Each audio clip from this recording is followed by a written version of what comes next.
still running, nigga. That's all I'm gonna say. Yeah. You know what I'm talking about? For sure it is. You think they're gonna ever catch them? Maybe not. I hope not. I hope not. I hope not, man. Because I Googled it last night to see if anybody has ever escaped and not be found. And they said that 2 brothers from Alcatraz escaped back however long ago in a boat. And they haven't seen them since. No, didn't escape. No shorts. Yeah, we on Boss Talk 101. Yeah, we gonna talk. You guys are in trouble, but you're in for a treat at the same damn time. Bubba Dub is in the building. What he do? Man, a mastermind, man. You know what I'm talking about, man? I seen you take this thing from 0 to 100 real quick. For sure. You know what I'm saying? Real quick, man. I just want, man, listen, man. I don't know if you've seen it or not. Man, Massey and Grove still running. That's all I'm gonna say. Yeah. You know what I'm talking about? For sure it is. You think they're gonna ever catch them? Maybe not. I hope not. I hope not. I hope not, man. Because I Googled it last night to see if anybody has ever escaped and not be found. And they said that 2 brothers from Alcatraz escaped back however long ago in a boat. And they haven't seen them since. No, didn't escape. No shorts. No sharks never make it off that water, man. That water so frigid cold, man. They Hell no. got them, man. Lying, That's man. New York. But I think them somewhere no cliffs though on the cool go, man. Right around here somewhere. Oh, man. that's chilling, right? They're not for the How much the tell. reward for them though? It 50,000. ain't enough for me. It ain't enough. I You put ain't- 200,000. I send them straight to them. I think that's what it is. They waiting like up to Annie. We'll let y'all know. Up to Annie. At least 100,000. But I don't think they sit in one spot. So even if you tell it, you might tell it and say, oh, they were here. But by the time it come up, they Somebody know. gone. Somebody know. Somebody know what I'm Know. If they smart, they don't tell nobody where they going. But they next. ain't smart. That's the They whole smart point. enough. They ain't got caught yet. I don't mean they smart. Then what that mean? mean? They look ain't ran out yet. That's all that is. Massey was dancing and everything. I had him jumping in the pool. They mad at me talking about this old footage. We don't know. You know what I'm saying? His birthday was on Father's Day. I reviewed it. I said, man, Massey out for his birthday. That's what's up. But this ain't worth a dime. But black folks, we support you for the wrong thing, right? Them folks got family. The DA done moved out the city. Everybody gone. They left as soon as them got out. Why? They feel like they life is OG dangerous said or something? they got them wrong. Evidently, they feel like something gonna happen, so they don't want to be around, man. Shoot, man, that's where it be. Well, you know, Bubba Dub, you back on Boss Talk 101. We got to talk about it, man. Like, you been working your butt off. I've been doing a little something. No, you been getting to it. Like, every time I turn my damn screen on, Bubba Dub on that old going crazy. And you know what I like about it? Bubba Dub, give me a smile. That right there. I love it. Man, I never saw you smile so hard before in my life. Man, I got, Looking great. Looking I used to good. have Section 8 teeth. And now what you I got? got the community teeth now, man. Shout out, man. So, Bubba Dub, what's changed, man, with all The the... teeth. No. Yeah, the community teeth, dude. There, you talking about what changed? $1 million smile. I'm smiling at funerals now. Niggas think I'm making fun of the dead. Nah, I'm just happy to smile. That shit wild, man. You know what I love? I love when I go on some of these people's pages and see a lot of them getting and how their confidence level just It boosts. changes. It changes like their whole personality when they get them teeth. Wow. Wow. Yeah, we on Boss Talk 101. Yeah, we gonna talk. It's still on the run from the Orleans Parish Jail, is now surpassing that 5-week manhunt mark. Today, tense moments, though, for many neighbors in New Orleans as a slew of officers swarmed a home in the 7th Ward, this on Annette Street, not too far from where another house was searched just last week. Shay O'Connor went to that scene earlier today and has this report. Yeah, officials tell me that they received a tip earlier this morning about Antione Massey being at a home between Hope and Annette Streets. Earlier this morning, they did not find Massey. Now, on your screen right now, some video that shows just how large that police presence was. WDSU was here and saw SWAT, along with what appeared to be state police and NOPD. Many streets were blocked off as officials worked to check into that tip. They cleared the scene around 10 a.m. Now, as we know, Antione Massey and Derrick Groves remain on the loose following the jailbreak from Orleans Justice Center on May 16th. Lately, there have been no sightings from either of the escaped inmates, but that has not stopped officials from checking into tips, including all across our city. The reward for each inmate remains at $50,000 apiece. Reporting from the 7th Ward, Shay O'Connor, WDSU News. WWL Louisiana News at 5 begins with breaking news. Good evening. We begin with breaking news about Antione Massey, one of the 2 Orleans Parish jail escaped inmates still on the run. Authorities are now reviewing an Instagram post in which a man who calls himself Antione Massey speaks at length about the escape and some of the previous charges against him. Investigative reporter Mike Pearlstein joining us now in studio to talk about all these dramatic developments. Mike. Well, that's right, Devin. We have confirmed that federal and state law enforcement authorities are reviewing this social media post, and they are taking it seriously. In the Instagram post, which appears to be recorded as it plays on a cell phone, a person with the same facial tattoos as Massey talks about being let out of the jail, names a female who was arrested for accessory to his escape, and claims his innocence on domestic violence charges he is facing in both Orleans and St. Tammany parishes. He also shows court paperwork regarding his cases. Here's a portion of the video being scrutinized by law enforcement. My name is Antione Massey. I'm one of the ones that was let out of Orleans Parish jail where they said I escaped, right? All right, what I want to talk about today is that I learned that they locked a woman up for saying that she was supposed to be helping me in any nature. Her name is right? Not is the victim to my case in St. Tammany. What they say, the kidnapping, the second-degree rape, the second-degree kidnapping. Now, the video goes on for many more minutes and covers a wide range of topics, including requests for help by everyone from rappers to President Donald Trump. And as you saw, this person, calling himself Antione Massey, knows all about the specific charges being faced by the escapee, as well as the arrest of an alleged accomplice. Once again, Devin, we have confirmed that this video is in the hands of state and federal law enforcement, and they are taking it very seriously. And there's a lot for them to digest here. So what can law enforcement do with this social media post? Well, that is an open question, obviously a good one, and they're pouring all over it. Instagram accounts can be set up instantly, almost like a burner phone. However, the video itself could contain metadata, which could be mined to trace to some IP address, to perhaps pinpoint who shot the video. Obviously, the big question for law enforcement is, where did this occur? Where is Antione Massey now? And in the video itself, there are some clues with a couple of things behind him on the wall.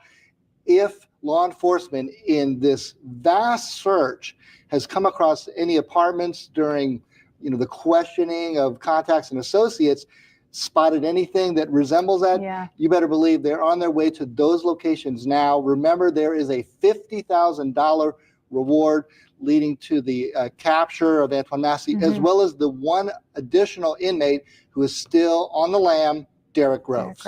All right. Thank you so much, Mike. Lots to learn with this case. Lots of clues it'll be interesting to see how this develops. And if it develops into anything. Yeah, absolutely. All right. Thank you so much. And of course, we will have continuing coverage of this incident and the search for those 2 remaining inmates as we learn more. Look for the latest updates on our website, our free smartphone app, and on our social media pages. Breaking news. Let out the GC. 17 days after 10 men scaled a jailhouse fence to freedom at the Orleans Justice Center, Antione Massey, one of 2 men still on the run, pleads his case in social media videos. Good evening, I'm Meg Gatto. And I'm Lauren McCoy. A law enforcement source tells Fox 8 investigators believe it is Massey in the videos and that they are actively looking into them. Gabby Killett shares more on Massey's message. Lauren, Meg, Antione Massey pleads his case on social media, calling on President Donald Trump, Kim Kardashian, and multiple rappers for help as he maintains his innocence. Now, Massey claims the domestic abuse battery case he was booked with was filed by a jealous girlfriend. Massey calls the state of Louisiana corrupt for keeping him incarcerated and presents paperwork and his video that he says supports his innocence. I'm showing y'all, the whole world, how corrupted the state of Louisiana is. I'm an innocent man. Yes, in my past, I made mistakes.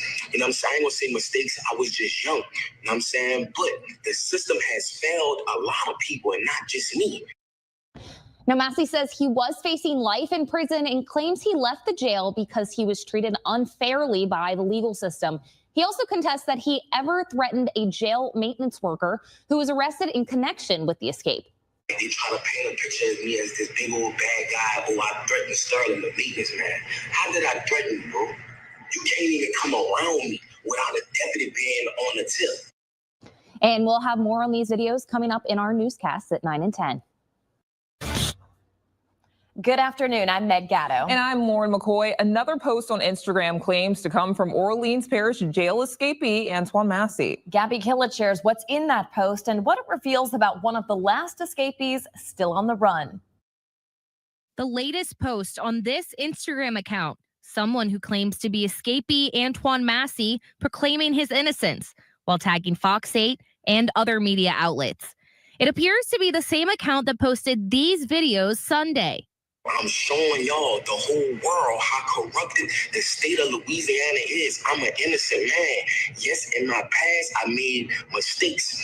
You know what I'm saying? I ain't gonna say mistakes. I was just young. You know what I'm saying? But the system has failed a lot of people and not just me. Deputy U.S. Marshal Brian Fair said it was media who made authorities aware of the most recent post Thursday morning. Fair adds authorities are investigating. We're going to continue to look for him. It's what's going to happen is going to happen. We'll continue to investigate leads, and hopefully he'll either surrender to us or we'll capture him, one or the other. Massey also allegedly posted different versions of a 10-minute video Sunday to that account. In them, he called on President Donald Trump, Kim Kardashian, and multiple rappers to help him. In the videos, he also presents documentation that he says supports his innocence, specifically in the domestic abuse case for which he was incarcerated at the time of his May 16th escape. Fair adds it's too early to tell whether the photo could lead detectives to Massey, who has been on the run for nearly 3 weeks. Fox 8 legal analyst Joe Raspani says posting to social media is risky, and that Massey's posts come as he likely runs out of resources and support. And in my experience, when you get desperate, you get careless, which would mean he would become more likely to be found out. But we'll just have to wait and see. And anyone who has information on Massey or Derek Groves' whereabouts is asked to call Crime Stoppers at 504-822-1111. The reward for any tip leading to an arrest is up to $50,000 per fugitive. Meg. Thank you, Gabby. Since 2003, I'm about to hit this. So you've been gone. I've been gone for 14 summers, man. But I ain't swum since 2003.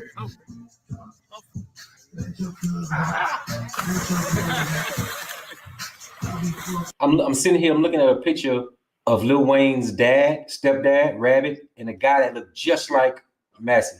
Yeah, that's Big Antoine, man. He ran the clique with us with Rabbit, man. That's Antione Massey's dad. Yeah. Shit, his dad was executed when Twine was like 8 years old in front of Twine. Matter of fact, when they killed his dad, they put a gun to his head when he was a baby, when he was a little boy. The whole family.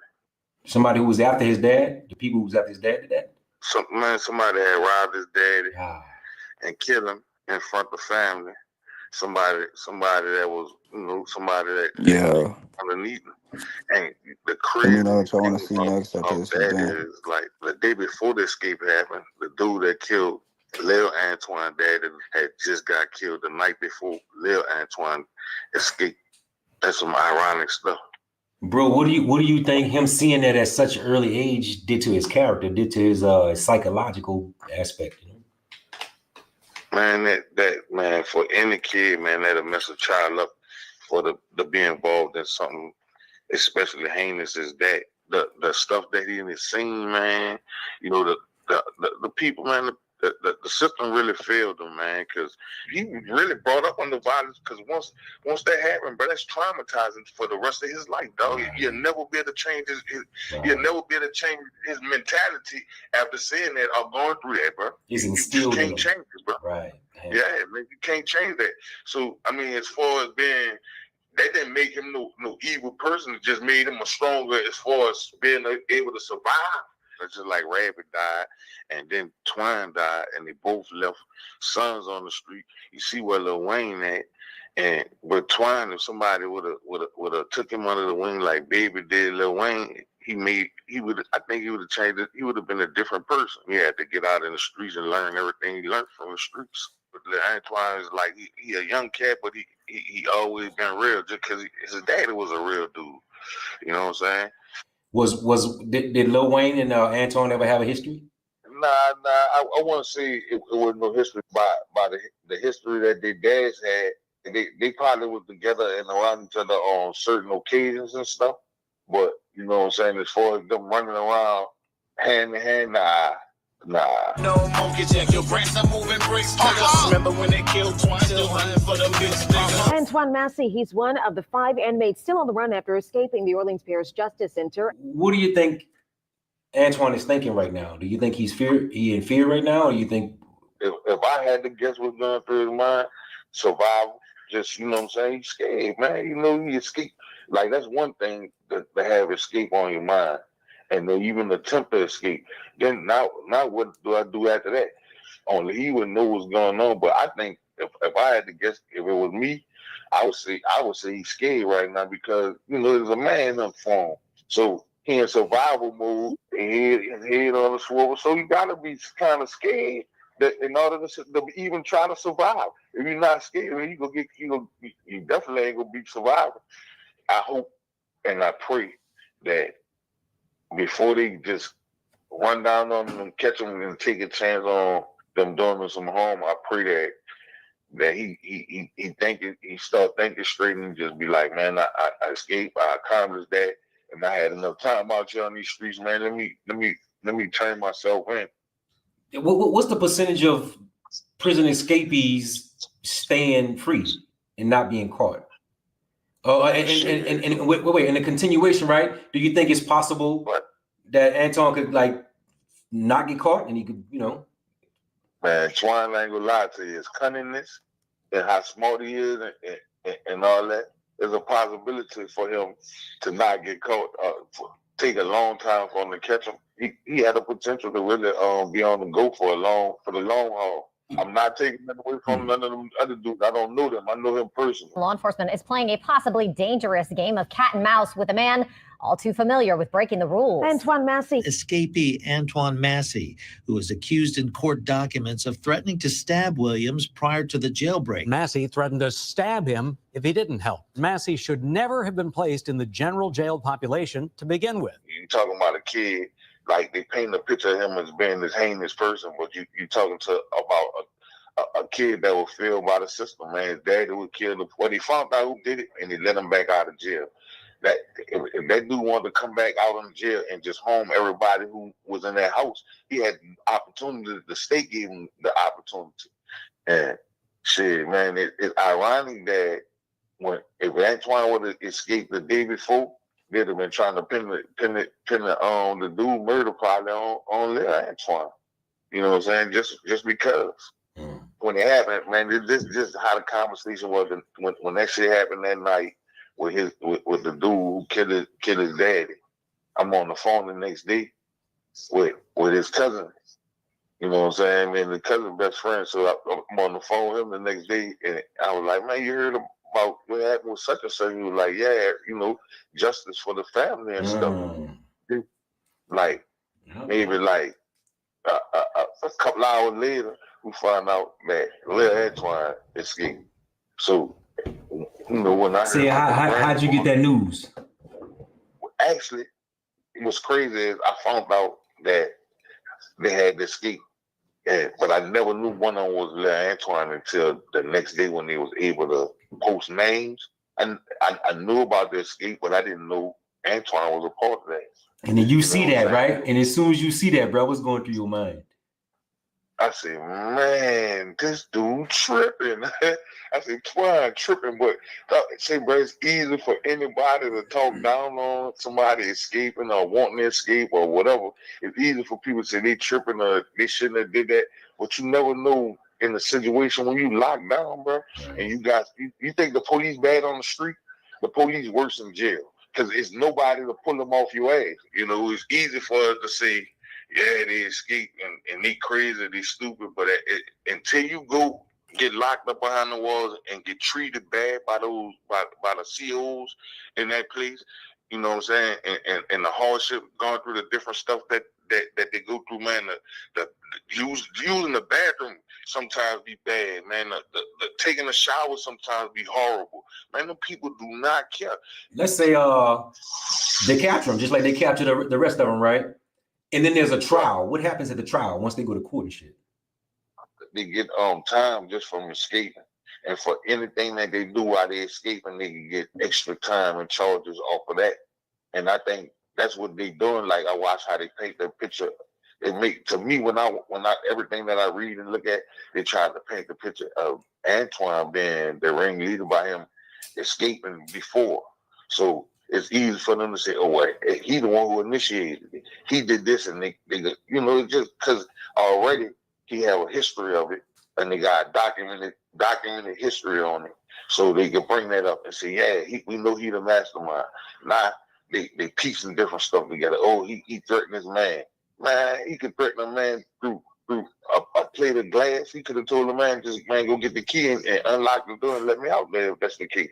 Where are the guards at when they got civilian people around inmates? Dog? That's on Orleans Parish. Say, Shannon, wait a minute. You say he have a history of it. When you say he have a history of what? They say he escaped before out of different facilities. Before the Juvenile Justice Intervention Centre became what it is today, it was the Youth Study Centre. In 2007, Antione Massey escaped from here. Police found Antione Massey on the Interstate 10 service road in eastern New Orleans. Massey's history of escapes should have been a warning that he must be taken seriously. He escaped before from different facilities, man. That's the mentality.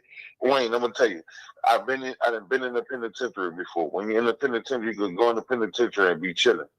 You still a part of the penitentiary system, whether you're a person that chill or whether you're a person that bucks. If y'all locked down together in a dome, and the person in the dome do something that'll get everybody locked down in the dome, everybody gonna get locked down. The good gotta suffer for the bad.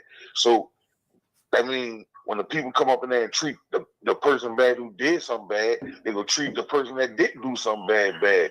And everybody wants out of jail. Nobody wants to be in jail. You know what I'm saying? Because it's a system set up for them to tell you what you can do. Is there any other time that they falsely convicted him? Just by the time having a jacket, anything go down in his around his section, he one of them dudes that they go come looking for. Because he go fit the profile here. He a young black dude, and he got a bunch of tattoos. Once again, I go right back to thinking, what the fuck them is thinking right now? Like, as far as in their mind, as far as the projection. No, they on survival mode. No, it's like they're in the war, and they can't trust nobody. So you know what I'm saying. So, but right now they just trying to keep pace, but they trying to survive now. Because basically, when I say survive, I ain't saying stay free. I'm talking about survive, because man, them people gunning for them dudes. They ain't really trying to catch them alive, dog. They hoping they catch them down bad so they could kill them, bro. You know what I'm saying? So I say all the dudes that's loose, they still on they're on some strong survival. And so and whoever got the strongest survival tactics, bro, will be the ones out here, bro. Say, bro, let me ask you this: when you first got wind of the jailbreak, Antoine was involved. What was going through your mind? To be honest with you, but the first thing you think about, especially somebody close to you, you pray that the situation turn out in their favor. You don't want the police to catch them and kill them, because you know they be scared, you know, and you just pray everything turn out good. Let's say he see this interview, right? Is there anything you want to say to him? If you could say something to him? Yeah, man, I would like to tell him, man, you got a lot of people that love him. You know what I'm saying? That care about him, and we want to see him live. We want to see him come out of this on top, and we want to see him back on the streets. Whatever he do, man, I just want him to be careful, and I hope on the napping tone, man. Is there anything that you want the world to know, anybody to know about the whole situation? Yeah, man, I just want the world to know that I knew for a fact Antoine Massey, he's not no bad person, even regardless to what the media might depict him as or the government might depict him as. He a young person that the system failed, and I just want him to know, you know what I'm saying, man, just survive out there, man, and man, please come out this on top, brother. You know what I'm saying? I'm rooting for you, and I ain't saying I'm rooting for him to get away, and I'm rooting for him because he escaped. I'm rooting for him because I love him. You know what I'm saying? Yeah. And I want him to, you know, I want the best out of this situation for him.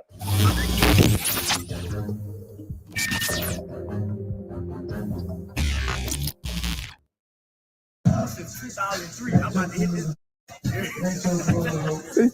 So you been gone? I've been gone for 14 summers, man. You hear me? But I ain't swum since 2003.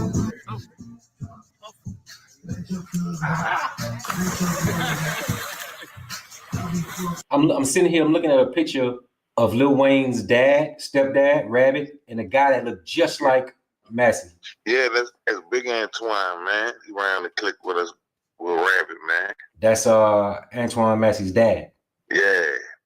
Shit, his dad was executed when Twine was like 8 years old in front of Twine. Matter of fact, when they killed his dad, they put a gun to his head when he was a baby, when he was a little boy. The whole family. Somebody who was after his dad? The people who was after his dad did that? Somebody had robbed his daddy and killed him in front of the family. Somebody that was, you know, somebody that came up underneath him. And the craziest thing about that is, like, the day before the escape happened, the dude that killed Lil Antoine dad had just got killed the night before Lil Antoine escaped. That's some ironic stuff. Bro, what do you think him seeing that at such an early age did to his character, did to his psychological aspect, you know?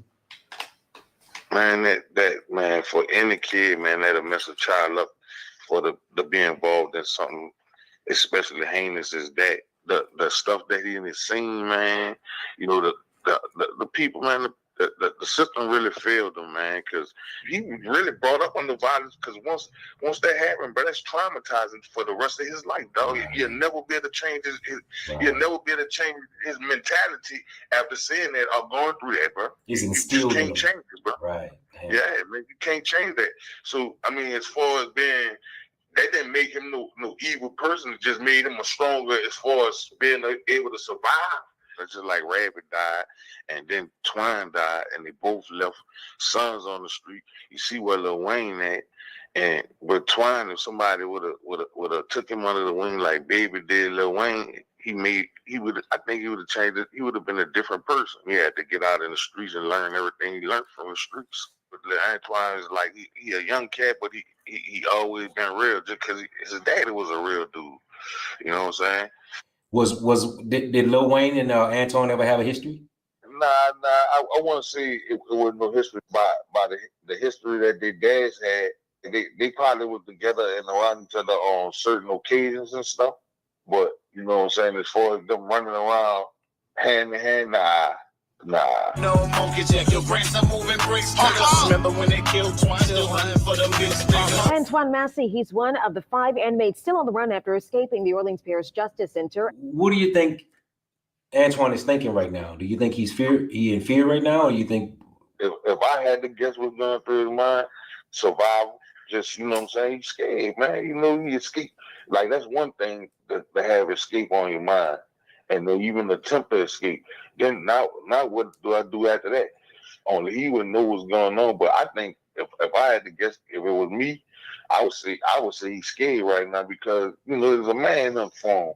So he in survival mode, his head on the swivel. So you gotta be kind of scared that in order to even try to survive. If you're not scared, you definitely ain't gonna be surviving.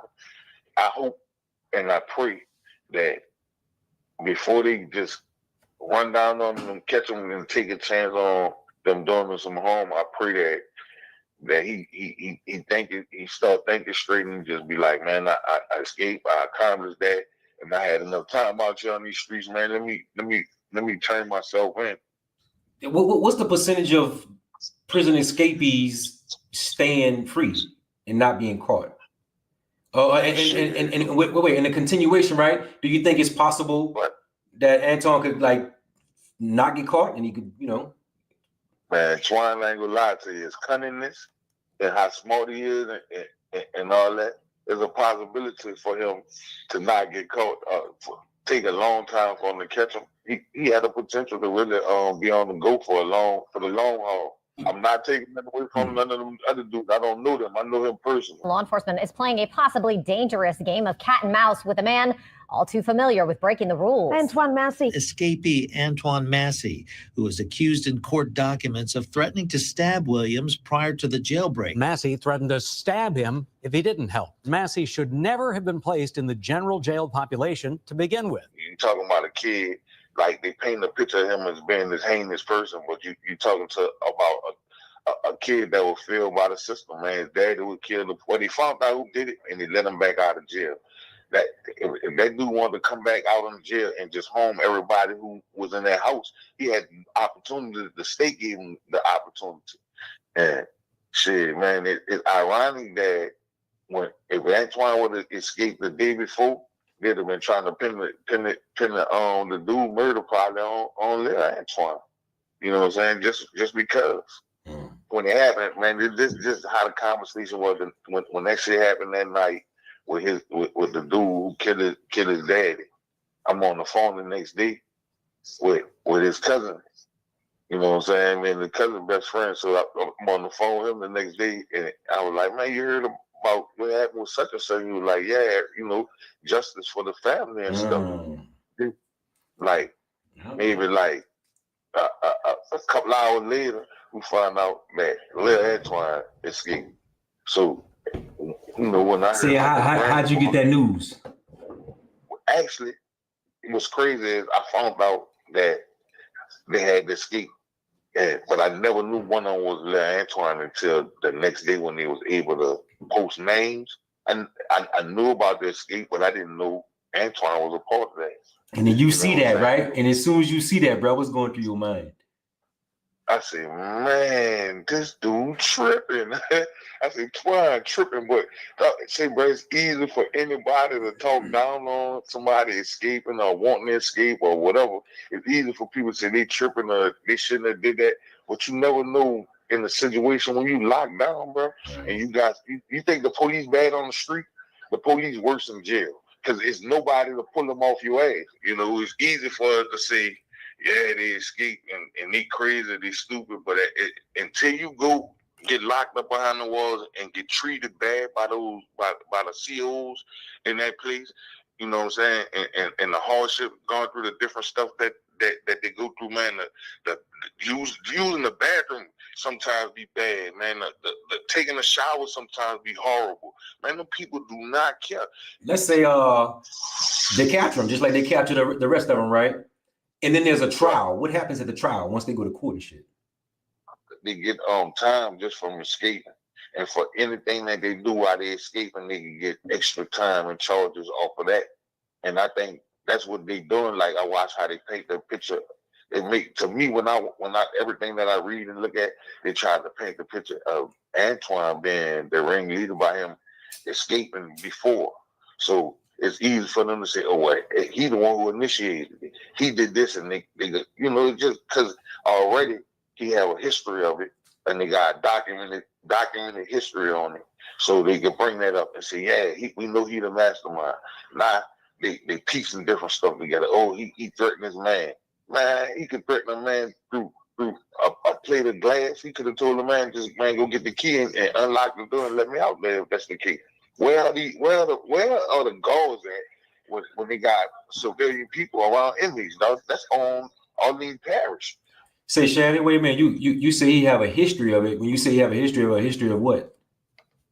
They say he escaped before out of different shit. Before the Juvenile Justice Intervention Centre became what it is today, it was the Youth Study Centre. In 2007, Antoine Massey escaped from here. Police found Antoine Massey on the Interstate 10 service road in eastern New Orleans. Massey's history of escapes should have been a warning that he must be taken seriously. He's escaping from different facilities, man. That's the mentality. Wayne, I'm gonna tell you, I've been in the penitentiary before. When you're in the penitentiary, you can go in the penitentiary and be chilling. And you still a part of the penitentiary system, whether you're a person that chill or whether you're a person that bucks. If y'all lock down together in a dome, and the person in the dome do something that'll get everybody locked down in the dome, everybody gonna get locked down. The good gotta suffer for the bad. So I mean, when the people come up in there and treat the person bad who did something bad, they will treat the person that didn't do something bad. And everybody wants out of jail. Nobody wants to be in jail. You know what I'm saying? Because it's a system set up for them to tell you what you can do. Is there any other time that they falsely convicted him? Just by Latoya having a jacket, anything go down in his around his section, he one of them dudes that they gonna come looking for. Because he go fit the profile here. He a young black dude, and he got a bunch of tattoos. Once again, I go right back to thinking, what the fuck them is thinking right now? Like as far as in their mind, as far as the projection. No, they on survival mode. No, it's like they're in the war, and they can't trust nobody. So you know what I'm saying. So, but right now they just trying to keep face, bro. They trying to survive now. Cause basically, when I say survive, I ain't saying stay free. I'm talking about survive, because man, them people gunning for them dudes. They ain't really trying to catch them alive, dog. They hoping they catch them down bad so they could kill them, bro. You know what I'm saying? So I say all the dudes that's loose, they still on they're on some strong survival. And whoever got the strongest survival tactics, bro, will be the ones out here, bro. Say, bro, let me ask you this: when you first got wind of the jailbreak, Antoine was involved. What was going through your mind? To be honest with you, but the first thing you think about, especially somebody close to you, you pray that the situation turn out in their favor. You don't want the police to catch them and kill them, because they be scared, and you just pray everything turn out good. Let's say he see this interview, right? Is there anything you want to say to him? If you could say something to him? Yeah, man, I would like to tell him, man, you got a lot of people that love him. You know what I'm saying? That care about him, and we want to see him live. We want to see him come out of this on top, and we want to see him back on the streets. Whatever he do, man, I just want him to be careful, and I hope on the napping tone, man. Is there anything that you want the world to know, anybody to know about the whole situation? Yeah, man, I just want the world to know that I know for a fact Antoine Massey, he's not no bad person. Even regardless to what the media might depict him as, or the government might depict him as, he a young person that the system failed, and I just want him to know, you know what I'm saying, man, just survive out there, man, and man, please come out this on top, brother. You know what I'm saying? I'm rooting for you, and I ain't saying I'm rooting for him to get away, and I'm rooting for him because he escaped. I'm rooting for him because I love him. You know what I'm saying? And I want him to. I want the best out of this situation for him.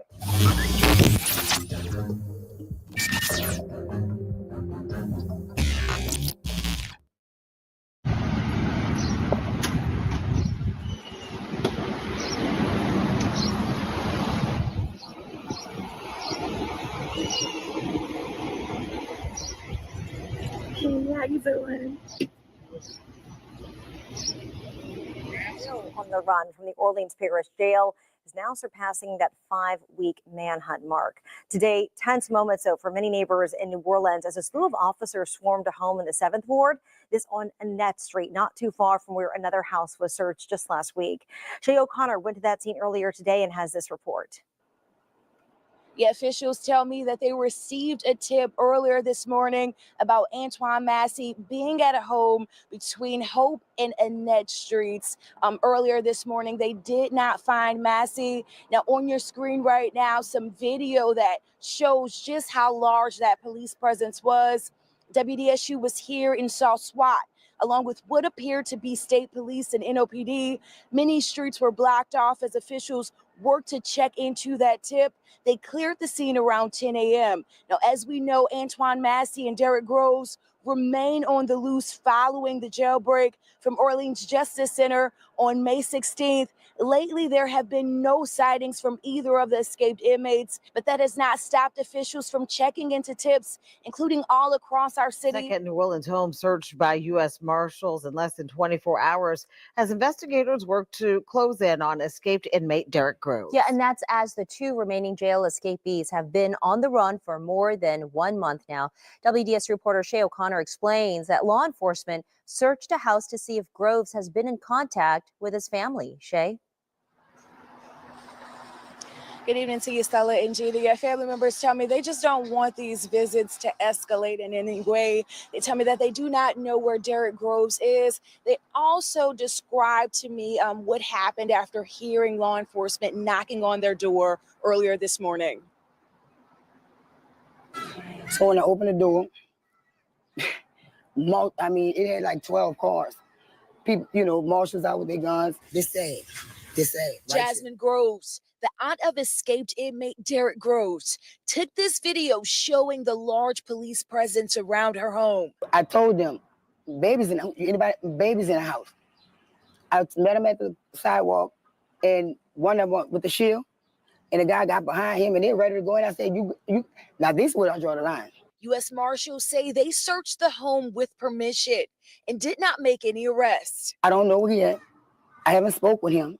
I don't even try to Google my contact. Convicted killer Derek Groves and Antione Massey remain on the loose. For the most part, Groves has been largely unspotted since the escape.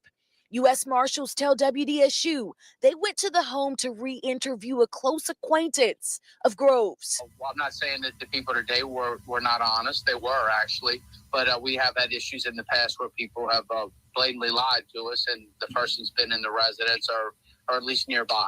Marshals say they brought a large police presence in case they found Groves. No, he haven't tried to contact me. Obviously, y'all don't know. Because, you know what I'm saying? So I'm asking, what is the relevance? Yo, it's Big Ant, the spokesman, man. We back. Another edition of Urban Politicians TV, UPTV. Make sure you stay on your pivot at all times, man.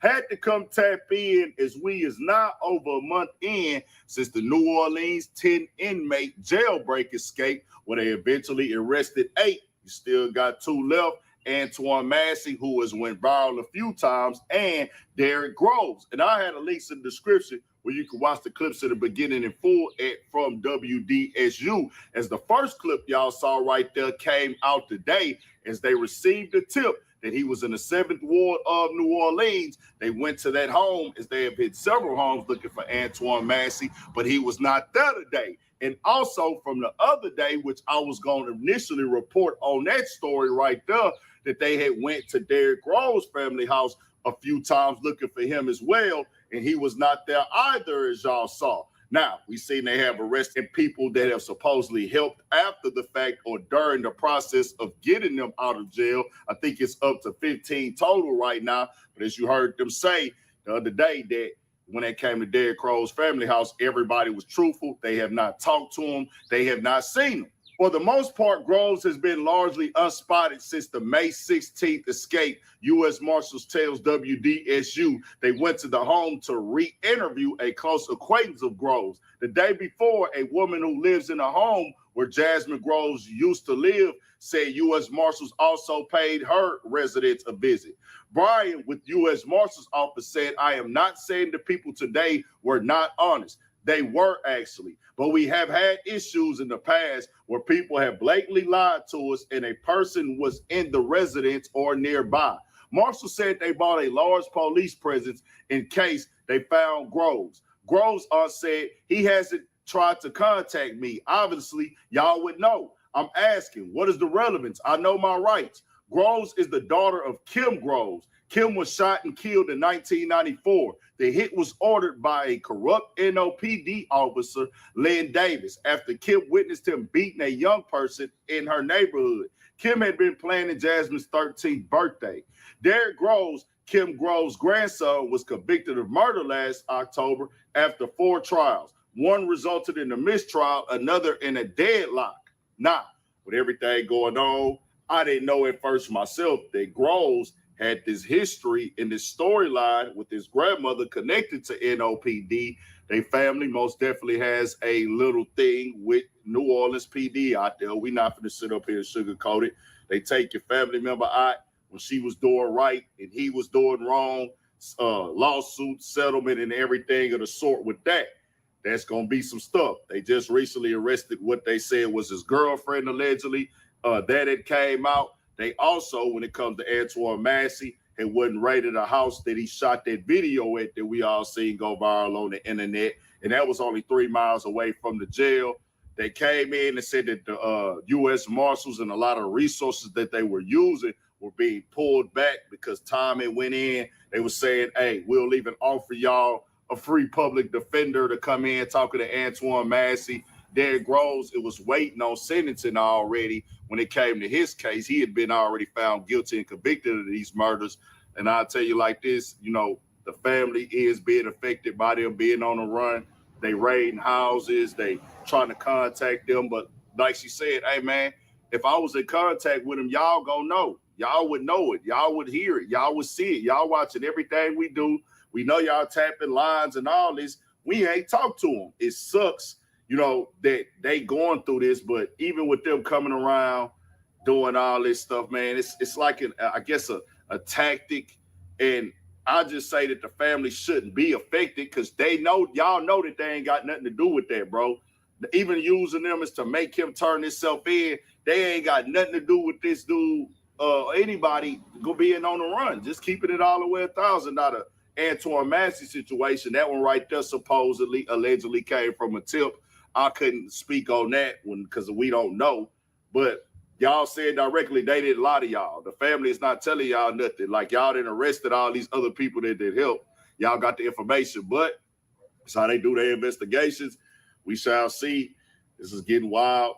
And I'll say this, man, this has been a real live story. I think when Antione Massey went up on the internet, they took it to somewhere else. Like, man, we ain't never seen nothing like this before. This is once in a lifetime thing. Like it's a real live movie with this going on. And this every week it get updated. More and more time is going on. Derrick Groves has not been seen and not been heard from. Nothing. And other reports, they said that he is pretty much vanished as we are today. We'll see what happened with it. The feds is looking, everybody looking into it. Tell what y'all think. You got bounty hunters, all that. 1,000 for shit show. Stay on your pit. Recapture 3 of the remaining escaped inmates. That leaves just 2 on the run. Andres Fuentes reports that Leo Tate and Jermaine Donald were captured in Texas. First, let's begin with Gabby Killett, who is live in Baton Rouge, where police caught Linton Van Buren. John, Lauren, 8 inmate escapees in custody and 2 to go. I'm here at Louisiana State Police headquarters in Baton Rouge, where police say they are speaking with Linton Van Buren Jr. upstairs. Let me move out the way here so that you can see this vehicle. Police unit behind me is where police will be taking Van Buren into custody. They will then be going to the East Baton Rouge jail and onward from there to state facilities. Now, Baton Rouge police captured Van Buren this evening on the bench at a shopping center parking lot where he sat in front of a sneaker store. Now, police tell us that Van Buren was in that shopping center off of Airline Highway near Interstate 12 in Baton Rouge. He was previously tracked to addresses in both Mississippi and New Orleans East, and court records detail that at least 4 alleged accomplices who helped him are now in custody. NOPD Superintendent Ann Kirkpatrick promised to arrest all inmates at large late last week. These people are going to be caught. That is a given. The timing of that may change depending on if people have left the closer area. Obviously, all the attention is here. All of the manpower and resources in an intense form is here within the city and our region. Now, 18-year-old Patricia Van Buren and 27-year-old Tyshania Randolph were the latest accused of helping Van Buren evade law enforcement by bringing him to a home in Mississippi. 2 others, Linton Van Buren Sr. and Angel McKee, were also arrested in connection with aiding and abetting Van Buren. Police say they housed him in the aftermath of the escape before he traveled to Mississippi. State police investigators began to track the 4 alleged accomplices from phone calls Van Buren made to one of his sisters from a jailhouse phone. He told her to be outside of the facility by 11:30 p.m. the night before the escape. Police say one of Van Buren's sisters told them she saw her brother via video call inside of the vehicle of one of Derrick Groves' associates. Police say that woman, who has not yet been placed under arrest, allegedly dropped Van Buren off at McKee's house in New Orleans East. Now, anyone with information regarding the whereabouts of the men who are still at large are asked to call Crime Stoppers at 504-822-1111. Law enforcement is offering a $20,000 reward per inmate for any leads that can lead to an arrest. This is Gabby Killett reporting in Baton Rouge, Fox 8, Local First. All right, and then there were two. Authorities recaptured Leo Tate, Jermaine Donald today north of Houston, Texas, after a high-speed chase. Andres Fuentes joins us with the latest details on that. John Lauren, Huntsville police arrested both Tate and Donald with the help of other agencies. They say that they were both arrested at US 190 in Geneva and Walker County there in Huntsville, just north of Houston. Both Tate and Donald face additional charges tied to their police chase that they did today. We're waiting on more information as to exactly how that police chase started and how it eventually ended. The duo right now is being held at the Walker County Jail, and Fox 8 legal analyst Joe Responti says that they will soon be sent back to Louisiana in connection to the New Orleans jail escape and the charges that they were originally locked up for.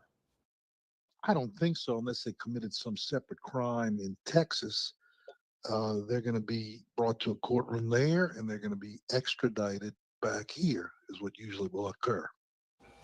Now, the arrest of the duo in Texas after the police chase and now Linton Van Buren in Baton Rouge comes after a massive 11-day search involving local, state, and federal agents across the region. Dillard University criminologist Dr. Ashraf Ishmael says that catching the escape inmates before they get settled into communities is crucial. You know, I felt the longer this went, the harder it was going to be to identify. Just from history, when the days go by, the longer it is to be able to identify and catch folks. And so this is it's certainly a positive. And certainly the idea where they've been located and identified in Baton Rouge and then two in Houston shows that we've obviously doing a very intense search. Dr. Ashmael says that neighbors also are more at ease now after an inmate arrest, especially after the three today, with some families and some attorneys leaving the New Orleans area altogether due to fear that one of the inmates might try to locate them. Ashmael also says that it's encouraging to see so many tips about the location of those inmates come from people in the community. Back to you guys on the desk.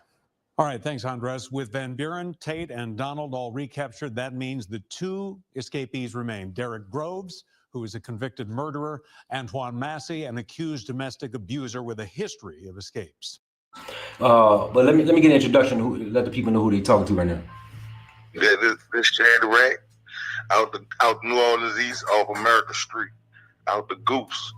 I'm sitting here. I'm looking at a picture of Lil Wayne's stepdad, Rabbit, and a guy that looked just like Massey. Yeah, that's Big Antoine, man. Antoine.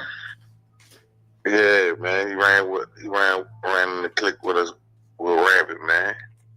That's Antoine Massey's dad. Yeah. Do you have memory of him as a youngster? Yeah, I remember Lil Antoine when he was young, because I used to always be hang around his daddy. Shit, his daddy was executed when Twine was like 8 years old in front of Twine. Matter of fact, when they killed his daddy, they put a gun to his head when he was a baby, when he was a little boy. The whole family. And you say they somebody who was after his dad? The people who was after his dad did that? Well, somebody had robbed his daddy and killed him in front of the family. Somebody that was, somebody that came up underneath him. And the craziest thing about that is, like, the day after the escape happened, the day before the escape happened, the dude that killed Lil Antoine daddy, the dude that killed Big Antoine, had just got killed the night before Lil Antoine escaped. That's some ironic stuff. Bro, what do you think him seeing that at such an early age did to his character, did to his psychological aspect? Man, that man, for any kid, man, that'll mess a child up to be involved in something, especially heinous as that with him. And then the type of person his father was, his daddy was into all kind of fly stuff, cars, it was his daddy thing. Like Antoine, I remember when his first charge was still in the car, and he had love for it. Just was in his bones, the love that the stuff he was getting in trouble for is the stuff that he would have been introduced by his daddy had he wouldn't have got taken away from him at the early age. His dad would have raised him up. He wouldn't be the person that they see on TV today. Bro, what was his charge? What was he locked up for, and how much time did he have? To be honest with you, the last time I heard something about when he had went to jail, he was in St. Tammany Parish. So that was some domestic stuff. So I heard the people by his jacket being messed up, they were trying to throw a charge on him from his girlfriend, and his girlfriend was fighting against the state because the state was trying to railroad him, and his girlfriend was telling him they was lying and all kind of stuff. And then they extradited him to New Orleans for whatever charge he was facing in New Orleans. I didn't even know he was down in New Orleans until that happened. Damn, and I asked that because I was wondering, was the situation that major for him to want to escape? Did he have an out date? Well, I'm not sure. I think he was still fighting. Like I said, he was in St. Tammany, so he probably had to go back to St. Tammany or something. But and then with him, man, you got to think like when we talk about going back to his childhood, being just facing the stuff that he didn't seen, man. The people, man. The system really failed him, man, because he went through a lot of different things, not having his father in his life, not having his daddy that got him. It's just like Rabbit died, and then Twine died, and they both left sons on the street. You see where Lil Wayne at, and with Twine, if somebody would have took him under the wing like Baby did Lil Wayne, I think he would have changed it. He would have been a different person, but he ain't have nobody to latch on to him and teach him the stuff that his daddy would teach him. He had to get out in the streets and learn everything he learned from the streets. Did Lil Wayne and Antoine ever have a history? And I don't know if you want to bring Wayne in this because Wayne be like, well, the fuck they mention my name? Nah. I want to say it was no history. Their dads had history, and like by the history that their dads had, families like they probably were together and around each other on certain occasions and stuff. But as far as them running around hand in hand, nah. Okay. Say, bro, let me ask you this: when you first got wind of the jailbreak, what was going through your mind? And you saw he was involved. Antoine was involved. What was going through your mind? To be honest with you, but the first thing you think about, man, when you hear, especially somebody close to you, like on that level, you pray that the situation turn out in their favor. You don't want the police to catch them and kill them because they be scared, and you just pray everything turn out good. And then you're thinking about what's going through their mind because of what the situation is going through. Because not only that they didn't escape, now anybody who have contact with them or anybody who affiliated with them, they getting in trouble for doing all that. So I just pray that whatever was going through his mind to make him do that, man. He just out of the whole situation, it just turned out safe, man. That was the only thing I was really worried about. Especially anytime I hear something about anybody out the hood or somebody I know and getting in any kind of trouble, I think about, the stuff that they have going on in their family, the people that love them, and then you think about how heinous things be. You be praying that they make it out of that situation. Whether I don't want to say I hope he escape and go to China, but I don't want him to get killed either. So I just pray the situation turn out good. Say, bro, how has it been for his family? Has it been any pressure from the law as far as man? Well, with that, like I told you the day before Antoine escaped, the dude got killed that killed his daddy. So, his family, that was headline news the day before. So his family found that out. That was like justice for his family, man. They killed his daddy in front of Antoine, his mom, and his sibling. So, and they had all of them at gunpoint. So that was like justice for his family. Then the next day when he escaped, it's like, they were celebrating the fact that finally he got justice for his son, street justice, but it was justice in his own, for because the little dude got exactly what he did him, and you know what he did to daddy. So with that being said, they was rejoicing justice for their son and for the family members, not just his grandparents. You know what I'm saying? Because his grandparents had to raise little Antoine, because Big Antoine had got killed. So and there were some good people. They did the best they could do, and they were some great people. It's just like, man, when you have something running through a course through your veins, man, and you this type of person by nature, and I ain't talking about no violent person. I'm just talking about somebody that like his daddy was involved in a lot of things, like, and I ain't talking about nothing illegal or nothing bad. He just was a person that was heavily involved. Like, he brought a culture to New Orleans. His daddy was one of the first, I think the first dude with hydraulics in the city, if not the first dude in the East for sure with hydraulics.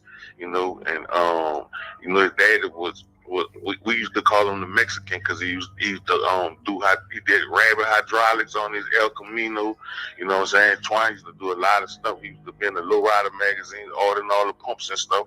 He was the first, like that. What I was telling you about the shop, it started from Antoine. You know what I'm saying? He had the know how to do certain things with cars and fix them up, and he started applying the stuff that he was saying the dudes doing in California and start doing it in the city. So little Antoine had all that. That's is in his bones. You know what I'm saying? So it's natural that when he get old enough to drive, he won't be in nice cars. He won't have fun, because he was raised up on watching his daddy do that kind of stuff. To ease the public's mind, right? You understand this character because they put it out there like escape inmates, armed and dangerous, right? When they paint that picture, right. Can you weigh in on this character and help the public understand that they don't have to worry because, or do they have to worry? Nah, man, them dudes, let me tell you something. Them dudes, I can't speak for a lot of the guys because I don't know them dudes, but I know him. Man, that dude ain't trying to harm nobody. Man, you got them dudes locked down. If you have a dog tied up, or you keep him in a cage, you know what I'm saying? And you give that dog an opportunity, and you always have him locked up in the cage, you give him an opportunity to get out the cage, the dog get out the cage and roam around the neighborhood. If don't nobody pick him up, you can ride around the neighborhood and go find him and bring him back home. But for the gist of it, you had them dudes, they have them caged up then when they escape. You know what I'm saying? They in jail. I mean, they inmates. So, that's just in the nature. Like I was just saying about the dog. A dog ain't no inmate, but if you lock him down, he gonna want naturally not be locked down. You know what I'm saying? So when they say armed and dangerous, how the dudes gonna be armed and dangerous, and it's clear to see that they didn't steal no weapons when they escaped. And if they don't know where they at, how you gonna say they armed and dangerous if you don't know where the people at? You don't know if the people got hold of a butter knife or nothing. I never seen them shoot none of them pictures or shoot nothing when none of them dudes had no weapons. I'm not saying just because they convicted or the inmates that escaped.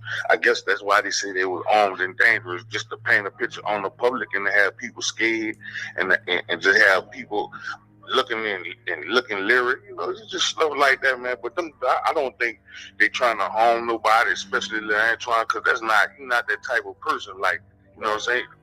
Everything I've seen from if you ask me, everything I ever seen them get in trouble for is always stuff that like with the cars, stealing cars, bro. Like I said, that's something that's in his blood that his daddy was taken away from him, so he couldn't get.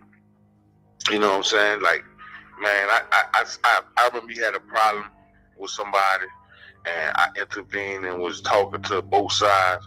And man, them dudes, they both sides they really high headed, so it could have went any way. But man, they were willing to talk and stuff and make it better. But for the gist of it, Antoine is like he a young cat, but he always been real, just because his daddy was a real dude. You know what I'm saying? But anybody could be a beast or an animal if you put their back against the wall. You know what I'm saying? Yes, but yeah, man. So it's easy to paint paint a bad picture of a person that escaped. You know what I'm saying? And talk about this and that. Oh, he escaped this many times and this and that. But they don't talk about the circumstances on like a lot of the stuff. Like, you know what I'm saying? They just judge us by the reason why and shit. Right.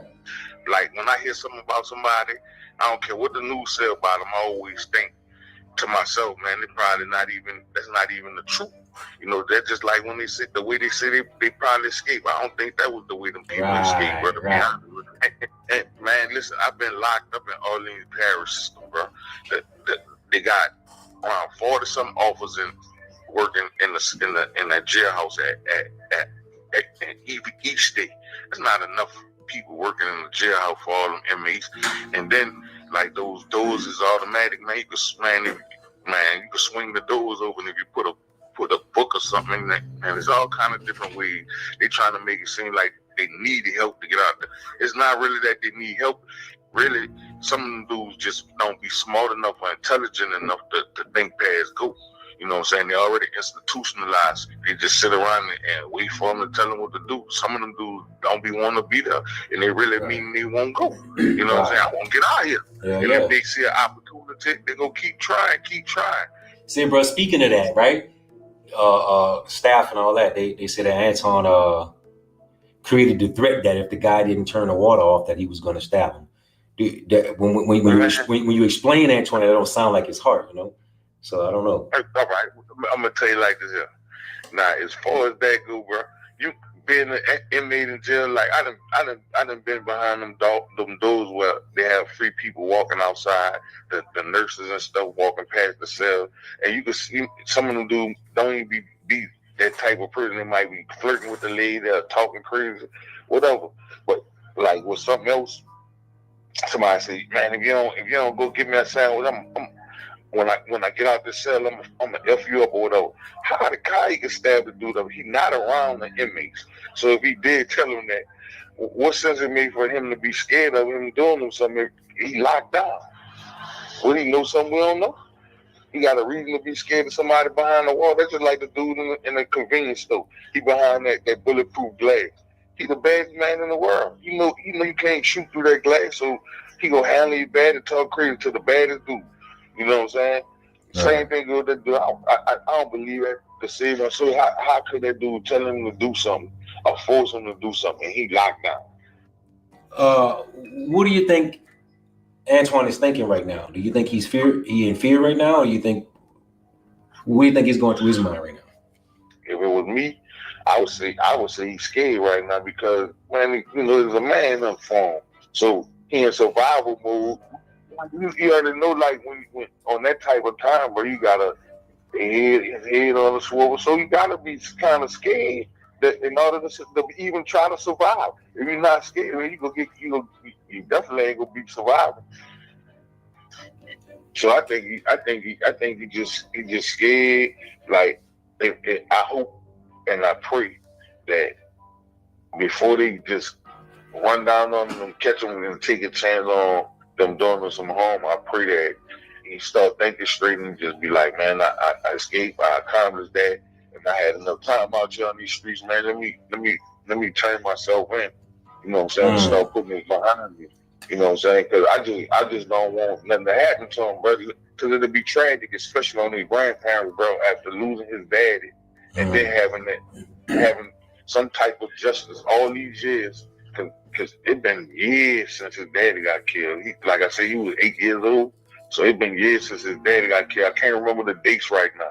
But, man, all this time, and then for somebody to kill a dude that killed his daddy, because the dude that killed his daddy, he went and did his time and came home, and he was roaming the streets free like he did that, and he was touching back down on the streets where everybody knew what he did and all that, and he just was around. Like, I was praying that we didn't bump heads, you know what I'm saying?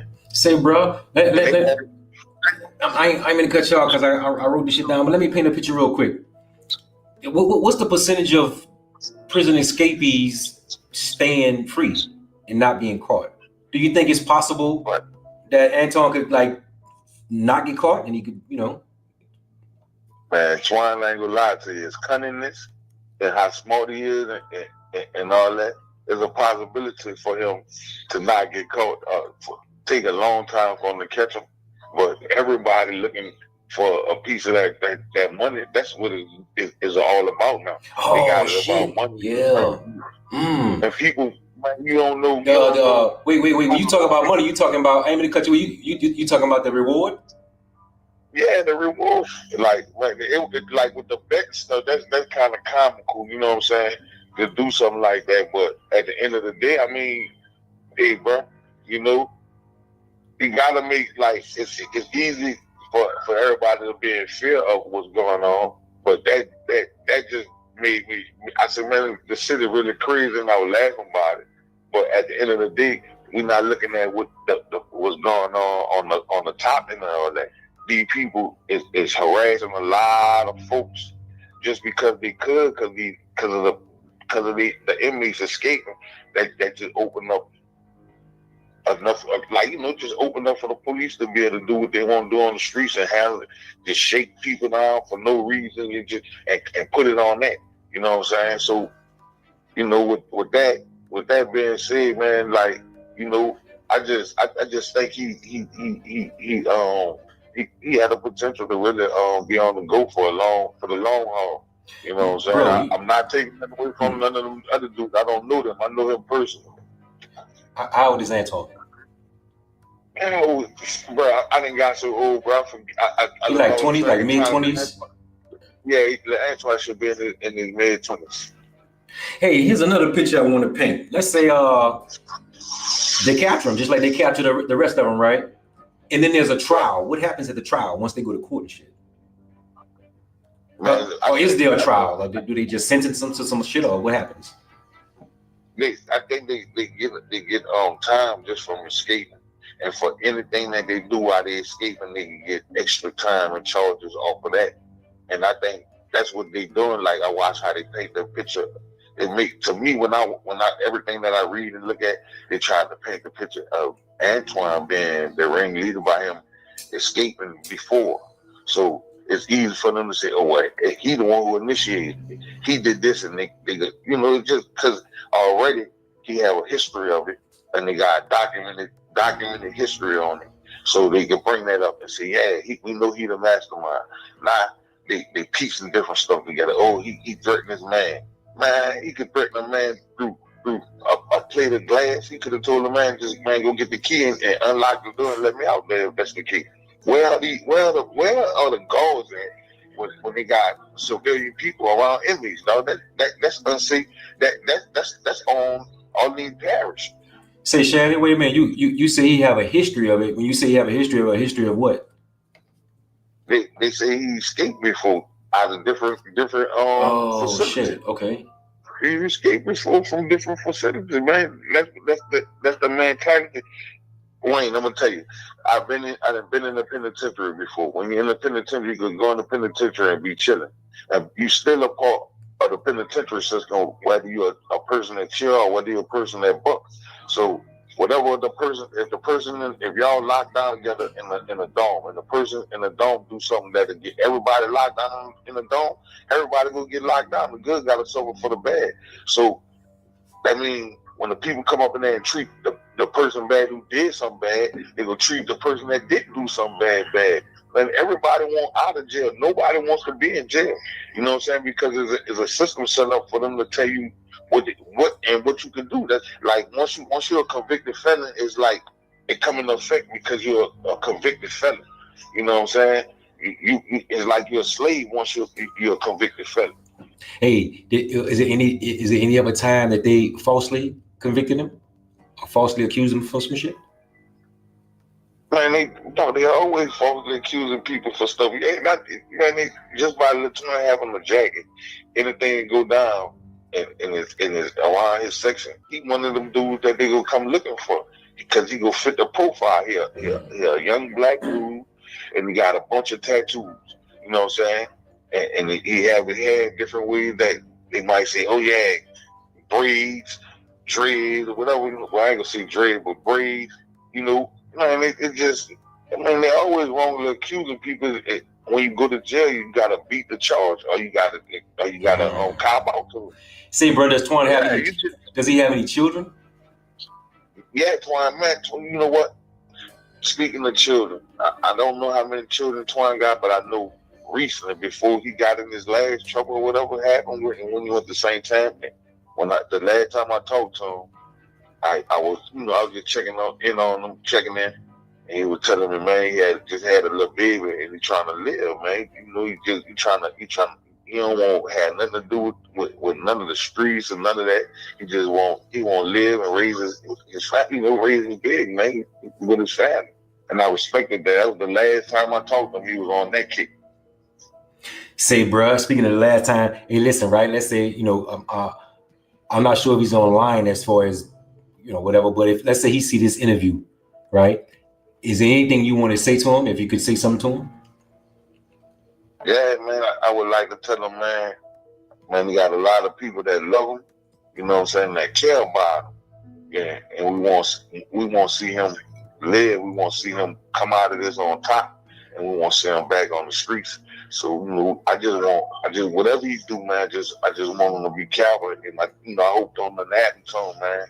You know what I'm saying? I just want him to know, man, regardless to right or wrong, how mamas have love for people, man. But the people that had love for him, man, got love for him regardless of whatever he go through, because we genuinely love him. You know what I'm saying?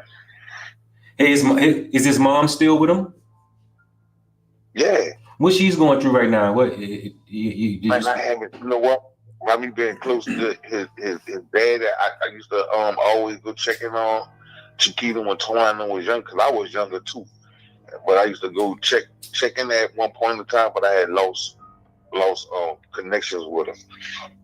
But because I keep going back to what them thinking, like, are you talking about a real live fucking movie, bro? A real life movie going on right now. You know what I mean? This shit is going on in history for real. Like, do you think this shit'll? I had two questions actually. Does it make them famous, and do you think they'll ever give them a voice? I tell you what, dog. Even if they didn't give him a chance or give him a voice, I know, you know what I'm saying, by him dealing with people, especially like me, you know what I'm saying, we could create opportunities for him to be able to have a voice. You know what I'm saying? And I think that's important, that at some point in time, as he be able to put this behind him, that he do have a chance to have a voice, to his side, right? To tell his story, right? Yeah, you know what I'm saying? And definitely, we do definitely need that, man, because, like, you talking about a kid, like, they paint a picture of him as being this heinous person, but you talking about a kid that was failed by the system, man. His daddy was killed, and they never found out who did it, and they gave him a little bit of time, and they let him back out of jail. That if that dude wanted to come back out of jail and just home everybody who was in that house, he had opportunity. The state gave him the opportunity. You know what I'm saying? They didn't try to find out, try to make sure that his family is safe. Man, you know what I'm saying? And I think that's wrong. You know what I'm saying? And shit, man, it's ironic that if Antoine would have escaped the day before, they'd have been trying to pin the dude murder probably on Lil Antoine. You know what I'm saying? Just because. Yeah, man, and it's crazy. It's like shit. I was like, man, when it happened, man, this just how the conversation was when that shit happened that night with the dude who killed his daddy. I'm on the phone the next day with his cousin. You know what I'm saying? Man, the cousin best friend. So I'm on the phone with him the next day, and I was like, man, you heard about what happened with such and such? He was like, yeah, justice for the family and stuff. Like, maybe like a couple hours later, we find out that Lil Antoine escaped. So, when I say, how'd you get that news? Actually, what's crazy is I found out that they had escaped people that escaped earlier than what they found out. But I never knew one of them was Lil Antoine until the next day when they was able to post names. And I knew about the escape, but I didn't know Antoine was a part of that. And then you see that, right? And as soon as you see that, bro, what's going through your mind? I said, man, this dude tripping. I said, Twine tripping, but say, bro, it's easy for anybody to talk down on somebody escaping or wanting to escape or whatever. It's easy for people to say they tripping or they shouldn't have did that. But you never know in a situation when you locked down, bro, and you got you think the police bad on the street? The police worse in jail because it's nobody to pull them off your ass. It's nobody to stop them from being the people that they are. You know what I'm saying? If they assholes by nature, ain't nobody gonna stop them from being the asshole. If they want to be racist in the jailhouse, ain't nobody gonna stop them from being racist. Because at the end of the day, you just an enemy, you just a number. So man, it's like you gotta think about they locked down, man. They had the opportunity and they went with it. It's only by nature, but it's just like I heard one of the dudes got caught. They said he didn't want to leave. They made him leave. Man, it's crazy, man. Them dudes sitting in the cell, and like I said, you don't know what the hell they going through in jail. Right. You don't know if they feeding them. You don't know if they got them on lockdown. None of that stuff. Saying behind the scenes of all that shit. So, I mean, bro, it's easy for us to say, yeah, they escape and they crazy, they stupid, but until you go get locked up behind the walls and get treated bad by the COs in that place, you know what I'm saying, and the hardship, going through the different stuff that they go through, man, the using the bathroom sometimes be bad, man. The taking a shower sometimes be horrible. Man, the people do not care.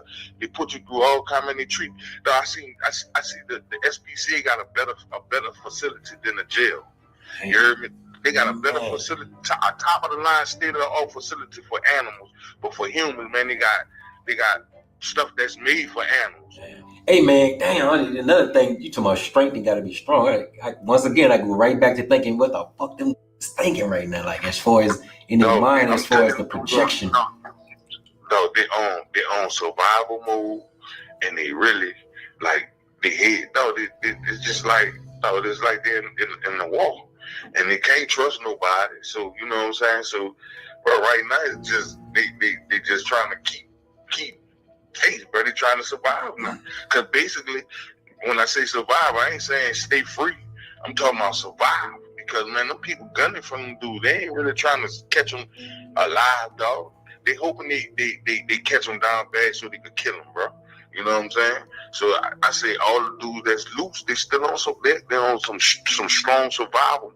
And whoever got the strongest survival tactics, bro, will be the ones out here, bro. His upbringing as far as his environment, what was that like? Was it crime, violence? What was he raised in the East? Yeah. First of all, I'm gonna go back to the same thing. His daddy was killed, gunned down in the household. It was in their house. The whole family, the dude got him at gunpoint, and they beating his daddy with a gun, and they wound up shooting his dad, and they got a gun to his head. You know what I'm saying? As a kid, trying to scare his dad or whatever, and you know what I'm saying? But when he went by his grandfather, you know what I'm saying? Grandfather and the grandparents, they showed him. They can only show him so much because they older. They raised the children. Their children was grown, so they trying to raise their son child, kids that after he got killed, man. And it's hard on older people. They did the best they could. There was some great people. They didn't have them around no violence or nothing like that. So you can't really say the only. He was really brought up under violence because once that happened, but that's traumatizing for the rest of his life, dog. You'll never be able to change you'll never be able to change his mentality after seeing that or going through that, bro. He's instilled. You just can't change it, bro. Right. Yeah, man, you can't change that. So I mean, as far as being. That didn't make him no evil person. It just made him a stronger as far as being able to survive. Man, and come on, man. Think about it, Wayne. If that was you or me, man, that only could go two ways. It could break us or make us. You know what I'm saying? Yep. Oh yeah, man. Twine, all from off America Street. So you know what I'm saying. Twine had his house with his family out the neighborhood. You know what I'm saying? Because once you get to be a man, you move out from where he was at when he was a kid, but you know, that was our section. So, you know what I'm saying, everybody from off America Street, you know what I'm saying, that's where all our family's from. Even if we leave and move to Georgia or move to Canada, we still coming back to New Orleans East to America Street, because that's where our roots and that's where all our family, we have properties and you know, built in right there. Say, bro, after Katrina and after everything happened and all that, what's going on with the area right now? Did it build back up? Is it back strong or? No, man. Yeah, man. I just want the world to know that I know for a fact Antoine Massey, he's not no bad person. Even regardless to what the media might depict him as, or the government might depict him as, he a young person that the system failed, and I just want him to know, you know what I'm saying, man, just survive out there, man, and man, please come out this on top, brother. You know what I'm saying? I'm rooting for you, and I ain't saying I'm rooting for him to get away, and I'm rooting for him because he escaped. I'm rooting for him because I love him. You know what I'm saying? And I want him to, you know, I want the best out of this situation for him. You know what I'm saying?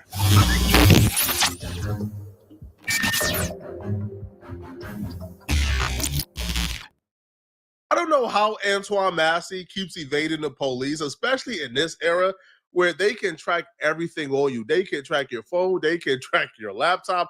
They can track your AirPods.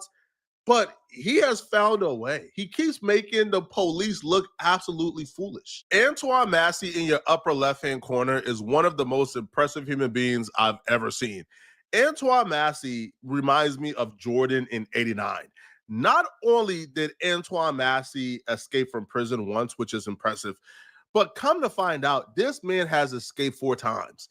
And why I compare him to Jordan, only Jordan will be on a basketball court and tell you he's going right, tell you he's going left, tell you I'm a crossover, go left and lay it up. And he's telling you to move before he do it, and you still can't stop it. The jail knows Antoine Massey is planning to escape because he's done it 4 other times. And even though they know he's planning to escape, they know he's trying to get up out of there, they still can't stop him. To me, that's impressive. It's even more impressive that he's one of the last 2 that hasn't been caught yet. This man got nothing but face tattoos, got the most recognizable face in America, but somehow he's still the last 2 left. Now, when I say last 2, I damn near want to say he's the last one left, because Derrick Groves, bro, they ain't never catching him, bro. Derrick is gone. Bro, Derrick caught like 4 bodies, and they let him escape. Man, y'all ain't never catching this man, bro. So I feel like the prospects of Derrick Groves being caught, we're not even worrying about that one, bro. He is out of here. But Antoine Massey being the last one left is really impressive, especially when you take into consideration his entire family is telling on his boy. Antoine Massey is the definition of clutch. This man don't fold under pressure. This man escaped from jail, and his entire family is writing on him, bro. His entire family is doing interviews telling him to turn himself in, cooperate with the police. When you escape from prison and your family can't help you, where do you go? While the reward has also increased for the jail escapees in New Orleans. 10 inmates broke out of the Orleans Parish Jail 2 weeks ago, and 2 inmates are still on the run. Derrick Groves and Antoine Massey. Family members of Massey say they have no idea where he could be, and they're begging him to surrender. Your little son is asking for his dad. He don't know where you may be, and I don't want to keep on wondering where you may be. Antoine, I'm begging you, son. I'm broken.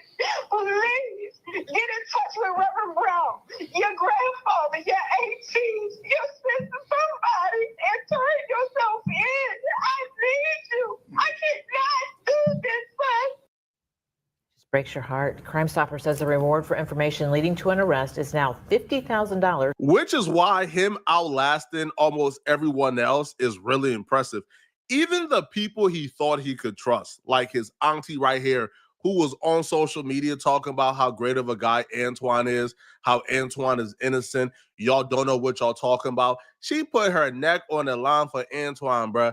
As soon as the feds hit her up, bruh, it appears that she folded on Antoine. And we'll explain why I'm saying I think she folded and dropped the dime on our boy Antoine Massey. But right now, our family is going through. You is opening up old wounds that we are trying to bury. We are trying to bury them. Y'all making my nephew out to be a monster. He is not a monster. Is Antoine a problem child? Of course. Anybody who know us know that. Has Antoine been a problem since day one? Yes. But how did he get that way? Y'all know how he got that way. From watching his father get executed in front of him, but he's not the only one that it done affected. It affected his sister. It affected his mama. It affected all of his siblings. Do you understand what I'm saying? It affected all of them. But this is his story with it. His sister right now is locked up and incarcerated from allegedly helping him. Allegedly helping him. She ain't been right since she seen the murder of her father. I need for y'all to lift this family up in prayer. To tell us, where y'all at, man? Do y'all want to relive this again? Y'all still ain't healed from my brother death. Y'all still ain't healed from his death. And y'all gonna watch this go down in national TV, bro. I'm trying not to get upset because I've been crying all day at work today and I had to flip tables and now. This not his fault, y'all, and I'm not taking no sides. And I'm not trying to make excuses for him. But this not for him, y'all, because trust me, he's scared right now. He's scared. He want to go home because he the type of he will make decisions and think afterwards. I have no doubt family members like her is why he's even in this situation, bruh. Because they done babied and cuddled this dude his entire life. Even in a situation where he's inexplicably 100,000% wrong and in the wrong, they're still making excuses, claiming that he's not in the wrong. He ain't no better. He's terrified. He's a scared little puppy. We promise he didn't know what he was doing. He just made decisions. Nah, bro, this man is like almost 30. He is a grown man, bro. This man is making bad decisions, and that's why he's in the current situation he's in, bro. Something happened to this man when he was like 2 years old. To me, it's important. It probably affected his childhood, gave him trauma that, that's probably lingering. But to me, that's not an excuse for why you are a career criminal at 28 years old escaping from prison. That's just my perspective, though. But here's where she comes into factor, okay? So Antione Massey dropped the video while on the run. He recorded the video in this particular house that a lot of us who don't know who Antione Massey is probably don't know where this house is. And he also released the video on his Instagram. Now, in this video, he explained how the prison is corrupt, how he's being framed. He didn't do anything. The justice system is lying on him. The woman admitted she lied on him. So he pleaded his case to the public. Well, tonight, a viral video on social media shows Antione Massey discussing his escape. The video prompted police to raid a home in the fairgrounds area Monday night. WDSU reporter Jasmine Franklin is live. Jasmine, you spoke with neighbors who witnessed the whole thing. Yeah, Stella and Gina, neighbors tell me there was a large police presence outside of that home yesterday evening during the search for inmate Antione Massey, who's been on the run for nearly 3 weeks. I immediately ran to my front door. I looked out. I saw lots of cops, detectives in normal clothes with huge guns. I'm assuming it was like AKs. Natalie Yusei was shocked to see police with weapons drawn right outside of her home Monday evening. This video showing the moments SWAT teams surrounded a home in the fairgrounds area. And I know that that house has a bunch of ruckus and I've seen some sketchy things over there. I just never assumed something like this would happen. This is where investigators believe Massey recorded this viral video. Family members tipped off police about a location on Agriculture Street, and Monday night around 10 p.m. Come on, dog. This man can't ball and play the ref at the same time. The family is tipping off the police to where this man is located, bro. This is why, Antione Massey is the most impressive human being ever, bro. Most people, when they escape, got the full support of their family, man. Their family might not get involved, right? Because they don't want to get, some type of crime or felony for, aiding and abetting. But, at least the family ain't going to do is turn you in and rat you out, bro. This man, family is working against him. The police is working against him. His resources working against him. And he's still finding a way. Nah. This is Michael Jordan, bro. Now, when they got to the home, Big Antoine was already 5 steps ahead, man. All right, he already dished the clothes and he was already out. Neighbors say police raided the home. And I heard when they broke the door, and I could hear it from my back room. So they were loud. Massey was not inside, but investigators say they recovered the clothes he wore when he recorded the video. It's a bit shocking because I've been wiring this house for the past 2 weeks. Right next door, the search for Massey also prompted police to break inside a vacant home, according to an electrician who has been working on this house for 2 weeks. When I came this morning, I saw the door kicked open, and I called the house owner, and he was trying to search around. All this while family members beg Massey to turn himself in. They his biggest op. Now, multiple family members could have been involved in the snitching on Massey, right? Multiple could have tipped off the police. But the one person I didn't expect, that I did not expect to admit they're working with the police or they have been cooperating with the police, is the aunt who was on video crying her eyes out, talking about, my nephew ain't evil, forgive him. Been forthcoming with authorities about what you know about where your nephew is or who might be helping him? Yes, I had some officers actually meet me today here at my home, asking me a few questions because they seen some of my videos that I had recently put out, especially the last one where I told Antoine, myself that I saw the video and for him to turn himself in. So I guess the authorities here in Atlanta picked up on that video and wanted to come here and ask me a few questions. And I was very cooperative with them. Yes. So my understanding is that you have a son who's in that same jail. What does he make of how this was pulled off and his cousin's suggestion that he was let out, that he didn't escape? Well, as far as my son and Antoine was on 2 different separate tiers, and I thank God they didn't run into each other. But for stories that I get from my son pertaining to this it's very low key in there with the information as of now, because now they are having the right authorities walking and monitoring the prison as they should have before. I think I want to switch my parlay back, man. Initially, I had Antoine Massey as the underdog to be the last one caught.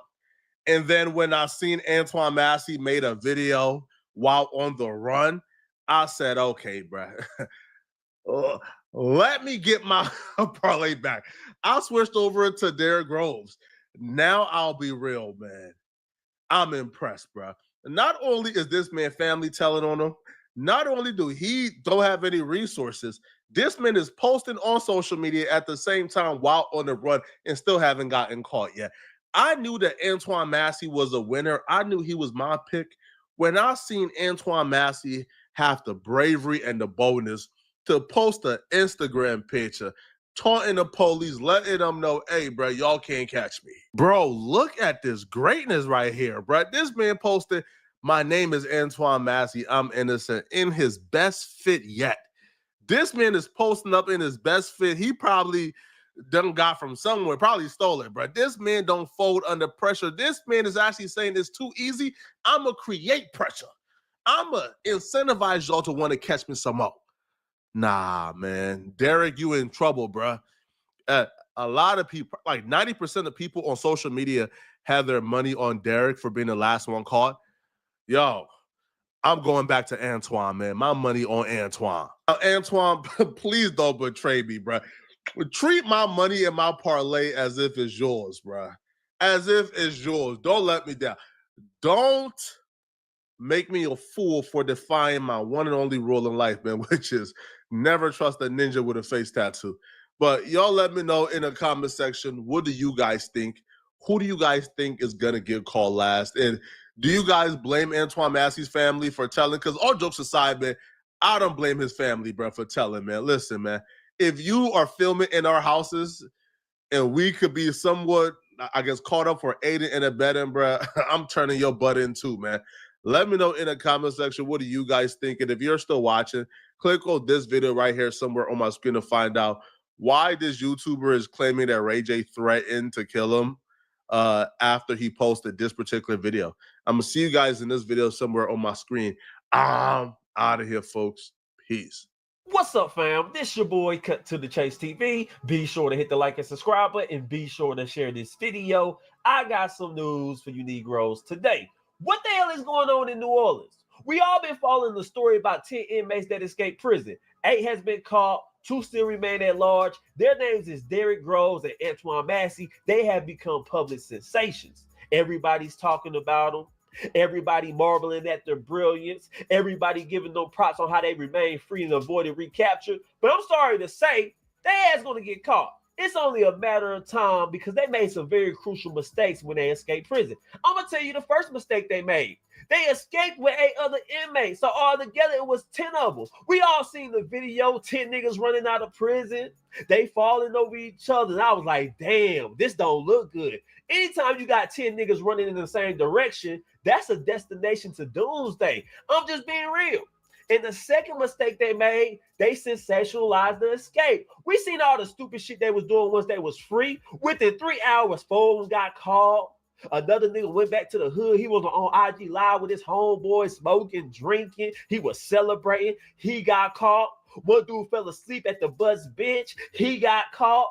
Now we got Antione Massey and Derrick Groves. Everybody been talking about them. Everybody been waging bets. Who's going to get caught first? Who's going to be the last man standing? I was like, they ain't got no chance to survive this. They faces all over the internet. Every time I scroll on Facebook, I see Antione Massey. Every time I scroll on Twitter, I see Derrick Groves. They ain't smart enough. It looks good right now because when you first release escape prison, people willing to help you. They willing to stick their neck out. But once they start arresting your family members, once they start arresting your friends, you become a pariah. Don't nobody want to deal with you. Don't nobody want to talk to you. Everybody's trying to avoid you like the plague. You run out of money. You run out of resources. You get tired. And sooner than later, even if the police don't catch you, you going to turn yourself in, right? See, Derrick Groves, he's smart. I got my money on him because Derrick Groves have been staying off the internet. He been laying low. He ain't got no face tattoos. He don't seem flamboyant. It seems like he's enjoying his second chance at freedom. It seems like you gonna have to come find Derrick Groves. Now, Antione Massey, I used to feel that way about him. I used to think he was the last man standing up until the nigga went live today. And I'm not saying you shouldn't go live if you feel like you're innocent. You want to plead to the public. You want to let people know the truth. I'm all for that. But you didn't even blur out your background. You didn't have no backdrop. We see your whole kitchen. We see decorations in the background. Do you know people can recognize that apartment? Do you know people is looking to get that $50,000 that's on your head? So why would you go live? You could have issued out the statement. You could have turned the camera the other way and recorded where we just heard your voice. We didn't have to see you. Nigga in the jumpsuit, snow boots. You get what I'm saying? It was crazy as hell. And I got the video, so I'm going to play it for you guys. We're going to break it down. But first, let me play this news clip to get you guys caught up in case you've been missing the action and living under a rock. Let's go. Bounty hunter who has captured escapee Antione Massey before says it's only a matter of time before Massey and Derrick Groves are caught again. As Rob Besson reports, with the reward money now increased, dozens of bounty hunters may be looking to cash in.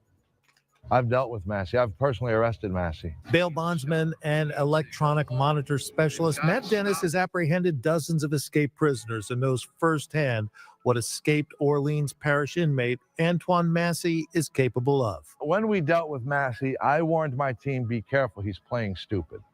You could tell that he wasn't stupid. You knew that he was looking for opportunities. So I actually made them use the full gear, the handcuffs, the shackles, and everything after he escaped us. Now, stop it right there. The bounty hunter that arrested Antione Massey in 2023, he said Massey looks stupid. Yeah, he got tattoos all over his face.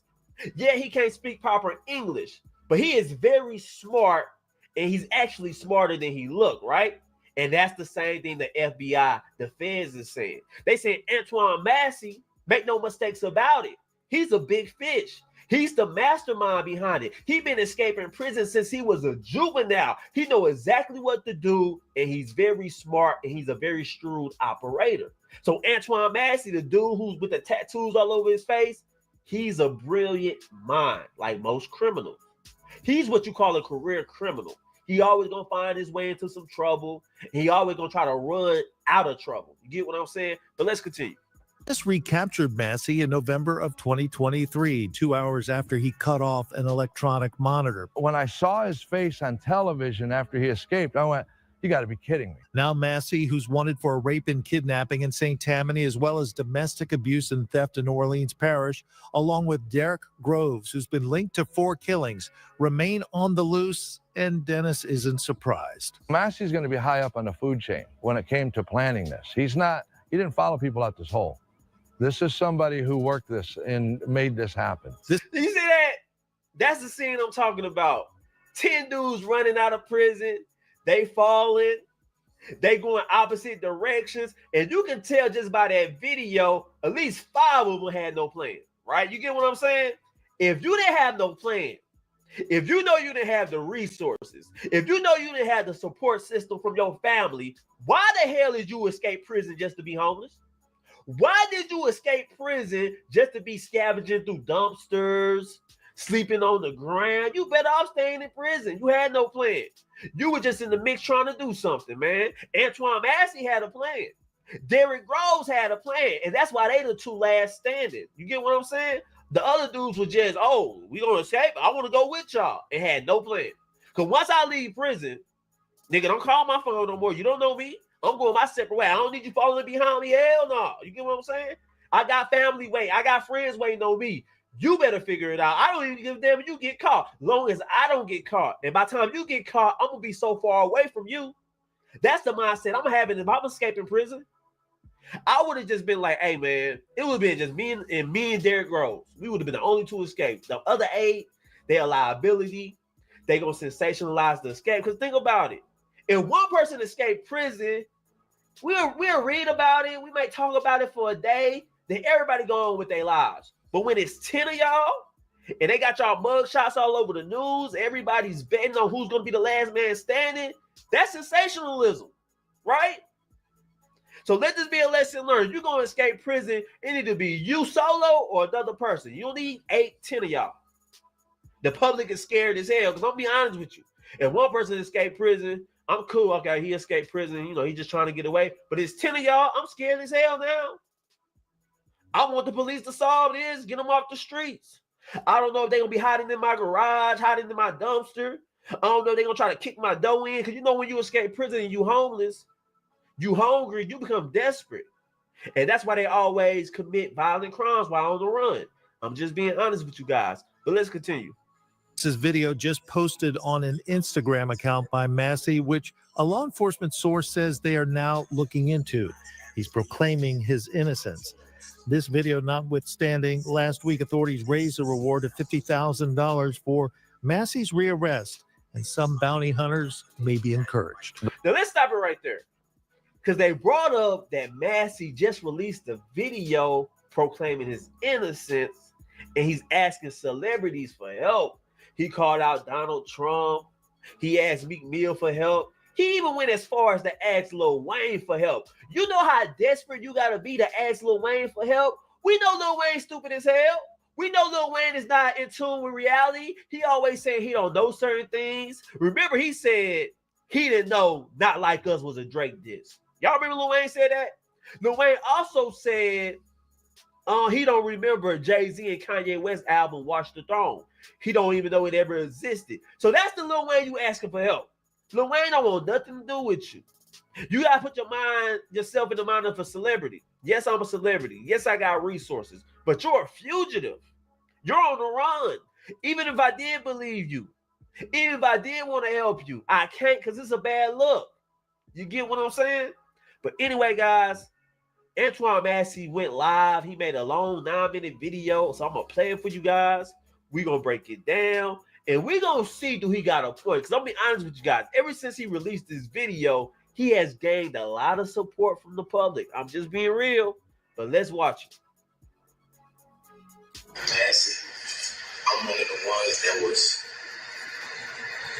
let out in GC. What I want to talk about today is as far as why I was in Orleans Parish Jail.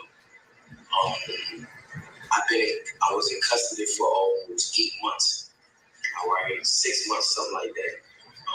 I was in there for theft of a motor vehicle and domestic abuse involving strangulation. That's what I was in Orleans Parish for. Okay, but before I was in Orleans Parish, I was in a jail called St. Tammany Detention Center. All right, St. Tammany Jail here in St. Tammany Parish. There's 2 different parishes, Orleans and St. Tammany. Okay, today what I want to talk about is that I was on second-degree kidnapping, second-degree rape, domestic abuse, battery involving strangulation, domestic abuse, battery, violation of protective order, right? On this woman right here, her name is Diamond White.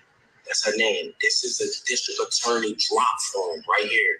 And she's not a child, she's an adult, a full adult. I was dating this woman.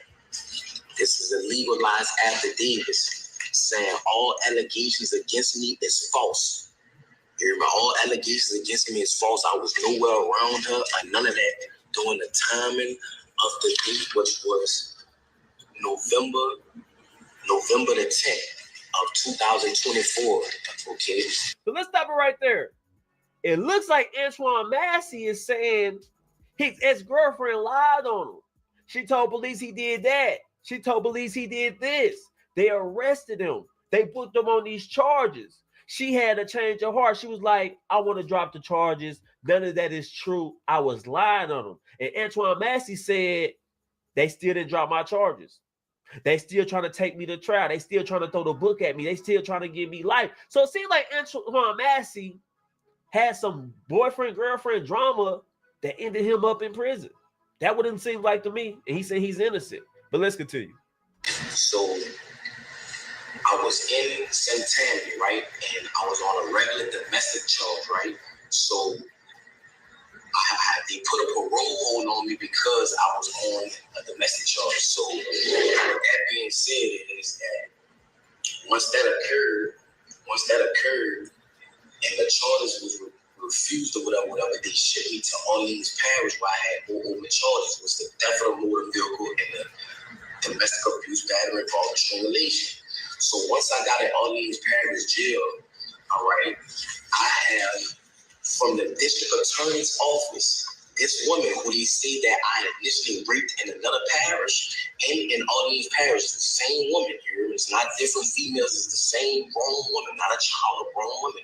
Okay, she did the same thing in Orleans Parish, right? Correct. I'm about to show you how the system is corrupted. Okay, she did this, right? Saying all allegations against me is false. And she even saying it, she let her know the truth that I never did this to her. I never hit her. I was nowhere around her, nothing. She got mad and thought that I was dealing with another woman. That's why she did what she did to me. You know what I'm saying? So yeah, it seems like Antione Massey downfall is because of the woman. He's saying that the woman put fake charges on him in 2 different counties. Then she goes back up there and say, I was just lying, it's false. And he's saying that's the reason why he is in jail. And the same woman who's the defendant on this case, you get what I'm saying? Who's the victim? The police arrested her for helping Antione Massey escape. So it's just crazy, man. But let's continue listening to him. Another thing too, once I got into Orleans Parish, I was there for like a month or something like that. Okay, a lot went on as that time progressed.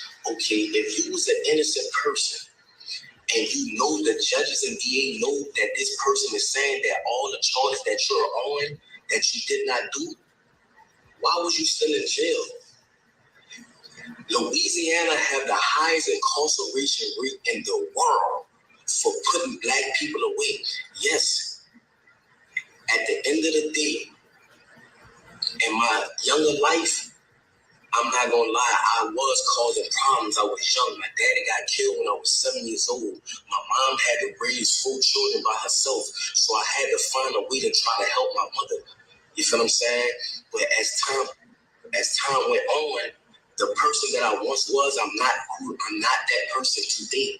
That is not who I am. I have a 3-year-old son. I have an 18-year-old daughter that graduated yesterday supposed to be. At the end of the day, that people don't understand that they see that I'm armed and dangerous. I have a heart. People that know me know that at the end of the day, I am a good person. So I'm asking for help from the world, from Meek Mills, Lil Wayne, Young Boy, Donald Trump. I'm asking for these people. I couldn't even get a lawyer. I couldn't even afford a lawyer to prove my innocence while I was in Orleans Parish Jail. They said that I broke out. I didn't break out. I was let out. My name is Antione Massey. The guy who said that I threatened him with a shank, the maintenance guy, how could I threaten you with a shank? If you can't come around me, you're a maintenance. You cannot come on the tills without a deputy being behind you. Because if they just let you on the till, you could be persuaded to bring drugs or anything like that nature. So how can I threaten you to jail you? And why you didn't notify the people, the police, that if I did threaten you, you never did that? So Antoine Massey do got a point. He's saying he's being scapegoated because we all remember the maintenance guy was arrested and he said he was scared. He said Antoine Massey threatened to shank me if I didn't cut off the water so they can escape. And Antoine Massey was like, you can't even be around me without a deputy. And if you feel like I threatened to shank you, why not go to the police? Why not go to the warden? Why do what I say? That's the point he's making. And Antoine Massey, I get that you're desperate, but Meek Mill, Lil Wayne, who else he named? Donald Trump, they not gonna help you, bro.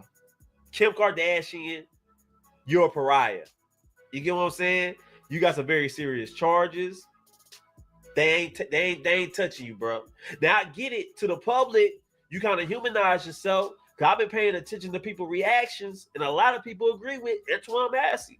The average person is saying Antoine Massey have a great point. He got the paperwork.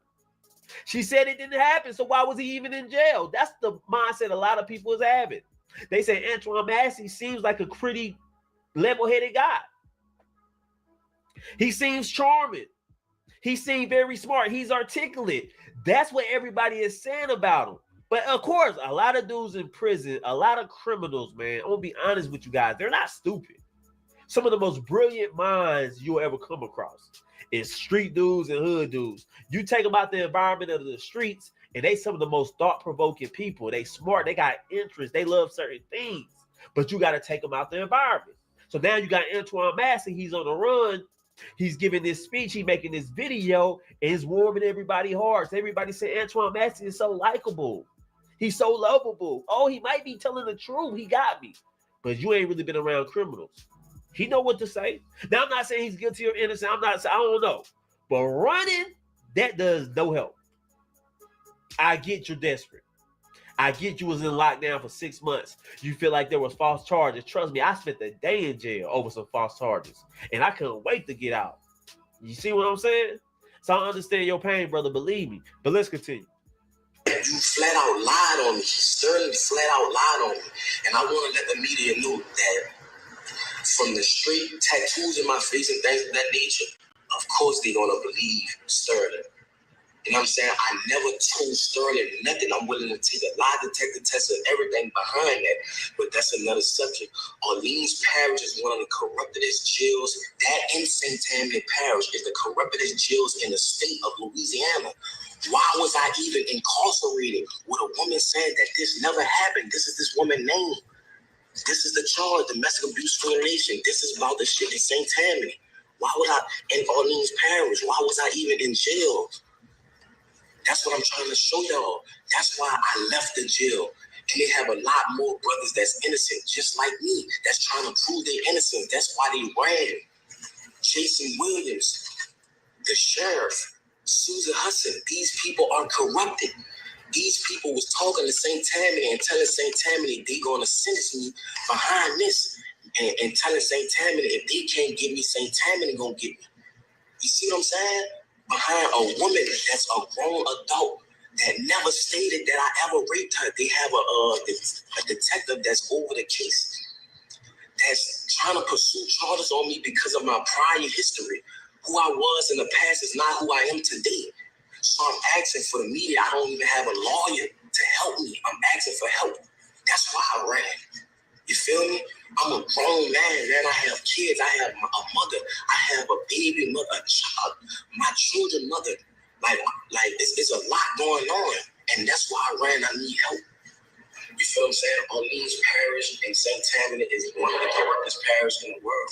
And I'm asking for help. It's a lot of corruption, chickens, all type of stuff going on, and they covering it up. Now, let me say this. I agree with Antione Massey that the Louisiana prison system is very corrupt. My grandpa, he spent 38 years behind bars in Louisiana. He just got out when? Six years ago. So I agree with him. It's corrupt. Some of the things my grandpa told me, it was a lot of corruption. You know, they overcharged him on his crimes, you know. So I just now met him like 6 years ago. You get what I'm saying? That's how corrupt the prison system is in New Orleans. They over-sentence a lot of people. They got harsh penalties. I agree with him on that. But see, you see him pleading. You see how he want to be in his daughter's life. He got a 3-year-old baby. That's the type of mindset you need to establish before you start running the streets. If you know you ain't going to be able to do the time, if you know you can't live with that regret, if you know you can't spend a certain amount of time away from your family, go on a narrow path. And I wish he would have did that before he got in trouble. If you keep messing with a woman who keep going to the police and you saying she keep lying on you, stop dealing with the woman. That's all I'm saying. But he's going to get caught because I'm looking at the video. I'm paying attention to the background. I'm paying attention to the cabinets, the decorations, the floor tile. The FBI is on his heels. They looking into this now. They finna try to get the IP address on that Instagram. They finna look at the floor plans of the apartments, and they finna have. I guarantee you, he will be arrested by the end of the week.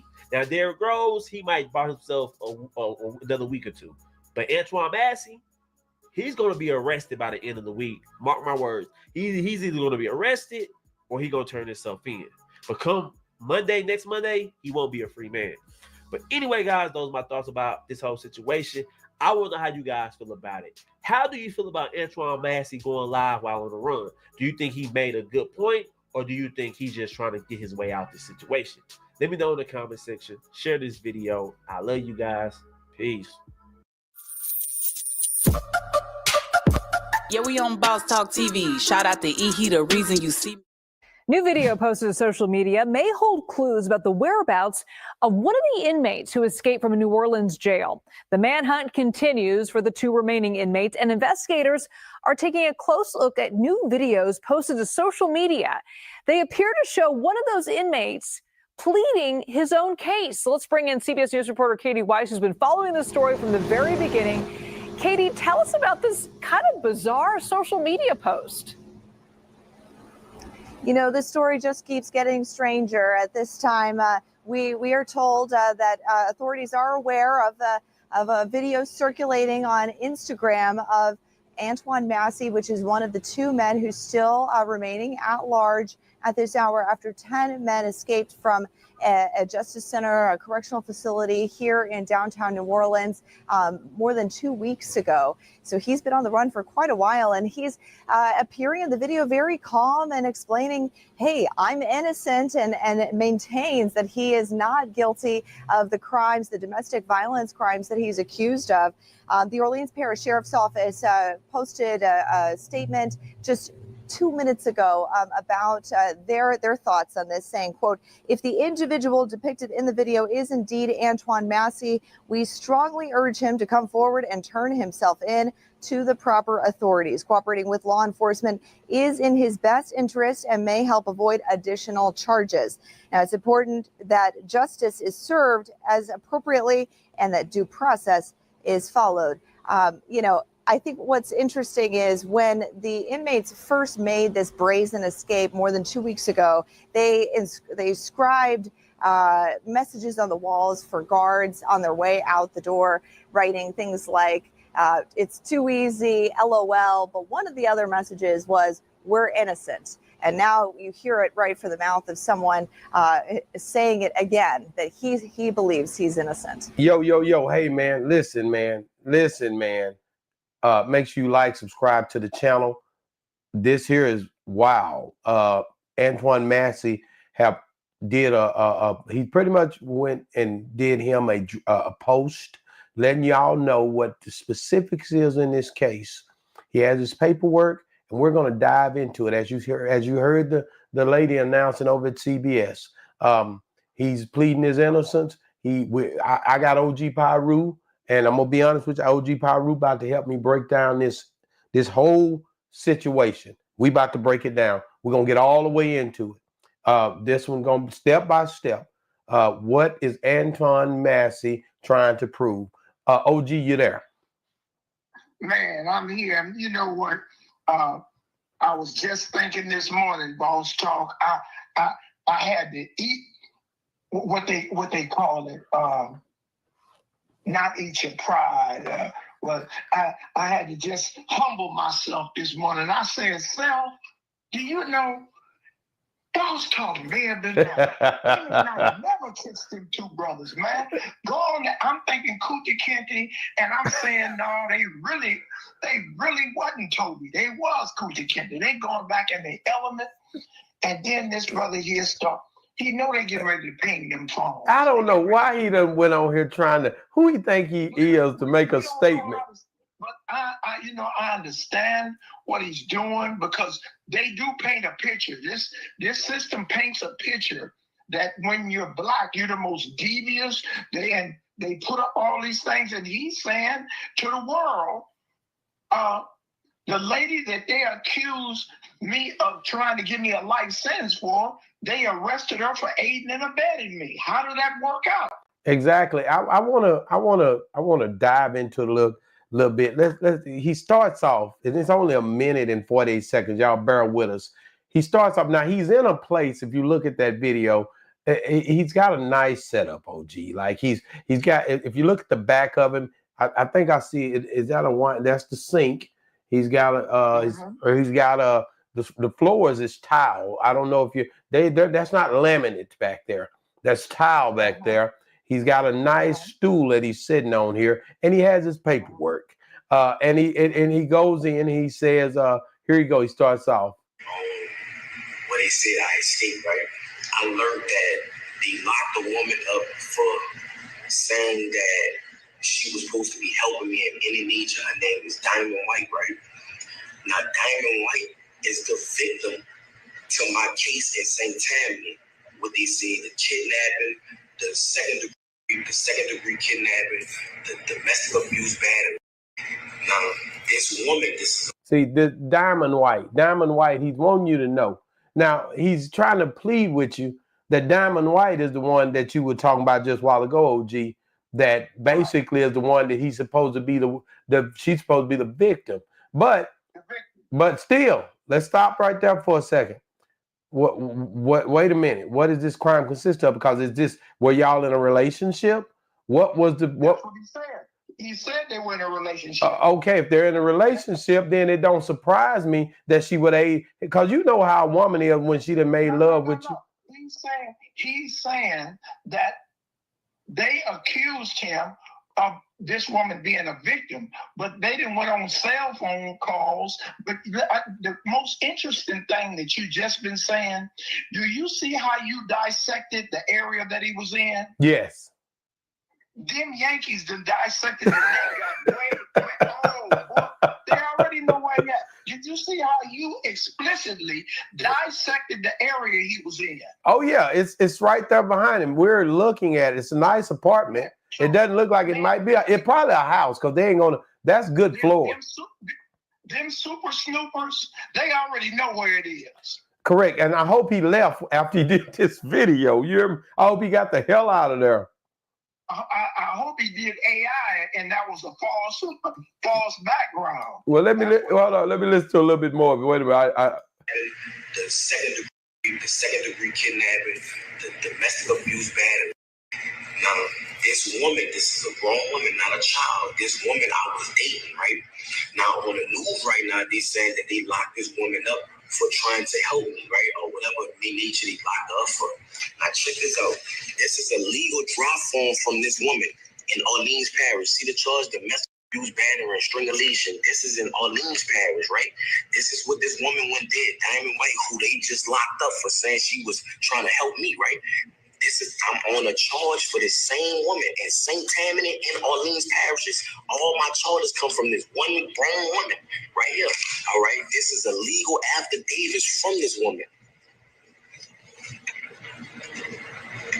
A legal affidavit, and I kept it. Reason why I left the jail, because these people was trying to give me a life sentence in both parishes for something that the woman said that I did not do. Now you see that? Now he's saying the woman say he didn't do it, and they got him in both parishes. They trying to give him life in both parishes. He feel like they trying to get down on him. He kept his paperwork when he left. When he ran out of there that night, he had his paperwork. He did all this to do a live. He want y'all to know I'm finna plead my own case to y'all, and everybody gonna know. And that's what I told you about that dude that was dealing with Megan Thee Stallion when he was in the truck. It don't matter about somebody going to jail or whatever. If I know I ain't do something, or if I seen something wasn't right, I'm gonna speak out. And that's what the power of the internet give you. You can say something like you said, he might have action from this because of him speaking out. I would hope so. I would hope some tearjerker American attorney say not another black man can go down for them. And in that South, you got some of them Yankees that want to go to heaven, so they want to help a Negro. You know what I'm saying? Oh yeah, oh yeah. He gets one of them tearjerker legals and go in there and fight for that brother, you know, and not have one of them public pretenders just trying to railroad it. But I hope he don't turn himself in, though. Now, Antione Massey, if you go when I played the news portion of it, the police, the sheriff, all of them saying his best thing would be to turn himself in. Now, this is the thing. This is what they do. See. If you believe what they say, you believe in the good tooth fairy and the rabbit lay eggs. So Antonio, is it Antonio Massey? You better get out of that house. You got your paperwork and you're doing a good job. I want to see another. I would like to see another, live somewhere else too. I want to see that because he got that paperwork with him. I was able to see it, but I wasn't able to read it. I know it's public information, but I like the way he explained it. Antione Massey said, hell, not only did we break that sink, did we push, we want it out, and we are innocent. And I'm the one left that, I left that on the wall saying, I'm innocent, man. I'm the one wrote, I'm innocent on the wall, and I took my paperwork. He trying to play the part to where, hey, man, I'm trying to prove I didn't do this, and they trying to give me double life for this mess, man. And you know what? And that's the manipulation of the court system, right? Now, attorney will have you sit in the courtroom and sit there looking docile for a crime you didn't commit. But you're not supposed to be aggravated and say that they're lying on me. Oh, it looks bad in front of the jury. Fuck the jury. If I didn't do it, I'm saying I didn't do it. Right? Right. Ain't no sense in you being quiet. The court system is hell of a. When you get arrested, they give you an attorney, right? Right. Now, they say everything that you say, you have to say it through your attorney. So you don't have no say-so in the courtroom at all, right? Right. But as soon as you get convicted, the attorney sit down and you got to stand up for the sentence. How come he didn't get half of it? Right, and then after you get found guilty, now they want you to talk in front of them after you found guilty. You're your attorney, but it's just so manipulative. We've been so misunderstood, and I admire this brother for speaking out. If I'm innocent, I'm gonna tell the world I'm innocent. No, that's right, and he decided to do this, and it took him a little while to build his confidence up because they've been out for a few weeks, and he just now. No confidence. It took him a while to get saved. Oh, to get what he could do it, he felt good, but he better get the hell out of that apartment or out of that house with that tile floor, because that's some good tile. See, now you see. Well, I don't even know if he's in an apartment. I'm just saying the good tile on, but there's some good tile. I don't know if they'll ever put that in. They know that tile, like you said. They know that where he is. Boy, they got blood. As we speaking, they got bloodhounds right now on that block. And then them towers pinging that dang phone. I hope he understand that. I know we said enough on here. You getting pinged, man. Them repeaters is hidden. They know exactly when you made that damn drop and everything. Boy, get out of there. You got to go. Yeah. Now watch this. OG, I'm gonna play a little bit the ending of it. And then plus, look how dirty it is. They went and locked this woman up. Her name is Diamond White. Look on the news. They went and locked this woman up, saying that she was trying to help me. Wherever I this woman, why would she be trying to help me? Make that make sense. World, I'm showing y'all, the whole world, how corrupted the state of Louisiana is. I'm an innocent man. Yes, in my past, I made mistakes. You know what I'm saying? I ain't gonna say mistakes. I was just young. Wow. So he was just young. He pleading. Now, I made mistakes when I was young. I did some things I shouldn't have done, but this right here, this is not good. Hey, listen, they trying to frame me. They trying to frame me. I didn't do this. I didn't do this. Yeah, and see, the situation is though, and I don't like using the word the devil being the devil's advocate because the devil tell the truth. You lie on the devil. The devil just do what he gonna do. You do what I'm saying? Yes, sir. But the inception of this whole arrest or somebody had to call the police. They just didn't look in a crystal ball. Yeah. Somebody called the police. So something happened initially. Yeah. He not telling the whole story. So these females, and this is something that Black women need to do.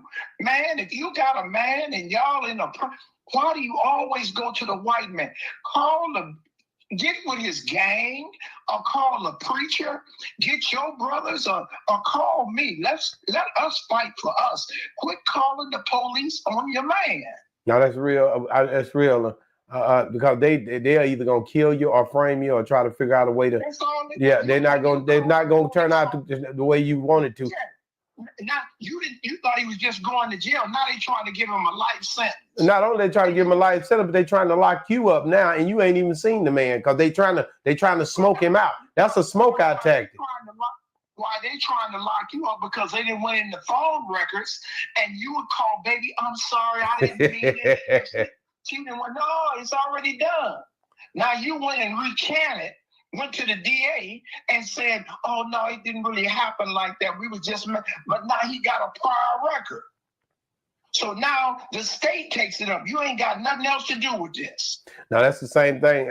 Even Mystical, even though he had a few bumps and bruises, they've been trying to get him out. But that case, they're talking to a family member and just people telling me, like, the woman who this last situation was with is somebody he been had a relationship with forever, from the way they say.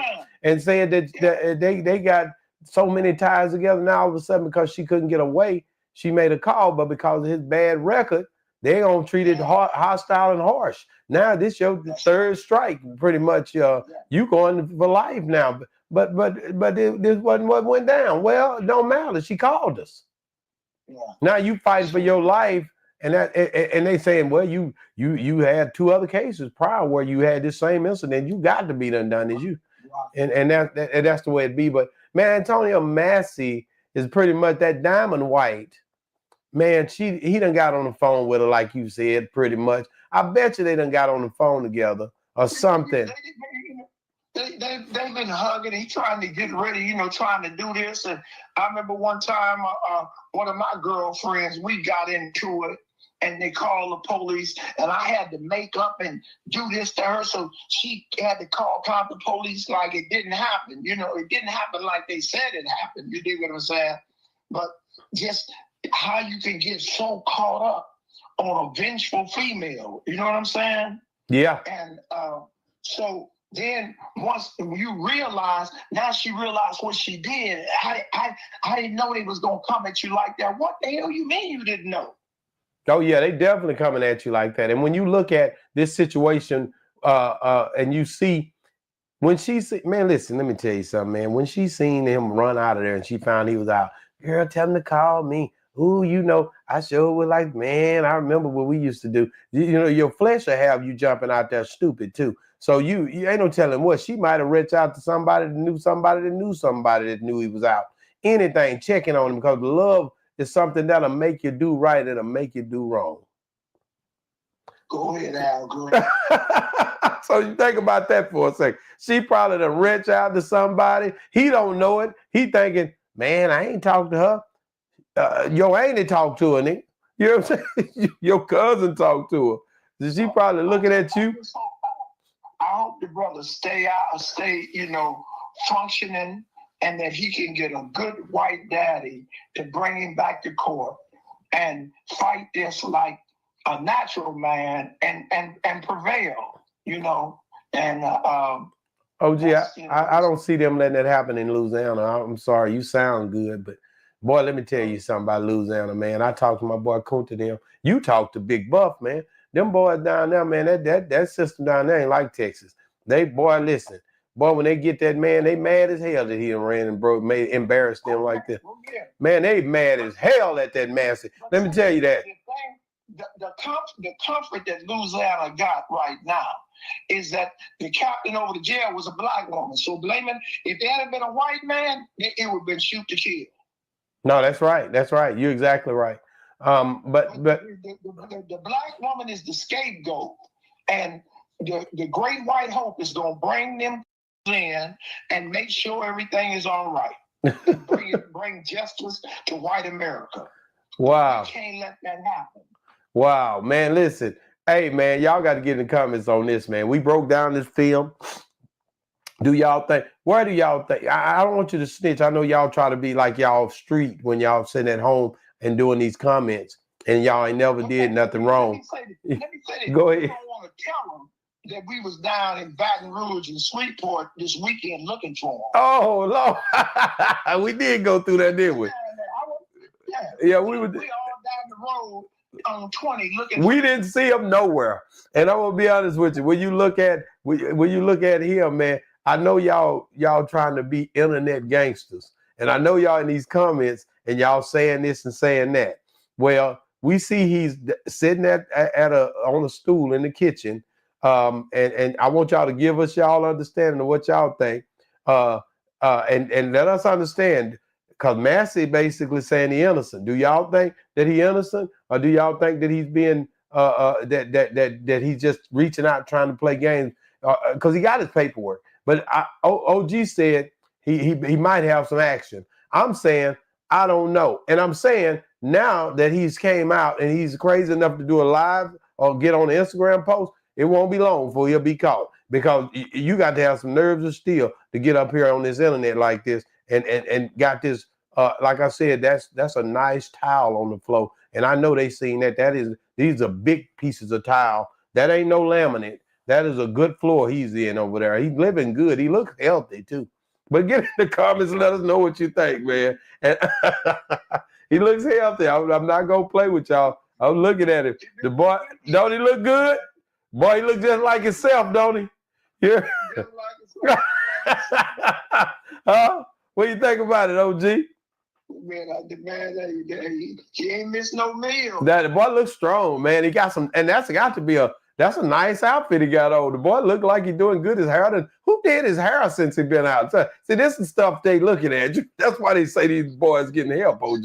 The boy hair look good. The boy got retwist. You know, when you get retwist, that means you out there living good. He living better than these niggas that never been to jail.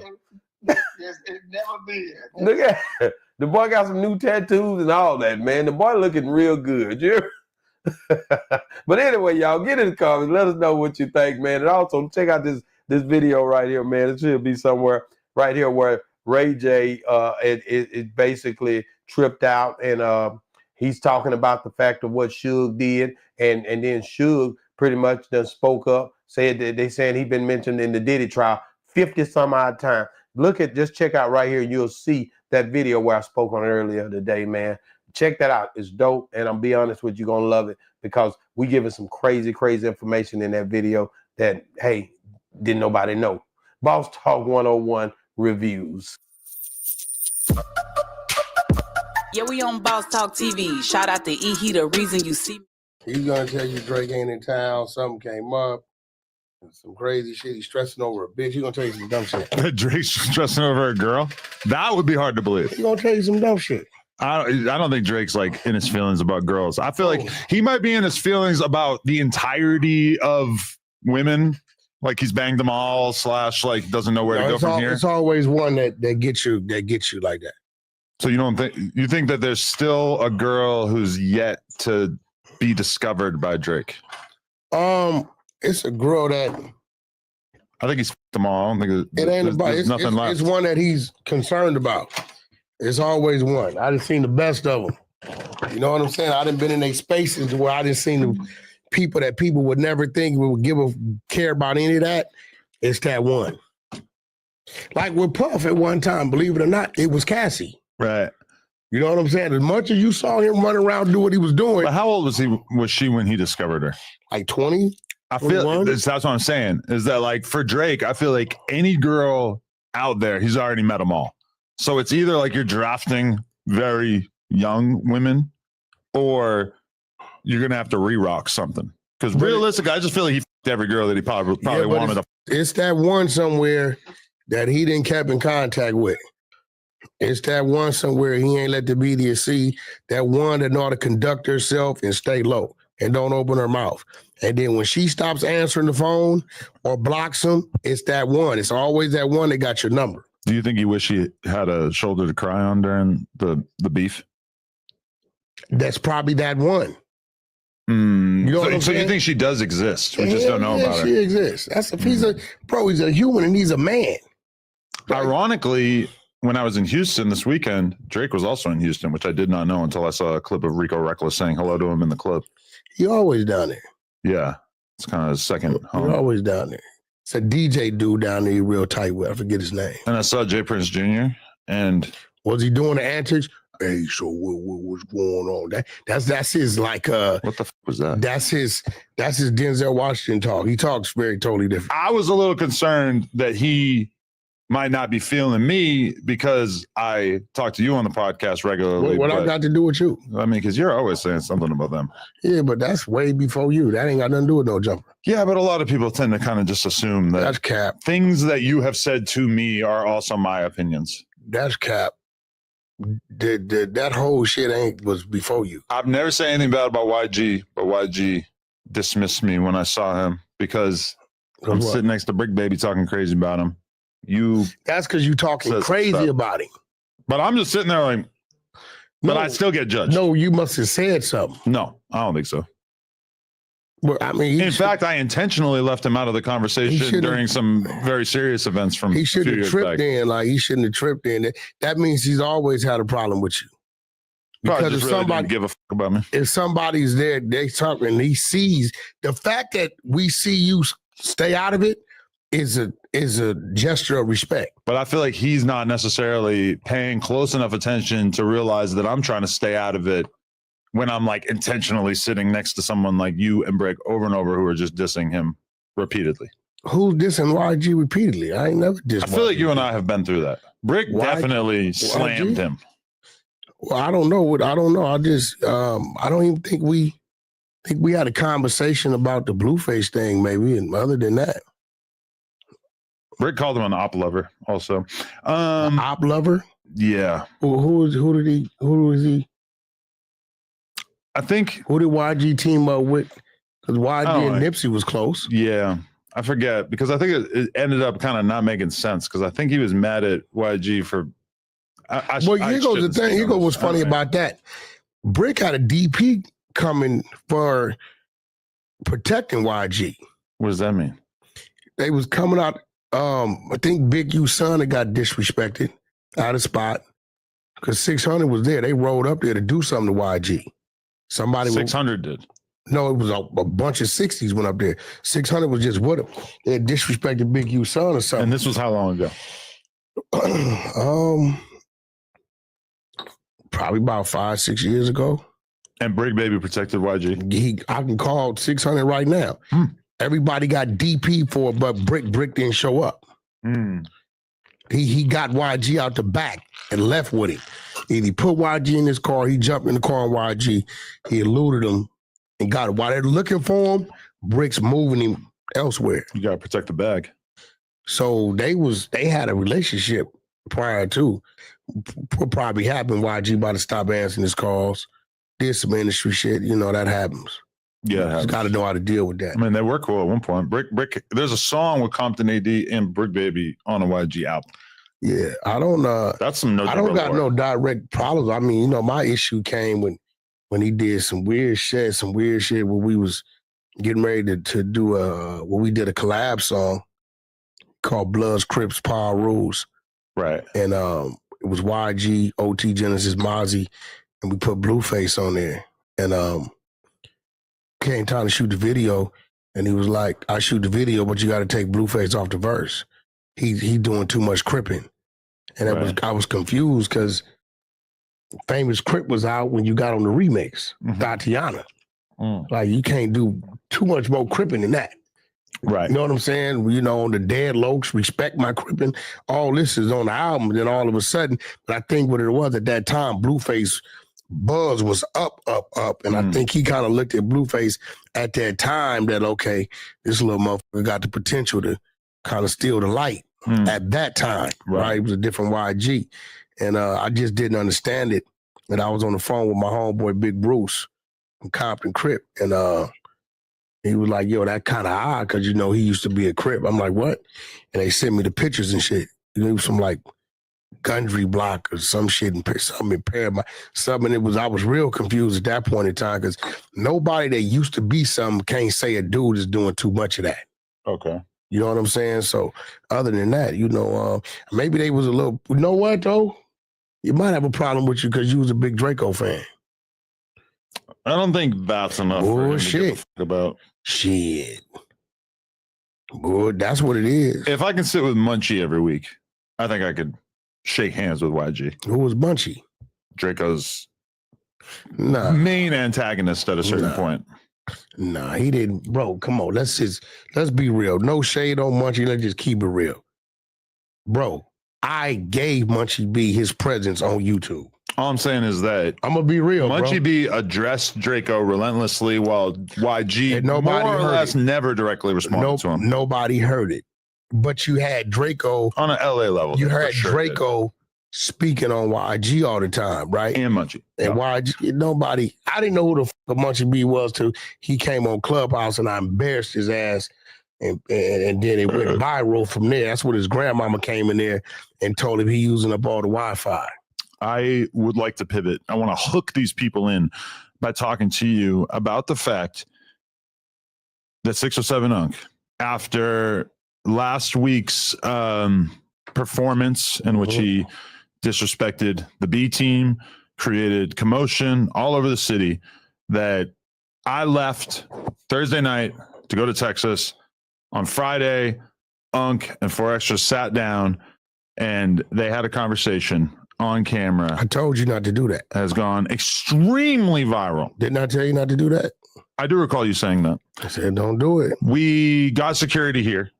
Somehow there was a lapse in which I believe too many people were allowed in here, but 607 Unc basically got called out by 4Extra. 4Extra more or less called him out indirectly or directly, told him that he would essentially make him stop breathing. Unc, honestly, like, it's kind of bizarre. He drove down, literally the next day, he drove to Texas to meet up with us. We hung out for 3 hours, didn't see him again after that. So before you announced he's not coming back. This is before anything regarding him quitting. No, before, yeah, I talked to him for like an hour. Okay. Calmed him down. He was cool. Yeah. Because I pointed out to him, what you do, 607 Unc, is you do a bunch of weird shit. You say a bunch of outrageous shit to get the people's attention, and then you deliver your message, right? He said, Wack, that's exactly what I do. I said, okay. And you did it in your way of doing it, right? Right. I said, okay. What was the message that came after Hoover blank remover? Hold on. I missed that. No, you're missing the point. It's his overall, as weird as 607 acts, he always goes to some top of, the man is not stupid. He just plays crazy. He always goes to something biblical or what people need to stop doing. He'll do a bunch of weird shit, look around, whatever, on my mama line, or just to get you to look at him, and then he'll he'll try to deliver a message from his perception. I told 607, 4 Extras did the same thing. If he's here with 30, 40 dudes, I said, was you touched? No. Did they rob you? No. They didn't kick in your ass, spit on you, go in your pockets? No. But it got your attention, right? Mm-hmm. Yes. And his message was, stop playing with this West Coast gangbang culture, right? Yeah. Did you hear him? Yeah. But you wouldn't have heard it any other time. So he did to you what you do to everybody else, just in his way. Mm-hmm. Because if they wanted to get him, he would have been got. Right. That wasn't the mission. The mission was to get your attention. And I applaud 4 Extras, because the 4 Extras that we know would have did something to him, right? But he didn't. And that's out of respect of his work. 4 Extras know that this is his workplace. Right? But everything he did got his attention. I said, did you hear what he said? Yeah, I heard. Yeah, y'all act different when it comes to that. Okay, so now his message was delivered. 607, you wouldn't, if somebody would have been just trying to talk to you regular, you gonna troll. You're not gonna hear nothing. Right.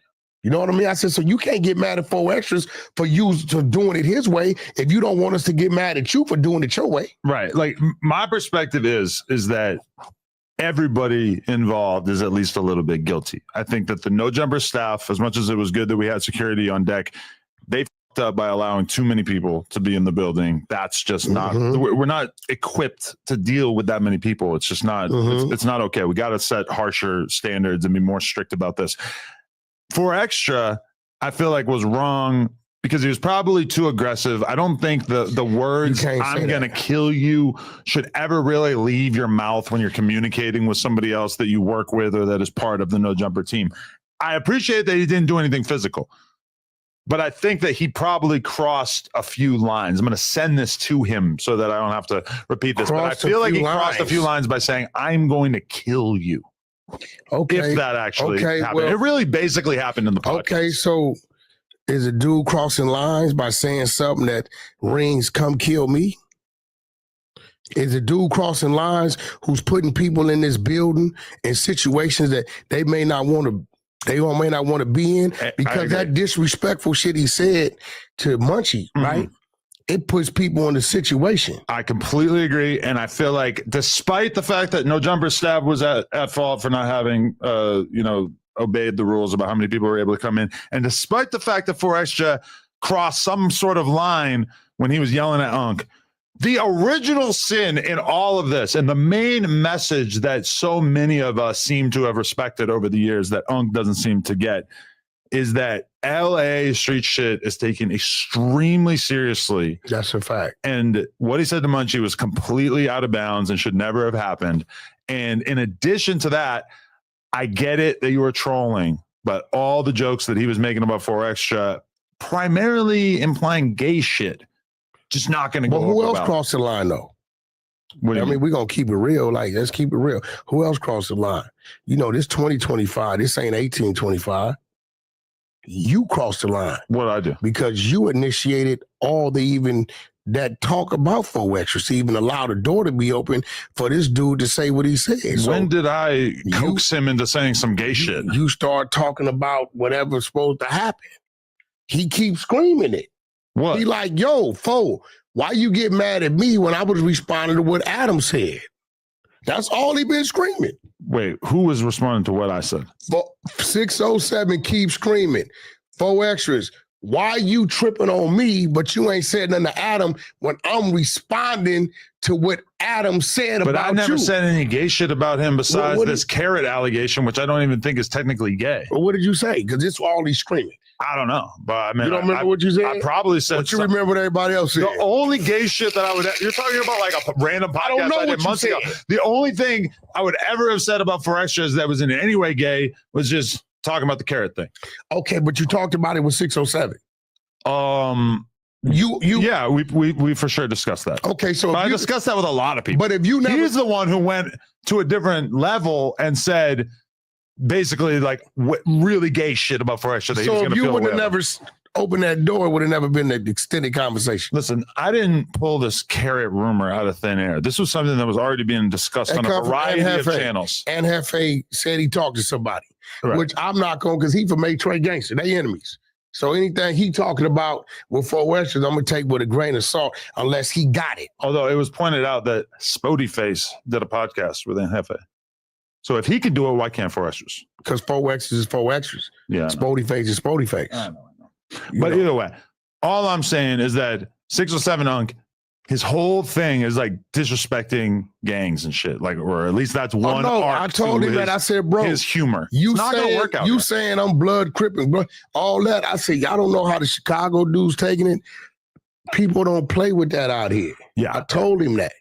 You know what I'm saying? You could just imagine that, like, if he didn't learn this lesson now, he was gonna keep doing this, and you can imagine what he would say to a Crip to get a crazy, outrageous moment.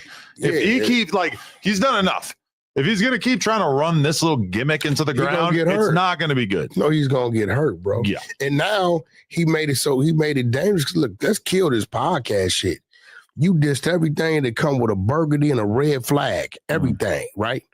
So that means if you out getting gas and the average little dude see you, or you just want to go to the mall, or you sitting there eating, fuck the rappers and the YouTubers.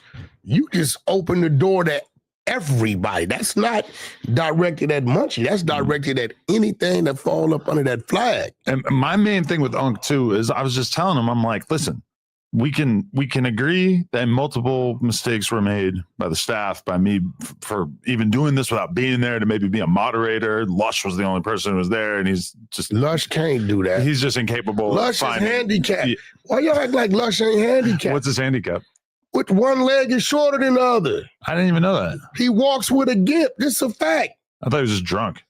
Bro, he walks with one foot is flat, the other one is on the ball of his foot. He walks, bro. He walks like he's handicapped. I didn't even know that. Either way, this is my thing. You telling me you don't see that? I haven't paid attention to how he walks. Bro. Now that you said it for sure, I'm going to be thinking about it, bro. When you seen he walks like this, it's like one foot is like long. A penguin. Like, yeah, bro, like it's something going on. He does look like a penguin. Like, listen, before I met Lush, I wanted to do something to him. Pause. My first time, I don't pause nothing. Okay. Because y'all mind be on some freaky shit. Do something to him where I come from, touch you in a way that you don't want to be touched physically as far as with these hands, right? Oh. So I ain't no pause. It still needed a pause for so much of what you just said. No, because here goes the thing. If I say hey, bro, I came through the back door to get in there. Yeah. That means I came through a door with a knob and a lock. Hey, yo. Y'all mind be on everything. Anybody that does this extra pausing, and I gotta say, what's the nigga name? I try not to do does it. the most. You're pushing me to my limit. What's the dude? Dame Dash? Dame Dash is the king. Dame Dash is gay as His mind is tuned to sexual acts on men. Yeah. His whole conversation, every 10 words, he pausing 5 of them. No, it's insane. I agree. Right? He's probably the worst offender. But he basically invented it. But when Lush walked out, the first time I seen him, I said, oh, bro, you can't. This dude's handicapped, bro. You can't do that. Okay. What were we talking about? Basically, I just don't appreciate Unc playing the victim when all this shit is so obviously caused by him, because now he's also trying to blame me, saying that our titles were too crazy. He told me the same shit. I said, bruh, Rick Baby never complained about the titles. I said 607. All of our names get put in some crazy clickbait titles. You ain't nobody special, bro. I also just feel like we don't really cross lines in terms of titles in comparison to what everybody else is out there doing. I feel like our titles are very restrained. That come with the game. But I said, bro, you playing victim and you violate and say the most craziest, disrespectful shit about everybody. You know what I'm saying? That's what I'm saying. So, you know, at the end, he's a bad victim. It's just not. It's not working. I mean, I'm just telling him. I told him, like, look, bro, you got to take the good with the bad. You know what I'm saying? We got. Let's see what titles we actually did here. Okay, 607 disrespects Bloods and Munchie ain't feeling it. This is restrained. That's the truth. That is 100% what happened. 607 quits no jumper after 4 extra threatened to kill him. He can't take issue with that. That's against 4 extra. I didn't like you putting that title up. Munchie B speaks on 607 dissing the Bloods. I mean, these are not spicy titles in comparison to a lot of other titles that are being used out there about this very They could have topic. said 4 extras, first podcaster to threaten to kill an alien. No, it Or could have said 4 extras gets into it with Pookie. You want a viral title? All the Bloods in Los Angeles are going to want to kill 607 Unc now. Or that's a viral title. Or it could have said 607 Unc says all the Bloods in LA are weak. Exactly. And then press that. At that point, it's a problem. But comparison, 607 Unc on accidentally dissing the Bloods in front of Munchie B. He That is the most respect. Even that is giving him a huge benefit of the doubt. That's what I'm saying. Doubled down. If anything, our titles are too polite to the point where they're not true. He doubled down and then he stood on it and said, well, you know, as a Crip, that's what we say. Yeah. I mean, Tay F3rd says Munchie B should have beat 607 Unc for dissing Bloods. That's a fact. This is not clickbait titles. Like, calling these clickbait titles is totally disingenuous.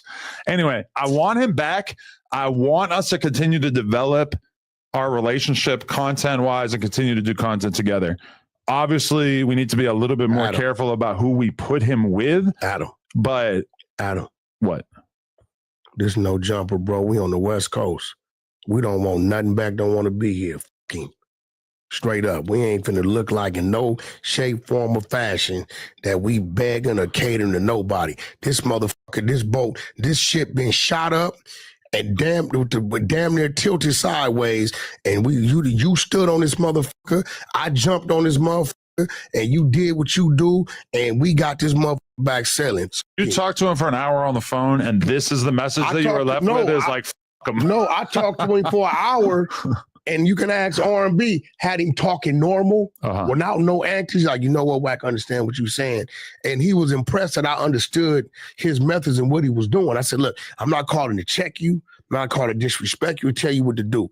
I'm calling to just educate you on this coast if you're going to be here. So he said what he said, and I said, you know what? You're right. Like, I use my antics to get people's attention to deliver a message. And you're right. The fact I wasn't robbed or my ass whooped or nothing happened to me, he definitely showed me how it could have went. I said, okay, so that should teach you to tone that disrespect or even play. I said, bro, don't even play with no blood and Paru and Crippin out here, bro.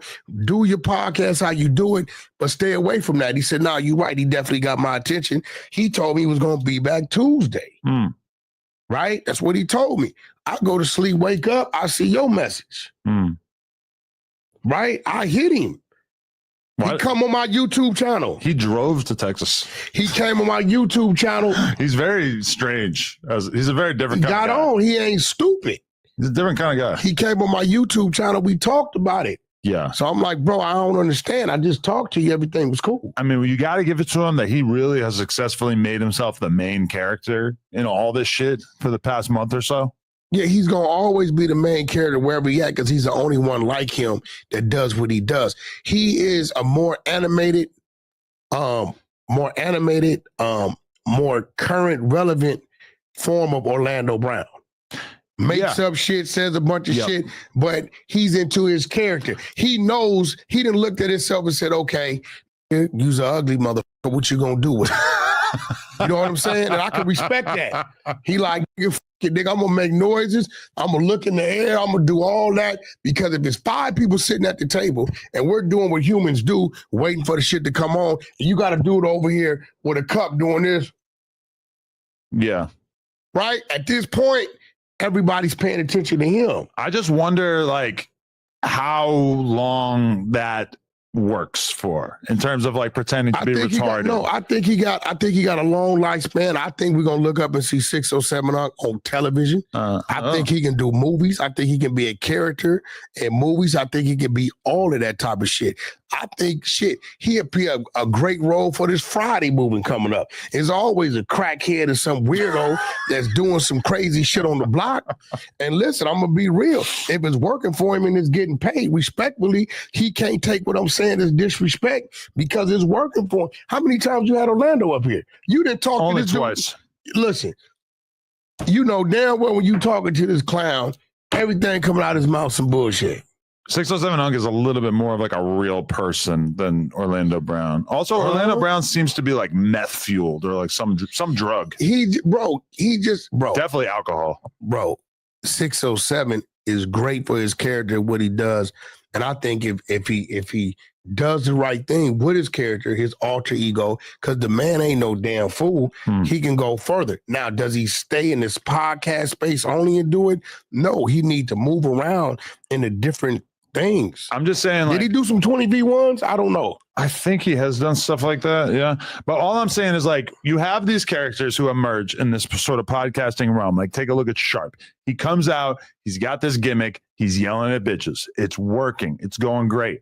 He then sees that and he believes that he's the man and that he can do any kind of content he wants. So all of a sudden he's interviewing 60-year-old rappers and random people. And it's just like, he thought he was a star on a level that he clearly wasn't. Now 607 Unk, he's out here. He's making every podcast that he's on fun and unpredictable, and it's working so good. But the thing about it is that we have to keep switching it up. You know, it's like it has to stay interesting, and the gimmick of dissing gangs is really not going to work. Here's the difference between him and Sharp. Sharp wasn't funny. Unk is funny. Whether it's facial expressions, what he's saying, he's gonna be like, "What the hell?" With Sharp, it was a pure crash out. It was purely him being an irrational fucking monster, and then the girls trying to deal with it to one extent or another. But he ended up overthinking it and thinking that he was bigger than that. He should have kept doing that. He should still be yelling at hoes right now. Yeah, if he would have stayed with the women.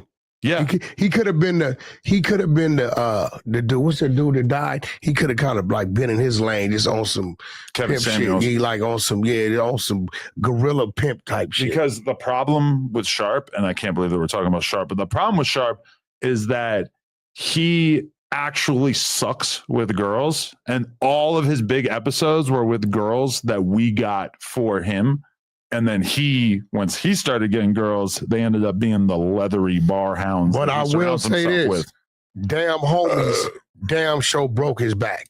Damn homie showed that you really ain't that pimp that you said you was. She's 50 Cent, he's Ja Rule. Yeah, she damn show definitely. Shout out to damn homies. Yeah.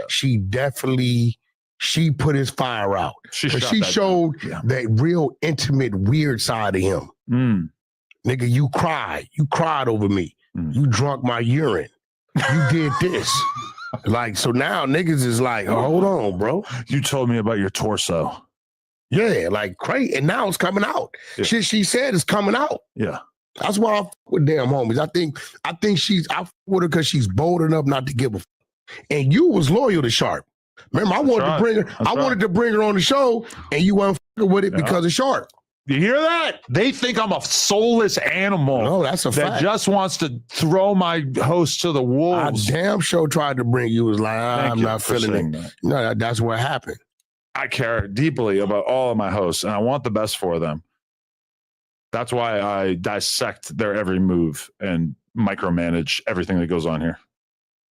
Not really. In reality, I just kind of let everything happen. I mean, look, man, the ship is moving. I think that I think where we're at right now, the best time in No Jumper's recent history. We can respect the SoundCloud era when I was just getting all these interviews. We can respect the Melrose era where everything was crazy as fuck every day. But this time period right now, I'm just saying, it may have been bigger number-wise during the COVID, AD, T-Rel, et cetera era, but right now is the most interesting time, I think, in the history of No Jumper. We got the Whack arc continuing on, most successful show in No Jumper history. Yeah. We got 4 Extra out here doing his thing, refusing to compromise. We got 607 Unk being a freaky bisexual witch doctor. We got, the Lush slowly crumbling and falling apart on camera, buzzballs to the face. We got, the Aunt Hefe, Munchie B, No Jumper show unfold, and we've got Brandon, antagonizing, the antagonist, intellectual, he owned that spot, whatever. And we have huge plans. This is something that I want you to get in on. This is what's going to happen soon. I'll just think out loud because who cares? And this is actually a meeting that I just had with Josh. But basically, like, we need new blood here. We need new faces constantly coming in and out of here. So this is our plan. We get a lot of people in here one day. We're going to do a casting call to get different people to come who want to be a part of this, right? Saturday morning, we get all these people in here, all these different guys who want to be No Jumper hosts, who want to be tested. I was thinking like we could have them compete on physical activities or create different interesting competitions. But then when I thought about that, who cares? Who cares who's the fastest? Who cares who's the strongest? This means nothing. What matters is, can they do battle with each other on camera? So this is my idea. We take these guys. If we've got 30 of them out there, one by one, we bring them in here and we do different duels. I don't know if it's going to be 5 minutes, 10 minutes, whatever, but it'd be like me, one of the other hosts, and then we bring these hosts in here and we submit topics, and they have to basically go back and forth, not like a formal debate, but they have to discuss these topics. And over the course of the 10 minutes, whatever it is, we're going to figure out who the winner is. And in some cases, they will defeat. I don't know. We're going to create like an official structure for this. I see you, bitch. They will defeat the other person. That person has to go home. And then meanwhile, we have another live stream going on out there where all the people who are waiting to come in here are basically, politic and doing whatever the fuck is going on out there. And the goal is to take this 30 people and turn it into like 6 by the end of the night. Then those 6 do a sleep stream where we set it up. The fans can send in TTS messages and play music or whatever while they're sleeping, just to fuck with them. And after that night of them sleeping in here and being all crammed together or whatever, we come in the next day and we do the finals and we figure out who is going to be the champion of this. And at the end of it is a No Jumper contract to consistently work here for X number of months. So, and then I'll go back to what I was just telling you. Tons in your of office. content. I think this so. is What you guys just witnessed is you witnessed a white dude put together a full-blown mission that doesn't require anybody gets hurt or goes to jail. You feel me? This is a fact, right? I just told you in the room. I said, "Yo, bro, the street nigga aspect of shit is played out right now. Everybody that's winning is regular Derek Degler, Gomer Powell, background people, right? They don't give a fuck. They put up on their jeans, a shirt, hat, and it's cool. They jump in the back of a black car with a hot chick, and they go over here and do some shit to make a couple $100,000, and it's cool. Meanwhile, you got the dudes over here mad dogging, mean mugging, talking about nothing. What you just said was genius. Thank you. Right? And I'm very excited about it. And I'm in full support of it. So whatever it is I need to do or I got to do, I'm in full support of it. The question is, what should the general demographic be? Because I obviously have concerns about putting a bunch of different street dudes in here together. Obviously, we're going to have security. People are going to be searched. It ain't even about street. Listen, I'm going to be real. If you're a street dude, I'm going to keep it 100 with you right now.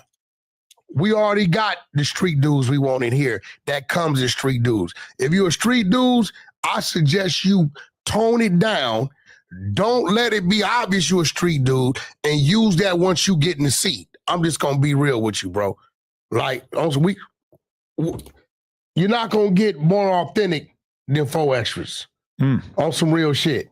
You know what I'm saying? Like, you're not going to get more authentic than that when it comes to a street dude. Right? I don't do what 4 extras do. Right? I had 3 calls today. Kroger, you know what I'm saying? With Tony Martin in the UK, for setting up some wilding out tour shows. You get what I'm saying? In the fucking warehouse to negotiate the percentages they've been charging me. They're too high. Those were my calls today. While me and R&B sat down there in the office and got my windshield changed on the G-Wagon. And we ordered sweet greens. Ooh, I love that. Right? What I'm saying is, but at the drop of a dime, I could turn that on, talk that talk. We could walk that walk. But come up here, bro, and use that as part of your alter ego. Don't have it 100% because those type of dudes, and I got to keep it 100, I'll fuck with him. When they get to the table, they be too cool and they fold. Travis Ford said right there, he spent more time fake rolling blunts than engaging in the conversation because they be caught up on what the perception of themselves gonna look like. And I want him to hear this because I really think he can be something with this, but I think he's better on the creative side outside of the camera. Creating shit and helping put together things. He's great at that, right? But come up here, bro, minus that, and just use that when you get in the seat. Because the dude across from you may not be equipped to deal with that. But if you out there with the extra out shit, we already know what to expect from you. And if you don't perform like 4 extras, then you get what I'm saying? You're putting yourself in a box. If you ain't over animated and the crazy part, that's just 4 extras. That's his natural.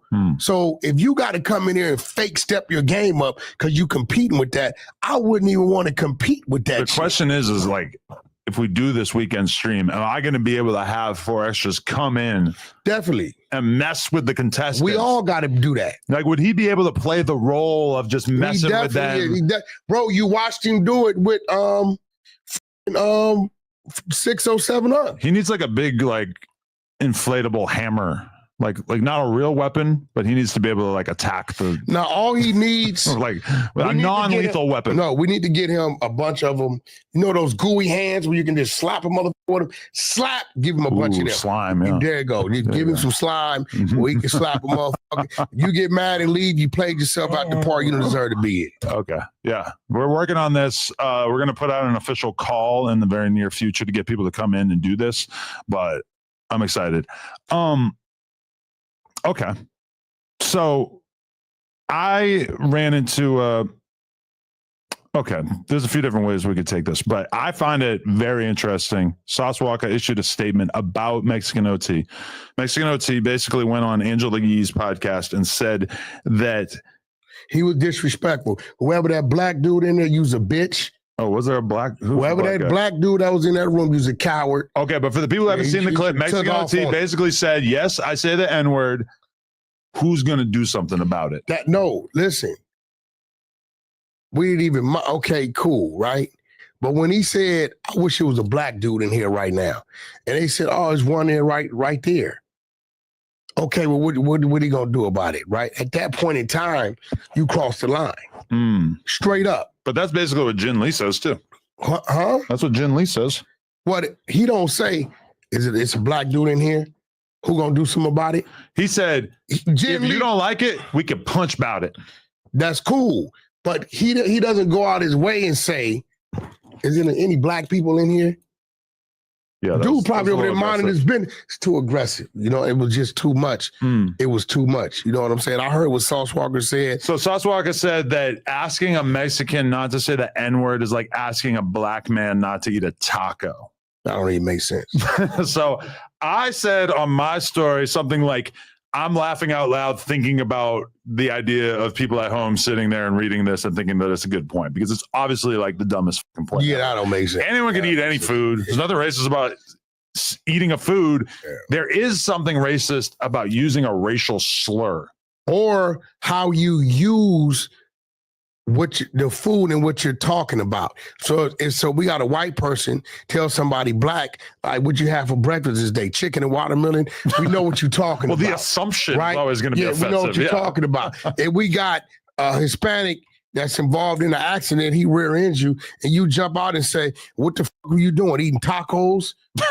You wasn't paying attention. You get what I'm saying? All right. And, if it's an Asian dude, everybody can say some weird shit in a weird way to where it means something disrespectful. Or you could just be having a conversation and say, hey, bro, it's Taco Tuesday, bro. We're going to pull up to the thing. We're going to have a good time. You know, you're not being disrespectful. Right.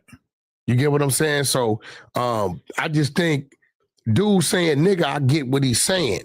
He grew up around him. It's like a universal word. I walk in the store, you hear, hey, my nigga, grab me some chips. They don't be black, right? But the way he did it, I wish somebody black was in here. By confronting, I completely understand why it was considered offensive, but because by challenging or questioning a random black guy, like kind of sort of low-key punking him out. It was crazy. I can understand why that didn't go. I don't know. OT dude, got nothing against him. I believe I seen him doing a freestyle or drop the mic or something. He was hard and all that. Yeah. But other than that, that was a little. And I think when he looks back at it, he gonna be able to see like, all right, I see what they saying with that. Far as him saying the N-word or what's up, my nigga, to his people, I don't. But Sauce Walker kind of clout chased off me because he took the fact that I commented it on my story and he then did this huge Instagram rant as if like I'm in the wrong for making fun of his nonsensical statement. But he did acknowledge that, you know, it was great that I was going to all these neighborhoods in Houston and doing content and everything like that. Yeah, but Sauce told me you did something to Sauce. Remember when he came in there and I got him to come over here to the table? All I said was that I wanted to do an interview with him and crack a pint. Paint. Oh, some lean. A lean, yes. Does he drink lean? A lot. Probably a lot more than me. He probably took that personal. He took it as like me, little boy, and him / saying something kind of racialized. But Sauce was crazy. The way you took Adam saying that, because if it would have been a black dude said it, you wouldn't have a problem with it. It's the same way we took OT saying how he said it. Is I wish it was a black in here. Well, Sauce did call out Mexican OT for saying that, even though he also said that he thinks the Mexicans have every right to say it. Yeah, I mean, I don't trip it because it's like, you know, on the streets. Now in jail, it's a little different. The Mexicans police themselves out here. Mm-hmm. They don't even allow their people to really say that like that because they don't want us to start saying shit. Mm. You get what I'm saying? But I don't really trip it. It's like it's like a universal word, bro. It's like, you know, if it ain't the hard ER, I really don't hear. So you think that the black people who are offended by Mexicans saying it need to just kind of shut the fuck up and move on? Is that fair? It's their upbringing. Right. But do you think that overall your advice, like, okay, let's say you had an artist, a strong, proud black woman, a Doechii type, and she's outspoken about not liking Mexican people saying the N-word. Are you as her manager saying, listen, you got to give this one up? Nah, because you're dealing with a different type of mentality. It would be very awkward, but that would be my advice to her is like, you're not winning this fight. And this is a huge percentage of your fan base. It wouldn't hit the same street coming mentality. From me, understand is, you know why? Because a black dude from the streets, I'd say to a Mexican in a minute, "Hey, my nigga, you got a cigarette? Hey, my nigga, you got change for 100?" Just in talk, regular talk, not thinking nothing about it. They'll say that to a white guy too. They've said, I think they're more prone to say it to a Hispanic. Yeah, because they feel at least like we're minorities. We're not white people. Or Asian, we have more in common before than he says that them. to a white dude, right? Right. So I don't, unless he's using it in a way that I feel is aggressive or too assertive, I don't hear it as that. But the question is like, should black people as a group I think unite and just say, okay, we're not going to fight this, or should they continue to fight it? Because I feel like there needs to be a clear strategy. Listen, what makes black people so beautiful is that we're all different. So I think the black people that don't care. Mm-hmm. The black people that want to speak against it, speak against it. The black people that's whatever, right? And all of that together is what makes you see that. You see, look at that. That's crazy. She's letting them hang out today, yeah. It's crazy. You see that? Right? So at the end of the day, I think the black people should continue to do what they do. Doechii, you continue to speak against it. Shout out TDE. And then the other people could continue to embrace it. I personally don't care. You know what I'm saying? Unless you use it in a I don't actually know that way. Doechii gives a shit about that, for the record. Yeah, and unless you use it in a disrespectful way. Got it. Okay. Speaking of Mexicans, our boy Swifty Blue.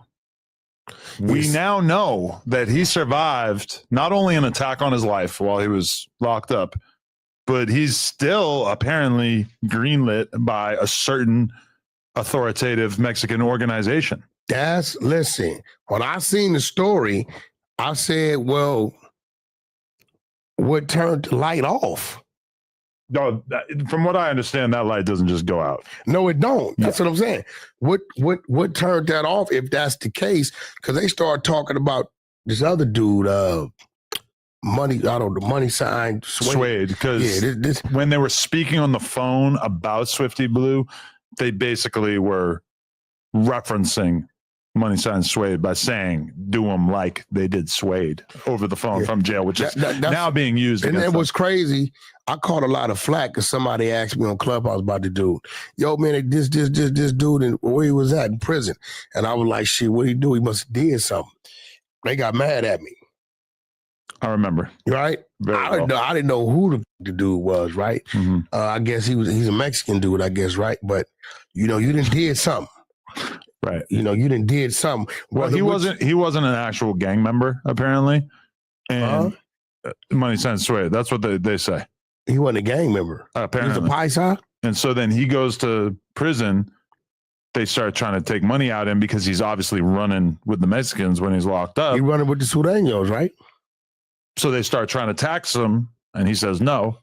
And so they end up stabbing him. Well, that's what he did wrong. Right.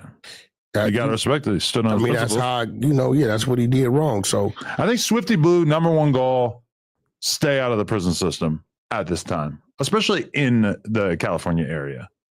It said he got stabbed, right? At one point, they made an attempt on his life, and it didn't work. Or in LA County? I'm not 100% sure, but probably. I don't know. So these dudes are facing federal charges for him. Including, like, at one point, one of the guys calls home to his mom from jail and says, basically in coded language says, is there still a green light on the one who sings? Talking about Swifty Blue. She calls back and says, yes, she's also included in the indictment. She's also being charged. So if you want someone to start talking and start working with the government, throw their mom in the mix. So here goes That's a pretty good strategy, right? So their whole case is built solely and primarily off of wiretaps from these actual people. They ain't saying Swifty. But I think they have snitches as well. They ain't saying Swifty cooperated with nothing. No, that hasn't been It's people suggested. internally amongst their organization or somebody tied to their organization who's pointing them in the right direction. So with Swifty Blue, basically, he at one point disrespected a very high-ranking member to that member's younger sister or something. And Swifty Blue was messing with her. At some point, he disrespects her and this guy who's a mega OG. What she probably said was she probably ended up ratting him out. Who she was gonna go get. So then they say, well, now you got to start paying. They tell Swifty Blue, basically, like at some point, they just start taxing him and he's going along with it. And then at some point he says, I don't even know if he said, I'm not paying anymore, or if they said, we don't want it. You're greenlit. So at some point he offended them so much that they just wanted him taken out. They didn't care about taking his money anymore. And from what I understand, that probably is still the case. Because apparently that green light doesn't just go away when a couple of guys get indicted. If I was Swifty, I'd become good friends with Trap Lord Ross, go live with him in the UK. He actually has moved to America. Who, Trap? Yeah. Nah. Why do you think you see him all the time? I thought he had a spot out here. Oh, okay. You're tired of paying hotels when he come out here. Yeah, let's say that. Let's be unpredictable. He does not live out here. But also, remember I did that hood vlog with Swifty Blue? Me and Brick Baby went to Paramount or whatever, I think. Paramount. And we marched around with him, had a good old time, made a pretty good vlog, classic vlog, if you ask me. And then that night, the restaurant that we went to, Fatima's Grill, was firebombed, which I always took as a sign, don't fuck with Swifty Blue because we're going to do something to your establishment.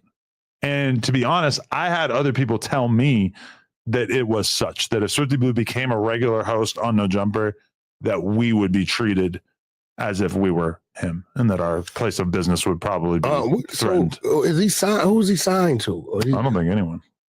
Oh, okay. He's had a lot of affiliations that really haven't worked out over the years, but yeah, I see him I think he might have DM'd me a few times or so, but I don't really be knowing. He is like the original background. He's the prototype. He's the original Lefty Gunplay. He's the original of a lot of these guys, to be totally honest, in terms of the style that he's pushing and everything, you know. Yeah. I don't really know too much about him. I don't know his music but I know his name. I don't think he never said nothing about it. I don't be knowing, bro. Yeah, it's okay. You know what I'm saying? Or know what he might have. Did that dude say something about Blueface at one time? Probably. I think was him and like what's the dude, the little Raider dude running around? Oh yeah, Compaleta. Swifty Blue, Whack 100. Yeah, I don't. Swifty Blue says Hater World had to get help when Whack 100 was gonna pull up. Yeah, like I said, I ain't never had no issues with him. Swifty Blue calls out Whack 100. Did he? Whack 100 checks in with Swifty Blue. Oh, that's crazy. Swifty Blue says Adam 22 is a whack rapper. Wow. Well, now we're just talking crazy. That's outlandish. Anyway, the crazy part of the sad part about this is that it's so much attention on him that it's probably gonna happen close to him. Do you think somebody around him will take him out? No. Somebody around him gonna set him up, take his place. Okay.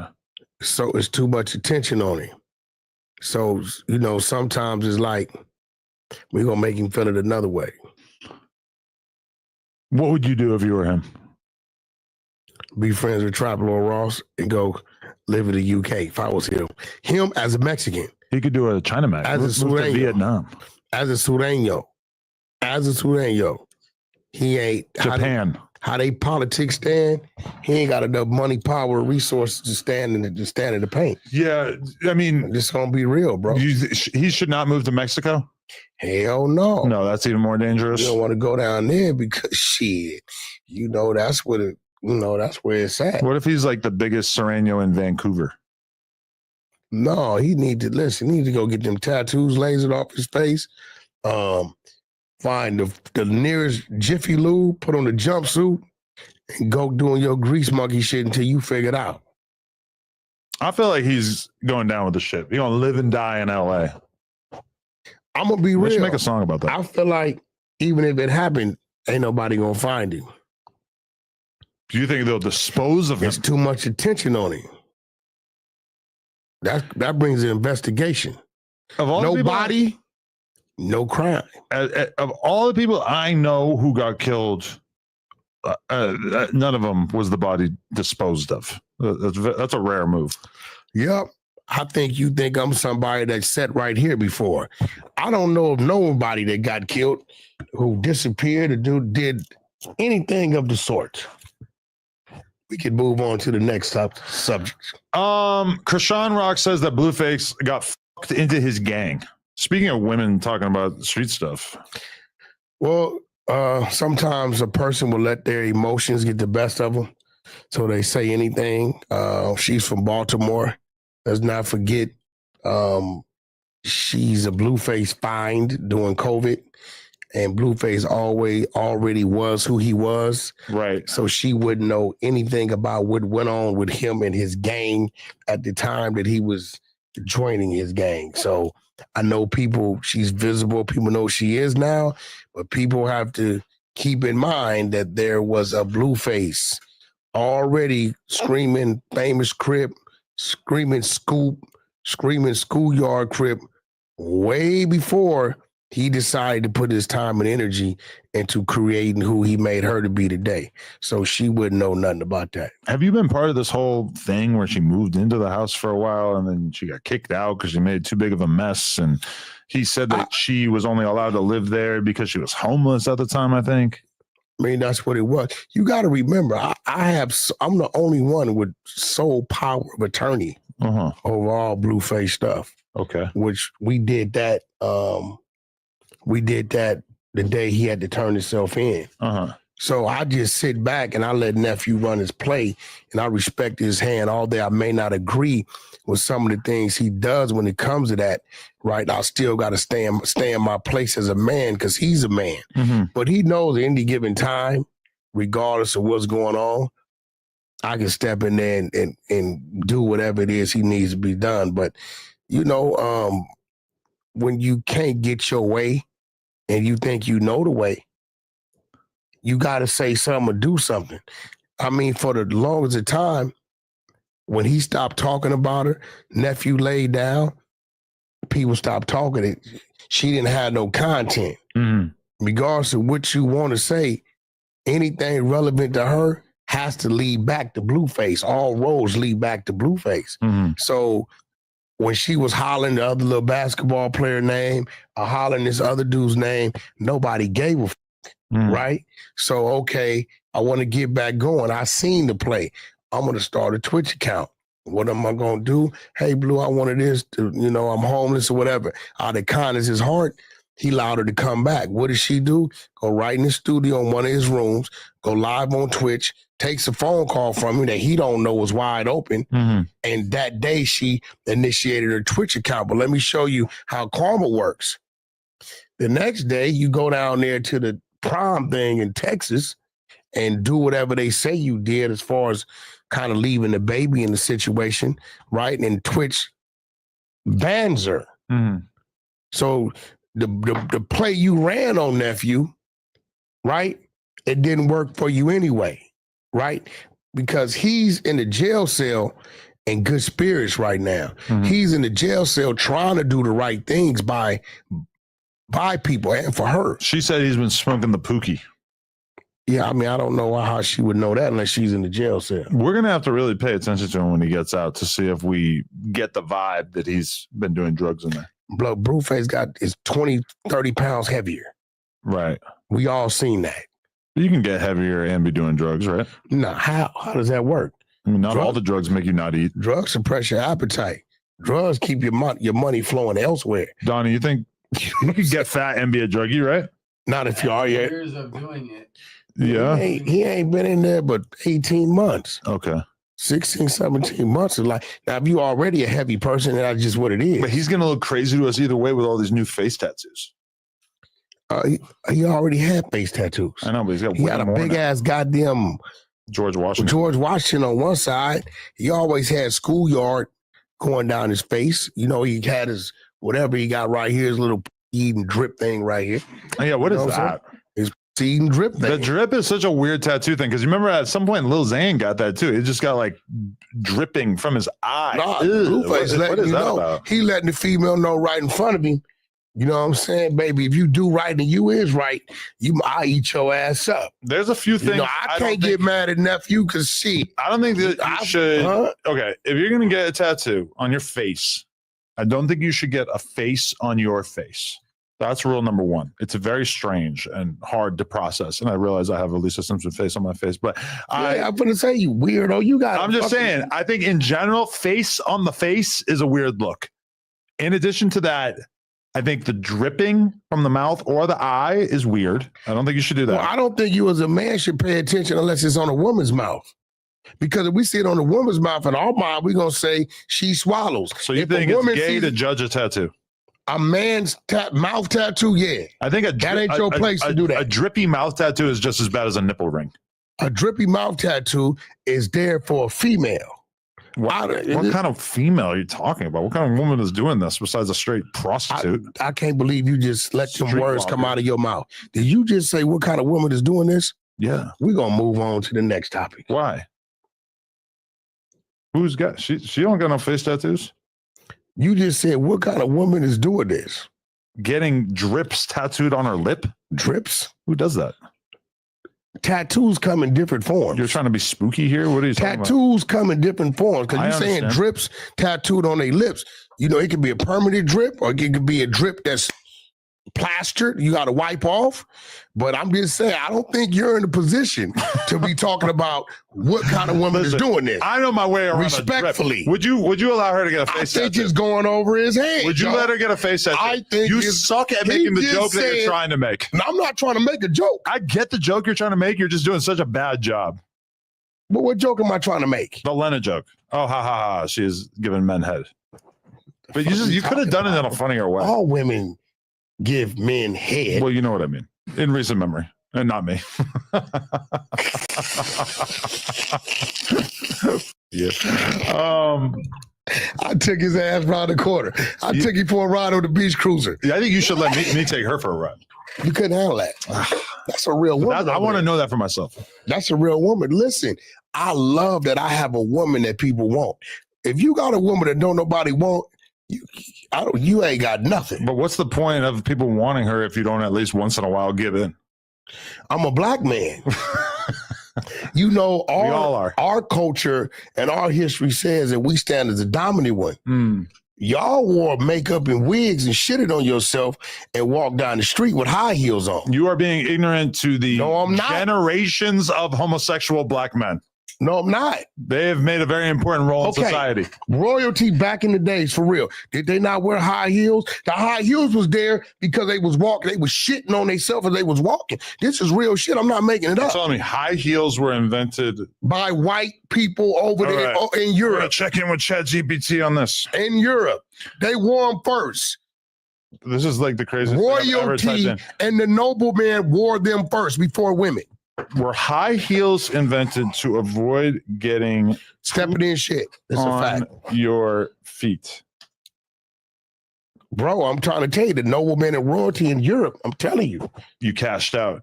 Yes, in a way, high heels were originally invented to avoid getting waste on your feet. Here, amongst other reasons, here's the real history. I'm telling you, men wore in places like ancient Egypt and medieval Europe. Elevated footwear was sometimes worn by the upper class who was stepping in mud, garbage, and human or animal waste. There you go. The Caucasians from the Caucasus Mountain, the Canaanites. This is a fact. So you're saying that you think that I should wear high heels and or a tube top and mini first skirt? of all, you my brother. I'm gonna beat your ass if I catch you some high heels. That's giving 4 extra. You just did like a 4 extra style thing there. As a brother, like I'm not gonna hurt you. There's a clip out there of me wearing high heels. Nah, you better not never do no shit like that. That's my brother. That we ain't doing that. I can find it. Keep talking though, because you know what I'm saying. Adam 22 gay convention. Is that? Oh, that's the dude that my partner with all the tattoos on his face. The Mexican dude, the Adam comedian 22 dude. Funny Carlos. Shout out Funny Carlos, man. That's right. For those of y'all essays want to know, you're talking about Baldacci. Me and Funny Carlos is tapped in. It's my partner. You know what I'm saying? We talk from time to time, respectfully. Man, I fucking went to this like gay... What is this shit Brick Baby's talking about? What are you talking about? He talking about somebody, a friend of his, and then unalived himself. Wait, oh yeah, he said that a guy like killed himself in front of his cell. Some Asian dude. Yeah. How'd he do it? I don't know. I have no idea. I just like kind of heard him say that today when I was listening to a clip on the vlog. Yeah. He jumped off the tier? Oh yeah. Clinical bomber.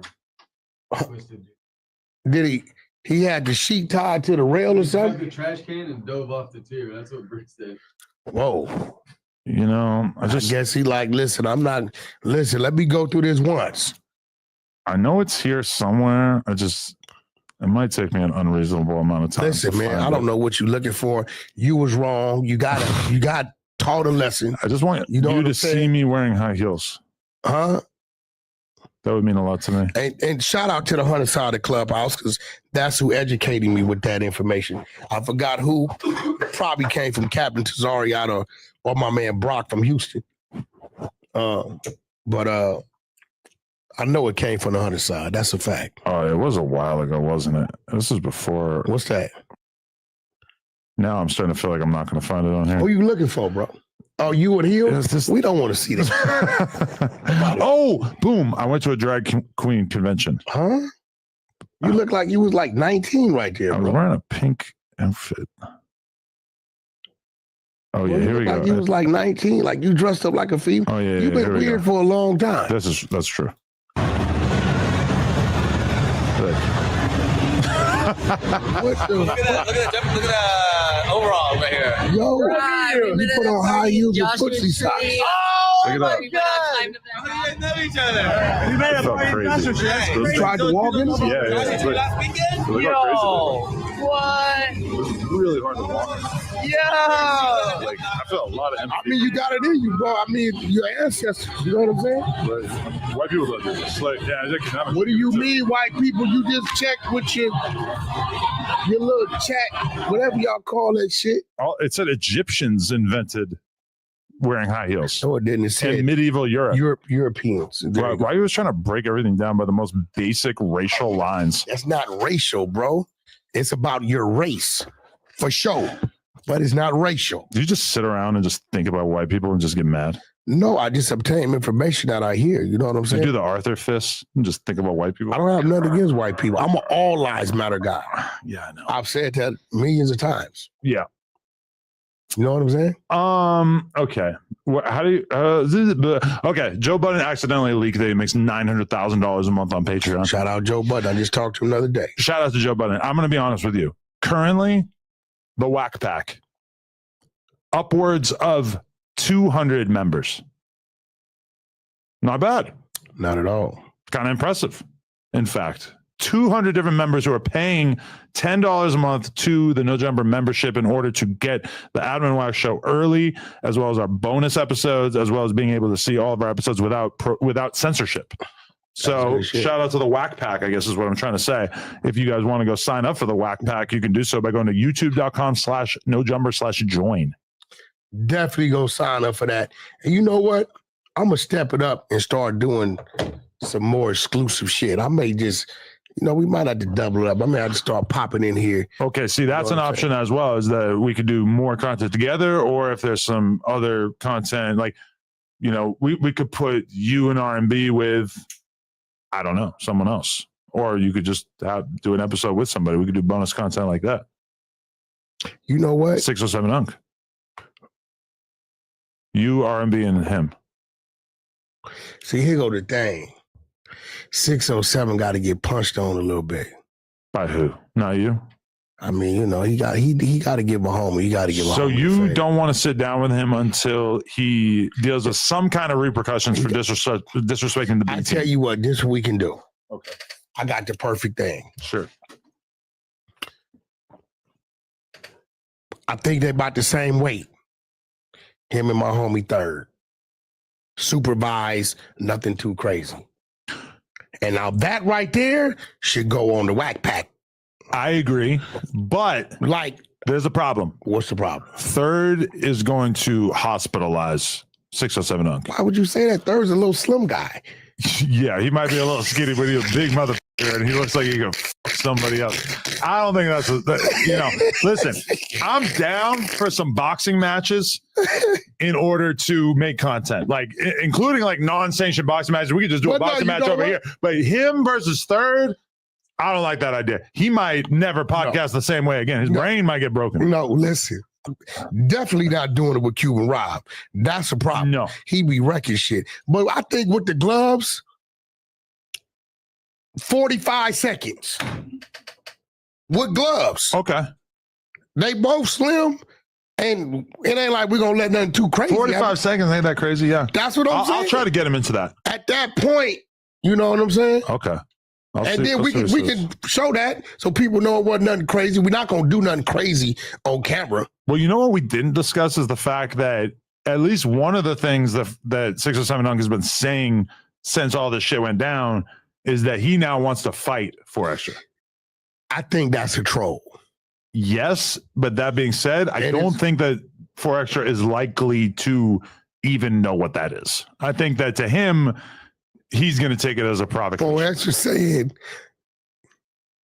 I made fighting in jail irrelevant. No, this was no. You see that though? 4 Extra's he kept saying he made it irrelevant. This was 4 Extra say. Nobody corrected him, including Lush. Like, come on, Lush. Have you noticed 4 Extra will go in on you and then retract it in the most respectful way? Me? What? Yeah. Listen, I know what you mean. Bitch ass Adam. You see, I should have just whooped That's my boy though. But that's my boy though. And at the end of the day, and whatchamacallit, but I'm gonna kill you. The dude used whatchamacallit, what's the name? I had to call him. I said, bro, how you in the middle of this rant and go from that to what's the name? If you want to be good friends with me in the long term, and you're a host on this channel, you have to understand that to me, it's like we have to be working together on creating great content. That's a fact. And at times, 4 Extra has demonstrated that he's not really willing to do that, in particular with, I think, being a little too violent and disrespectful with 607 Unk. I think him turning down the King Bill fight was a mistake. Do that to him. He was not violent. He didn't touch him. And that I appreciate, but there's a certain extent You to which know- language can be violent as well. 4 Extra standing up, leaning over with his reach could have touched him. He's a big guy. Yeah, he didn't touch him. Like, y'all got to stop. 4 Extra he did the same shit 607 did some crazy shit to get his attention and then deliver the message. Man, stop playing with this street shit on the West Coast. I'm not saying it's the same as him actually hitting him. I'm just saying that with 4 Extra, like, okay, he like 607 saying shit get people unalived. 607 Unk told 4 Extra that I told Unk to troll 4 Extra about turning down the fight with King Pill. Now, if you look, and when he said that, when he told 4 Extra that, So he was lying? He was not lying. I very So much. you told him. Of course, but I very much felt But he like snitched. I could see. Yeah, I know. And then he snitched that 4 Extra. And this happens sometimes because Lush did this to me before too. Or like people I tell them like what to talk about, and then they just air me out when it doesn't go the way that they want to. But when you look at that, if you're just thinking of me as just your friend, is it kind of fucked up to put a battery in 607 Unk's back and tell him what to give 4 Extra a hard time about? Sure. If you see me as the maestro who's orchestrating this content, you realize that might be a clip that gets 500,000 views and keeps the lights on. If he tells 4 Extra, like, hey, why you been ducking King Pill, whatever. Like think about it. That's funny. That's a funny concept. Now, and I just feel like 4 Extra has to understand that that's not me wanting him to look bad. That's just me wanting to get a great piece of content that the fans are going to go nuts for. You know how they see it though? I think 4 Extra sees it a little differently than some other people. Like, I think Brick Baby completely got it. And that's why we got along so good. You know, Brick had submitted. You broke Brick. When Brick went to 607 Unk show and starts saying the shit he was saying, sounding like the Black Adam. The baby oil, saying all the gay shit. That's bro, my at baby that right there. point, he learned a lot from me. Yeah, but I think Brick had already made his mind up. This is the difference between Brick and 4 Extras. And we ain't gonna even talk about their gangsterism, right? But Brick had made his mind up. He wanted to be done with the streets. 4 Extras gonna tell you he love the streets. He love his hood. That's his heartbeat. That's what it is. So he's still conducting himself in a manner that he has to be viewed a certain way in the streets. Brick Baby had made his mind up. I'm done with the streets. I'm going the other way. And I'm embracing this as my profession. Yeah. And that's what this is. So when it was lights, camera, action, he didn't mind it because he wasn't going back to the streets. Anytime me and Brick Baby did any square shit, any normal shit, he would always kind of say, this is so much better than all this gangster shit. That's what I'm telling you. Even though he would have never said, I'm done with the street stuff, he clearly was kind of trying to make his life more about content and peaceful stuff and not stuff that he had previously been involved with. So that's my point. So 4 Extras, what you have to do with 4 Extras is you got to find things that work for him in his lane. We sent him to the zoo. It's coming out right now. That's the craziest shit to say to me right now. No. And I'm glad I didn't say we did. What I was gonna say, because the people looking at you like you controlling the monkeys in the cage, and now you gonna tell me you sent 4 Extras to the zoo. He had never That's been crazy. to the LA Zoo before. Him and Trapper Ross went. No way he's never been to. Well, you know what? That might be believable. Yeah. What the f is he doing at the zoo? I went to the zoo. I went to the zoo one time. It's not really the kind of remarkable zoo. That like, oh, you got to see the LA Zoo. You take field trips to the zoo in elementary school, like that shit you do before when you kind of still got your innocence. I mean, I don't know. Maybe he went when he was a little kid. He don't got kids though. He got one on the way. No. What you mean? He got one on the way. It wasn't his baby? It just didn't work out from what I've been led to believe. Oh, he just told me. I was just finna send him a bunch Oh, of really? numbers. Oh, well, maybe I've been misled. I saw a screenshot of a text or of a DM with his baby mama where it seemed like it wasn't happening, but I don't know. Recently? Or you talking about the I saw whole it shit? today. Oh, okay, yeah, because this was like a week. But I don't know. Now I should ask him. Yeah, I was going. He just told me the baby was like, oh, on the way coming, a couple months. Maybe something happened. I hope that's true, yeah. Okay. He said he was expecting a little girl. That's incredible. Huh? I want to know him as a dad is so crazy. Like, I can't even imagine how crazy this is going to be. She going to be him and Crip Mac. 4X's daughter going to be getting suspended from school. Wait, what happened? Let me show you what to do to her. Kindergarten. Show you what to do to her. He going to squat down. Listen, you walk up to her and you don't say nothing and just hit her in the mouth. Pow! That's how you do it. Yeah, something like that sounds like that sounds. And about Daddy right, gonna come get you, and we going to Chuck E. Cheese. That's 4X's. Yeah. Which my 40 Crip, we're going to Chuck E. Cheese. My son didn't get in trouble at school. If he didn't start it, he ain't get in trouble.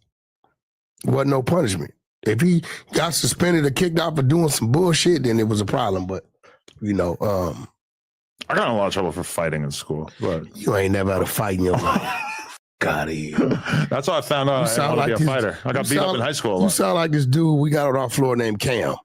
Always saying some shit that ain't relevant to himself. You ain't never had a fight. I think the only way. What are you basing that on? Bro, the only thing that would have probably made you fight, and I hate to say this shit, is if somebody stole your bike back in the days. Nobody ever got my bike. That would have made you fight. If a dude had his hands on your handlebar saying he was taking your bike, and you were like, fool, this is my bike, I think you would have fought. No. Well, I mean, yeah, but it never happened. But I did have a guy come up to me one time outside of Elm Street Junior High when I was riding bikes. I was probably like 14. And the guy just comes up to me and just goes, yo, I'll fight you for your bike. And I was like, you jumped on and started pedaling. No, I'm cool. I was like, he didn't just take it? No. I don't even know what he said after that, but you have these moments as a kid where people just try to finesse you in weird ways. I had a weird one too. I remember I was in like the t-shirt store when I was like 13 looking at t-shirts, and I asked the store guy, I was like, do you have this Marilyn Manson shirt in an XL or large or whatever I wore at the time? Yo, when I met that dude, that shit was weird. He tried to pipe you? What the f is you talking about, man? He's a very sexual guy. I don't know what he was. He just a weird looking dude. I met him with Ye. What you talking? Okay, your mind is real f***ed up. So I asked for this Marilyn Manson shirt, and this one kid in the store. Okay? Shut the. This one kid in the store who's older than me and bigger than me tells me that Marilyn Manson is gay, and I said, "No, you're gay," and he said, "I'll beat the shit out of you." And I don't know what I said after that. I probably just tried to kind of mumble it off. Yo, you should just get that out your system. What? You bi-curious, bro. You should just go try it. So you're siding with my bully? He is. What you talking about? No, he was. This is way before anybody actually thought he was gay. He a cool dude. Everybody thought he had his ribs removed so he could give himself head. Would you ever do that? He did have his ribs removed. No, he didn't. Why would you think that? He did. Based on what? Motherfucker, I asked him. Girls do that. He said he did. He told you that.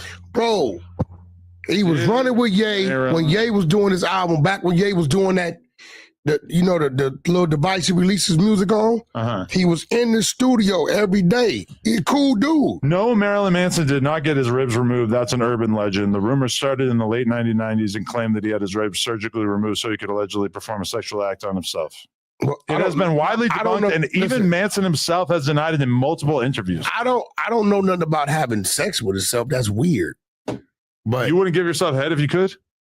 You weird as bro. Why not? Okay, let me ask you something. What's the problem? You don't like getting head? They offered you $1 million. Who's they? The Jews? Now, there's a twist to this. Okay. They offered you $1 million to give a man some head after he pulls out of your wife during your session. No, I can't do it.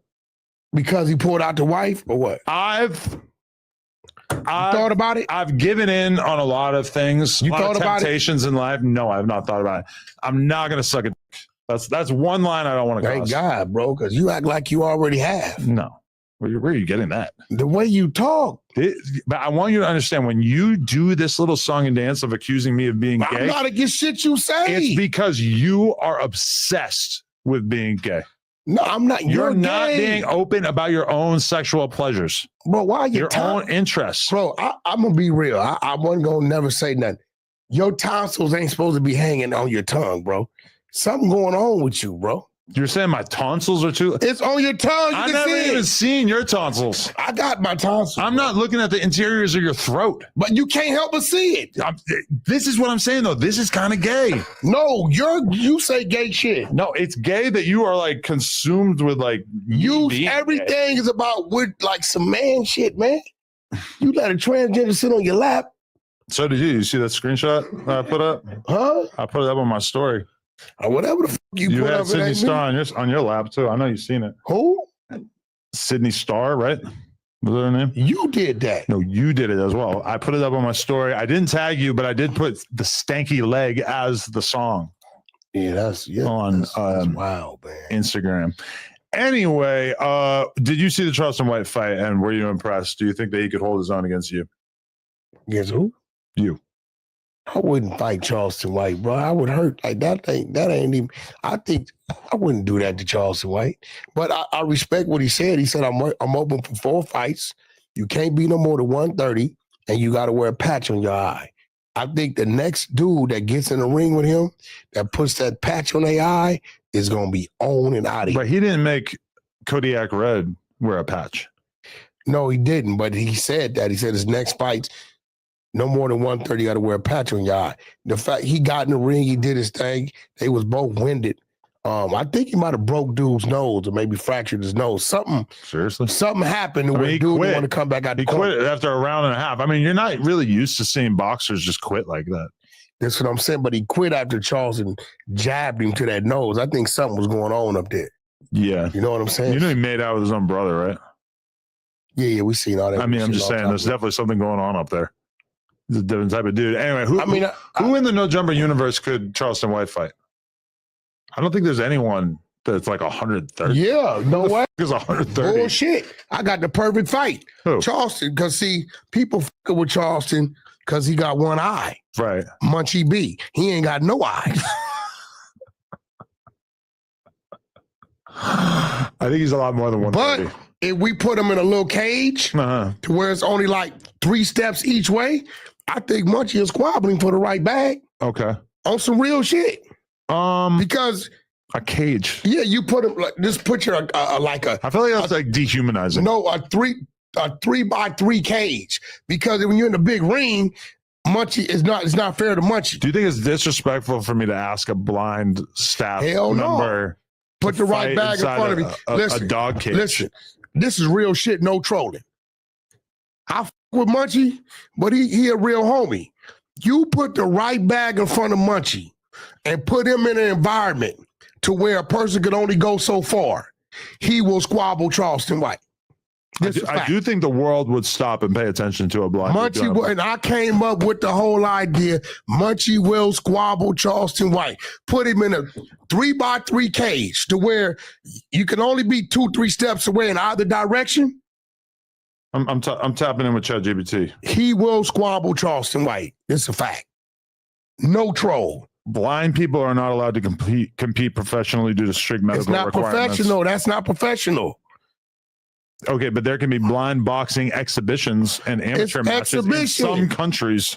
It's exhibition.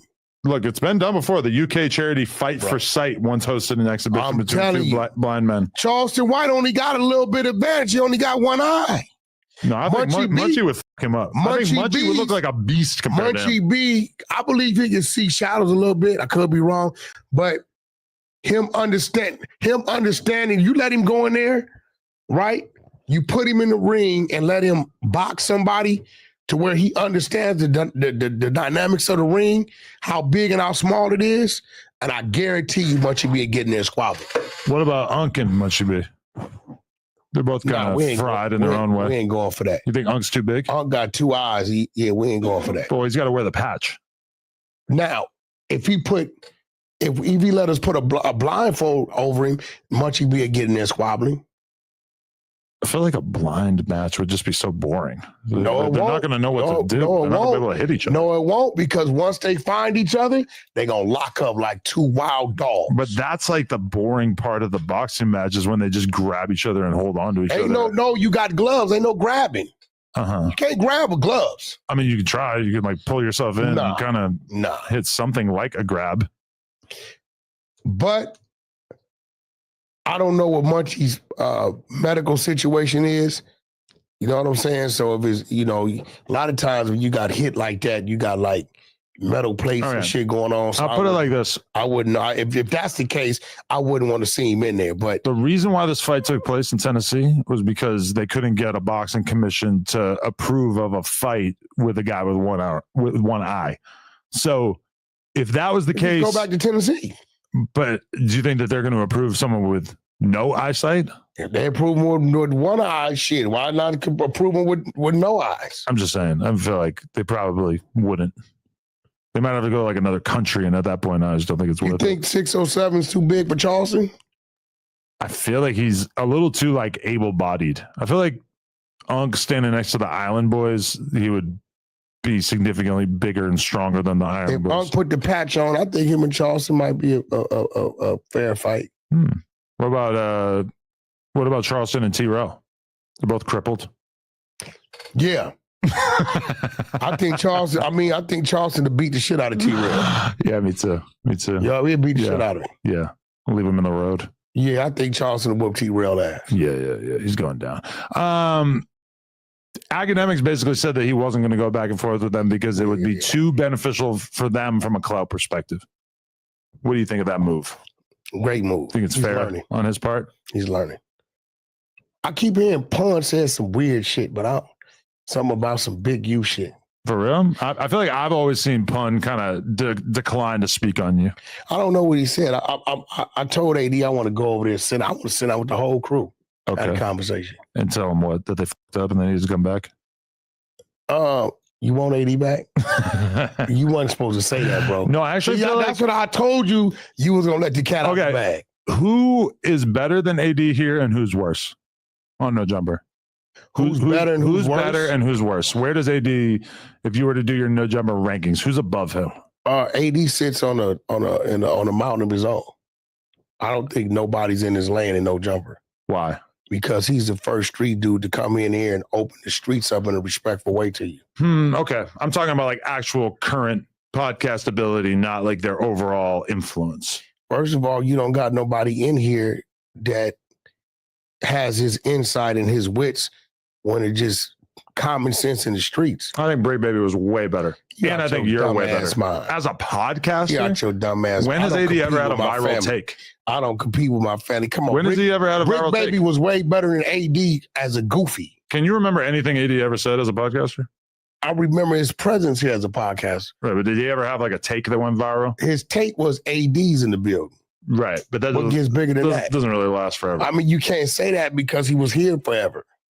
For 2 years? That's a while. It was a while. It's a long time. I'm just saying, Brick went viral over and over. Brick was a better boy to you. No, he's a better podcaster. No, better boy to you. He got AD didn't play way more attention. Games. During his time here, Brick went viral like every week saying something crazy. I mean, he was here high, out of his mind. How many times AD said in this chair? Imagine how good. How many times have AD said here high? He was like blackout drunk half the time. But imagine. That's tipsy. That's not high. No, I'm saying blackout. That's all I'm saying, Brick Baby being on pills, if anything, made him a worse podcaster. Pills, powder. Powder? What are you talking about? Come on. This is fake. Come on, bro. Never seen that. Bro. Brick Baby, I'm just saying. He was easily better than AD. Unk's better than AD. You're better than AD. Unk is a total. You tell him. First of all, I'm never better. Is 4 extra better than AD? We make each other better. Is 4 extra better than AD? 4 extras doesn't do what AD do. He's definitely more exciting. I believe 4 extras could pod with AD. We can get a straight conversation. Is Brandon better than AD? Who? Brandon. At what he does. Yeah. You know what I'm saying? I'm just saying, I feel like I got a lot of people above him. Is Lush better than AD? He's not in AD's lane. Why do you have to clarify everything instead of giving an answer? Because you're so scared of actually having an opinion. It's no scared. It's called let's keep it real. The same dude who helped strengthen this platform, right? Anything that come behind him can't be better than him. Everything you're saying is just to obscure you not wanting to have an opinion. It's because of what he brought to the table. For some reason, the most opinionated person on the to internet is scared to have an opinion about who's a better podcaster. Listen, weird. Why are you doing that troll act with me? White guy. You don't do this You on can't Clubhouse. use the word- on Clubhouse, you Listen, actually have opinions. I'm gonna be real. Yes, I'm scared, right, to cause any friction in my genuine love for somebody I consider family. You were just claiming that he You ran damn through a right. fence because he was so scared of you. I said that to you? No, you said that on the internet. I said that to who? I don't know, your phone or something? I said that to Viral Way, right? I don't know. So that was a Black Power Our move? conversation ain't your conversation. When you say it on a podcast, it really is. All I'm saying is we got to work on these rankings. The same way the UFC has rankings for all the different weight divisions, we need to work on our podcasting ratings, and we need to do it on a consistent basis. AD and T-Rail are great at what they do. Now, the other dude, the dude that sound like a reverse blender, yeah, I don't know about him. Yeah. And I haven't really checked Pun. I got to check Pun out. Mm. But I think Pun is just being himself. You know what I'm saying? There's no character to him. He's just being Pun. But so you're bigging them up, but also acknowledging that Academics is doing the right thing by ignoring them because they don't have enough clout. It's not a them. It's an Academics T-Rail thing. They pulled everybody else in. Let's just be real. T-Rail did that. But AD was beefing with him too. No, he wasn't. They were going back and forth. No, he wasn't. Yeah, he said he wanted to fade. He said he would pull up to Jersey to fade. AD and Act were good. AD picked a side. Sided with T-Rail. He Yes. picked a side, and I feel AD should have told T-Rail, chill out.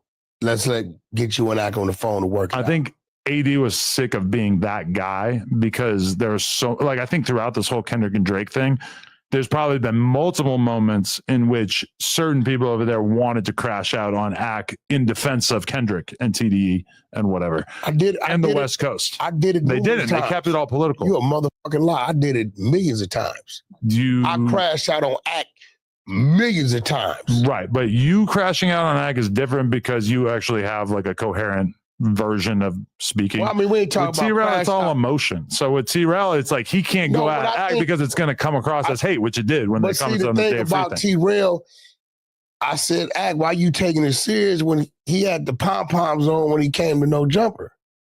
You know what I'm saying? Who? Act did? No, T-Rail did. Mm-hmm. He was like, he thought he won the lottery. You know that. Right. You told me that. Yeah. Well, the title of his video was like, "My dream came true. I went to No Jumper." Yeah, so I don't know why. And then the whole narrative of Dave Free. Dave Free doesn't even want the world to think he was on some gangster shit with Academics. That ain't what he do. Dave Free, a businessman. He a humble dude. He ain't no street dude like that. That's what X said, is that they basically like fucked up their relationship with him, and meanwhile Kendrick's not going to do anything for them. I mean, at the end of the day, that's my, like, I don't even know where the whole Dave Free pump came from. Have you heard Dave Free say something? No, he doesn't say anything. He's not going to say anything. To be fair, everybody in Kendrick's orbit is pretty drama adverse. Yeah. They don't really do too much not everybody. Crazy blog hype. Yeah. They just don't talk about it. Hitters out there. They don't talk about it. They be about it. You know what I'm saying? Right. And it is nothing going on for them to be about. It's not that serious. That's what I'm saying. Okay. I'm going to a porn party tonight, so I have to leave at this point. Okay, but listen. Oh, right. We got to talk about this. Listen. Explain this and tell me what my role in this is supposed to be. So you have a new promotional thingamajig. Yes. Okay. What is it? Tell me I've been about telling you this for months. It's called You've Been Exposed. Okay. Right. And I'm really kind of turning the negative into a positive, because before we was reading a bunch of paperwork. I don't know if you noticed, I've been kind of retracting from doing that. Okay. Right. So you want to help people get the kind of exposure that they want. Okay. Let's keep it real. You got a YouTuber, up and coming YouTuber, podcast, even an artist, right? And he's like, man, how can I get some people to look my way? Right? you got a light, I got a light, people got a light. So me and Flacco came together to where I'm like, okay, Flacco, I'll interview him on Clubhouse, my media team's there, and I'll interview him on my channel, right? And then whatever content they may have, they won't promote it, right? You know, when Flacco does his thing, click the link here, Flacco will place that there, and then we'll share it in our stories together, right? So we're pretty much allowing people that we don't know, as long as there ain't no content involving the beating of women and weird shit with children and none of that. Got to be respectful. Whatever it is, just how many people shit. are making music about beating women and abusing children? No, I'm just saying, like, you got some weirdos out there. I agree, but send it us a link. Doesn't seem like super likely. No, here's the thing: you for can't you to encounter. We're not doing that. Yeah, right? okay, for sure. Yeah, we're not doing that. But at the end of the day, that needed to be the at the end of the day, right? My whole thing is.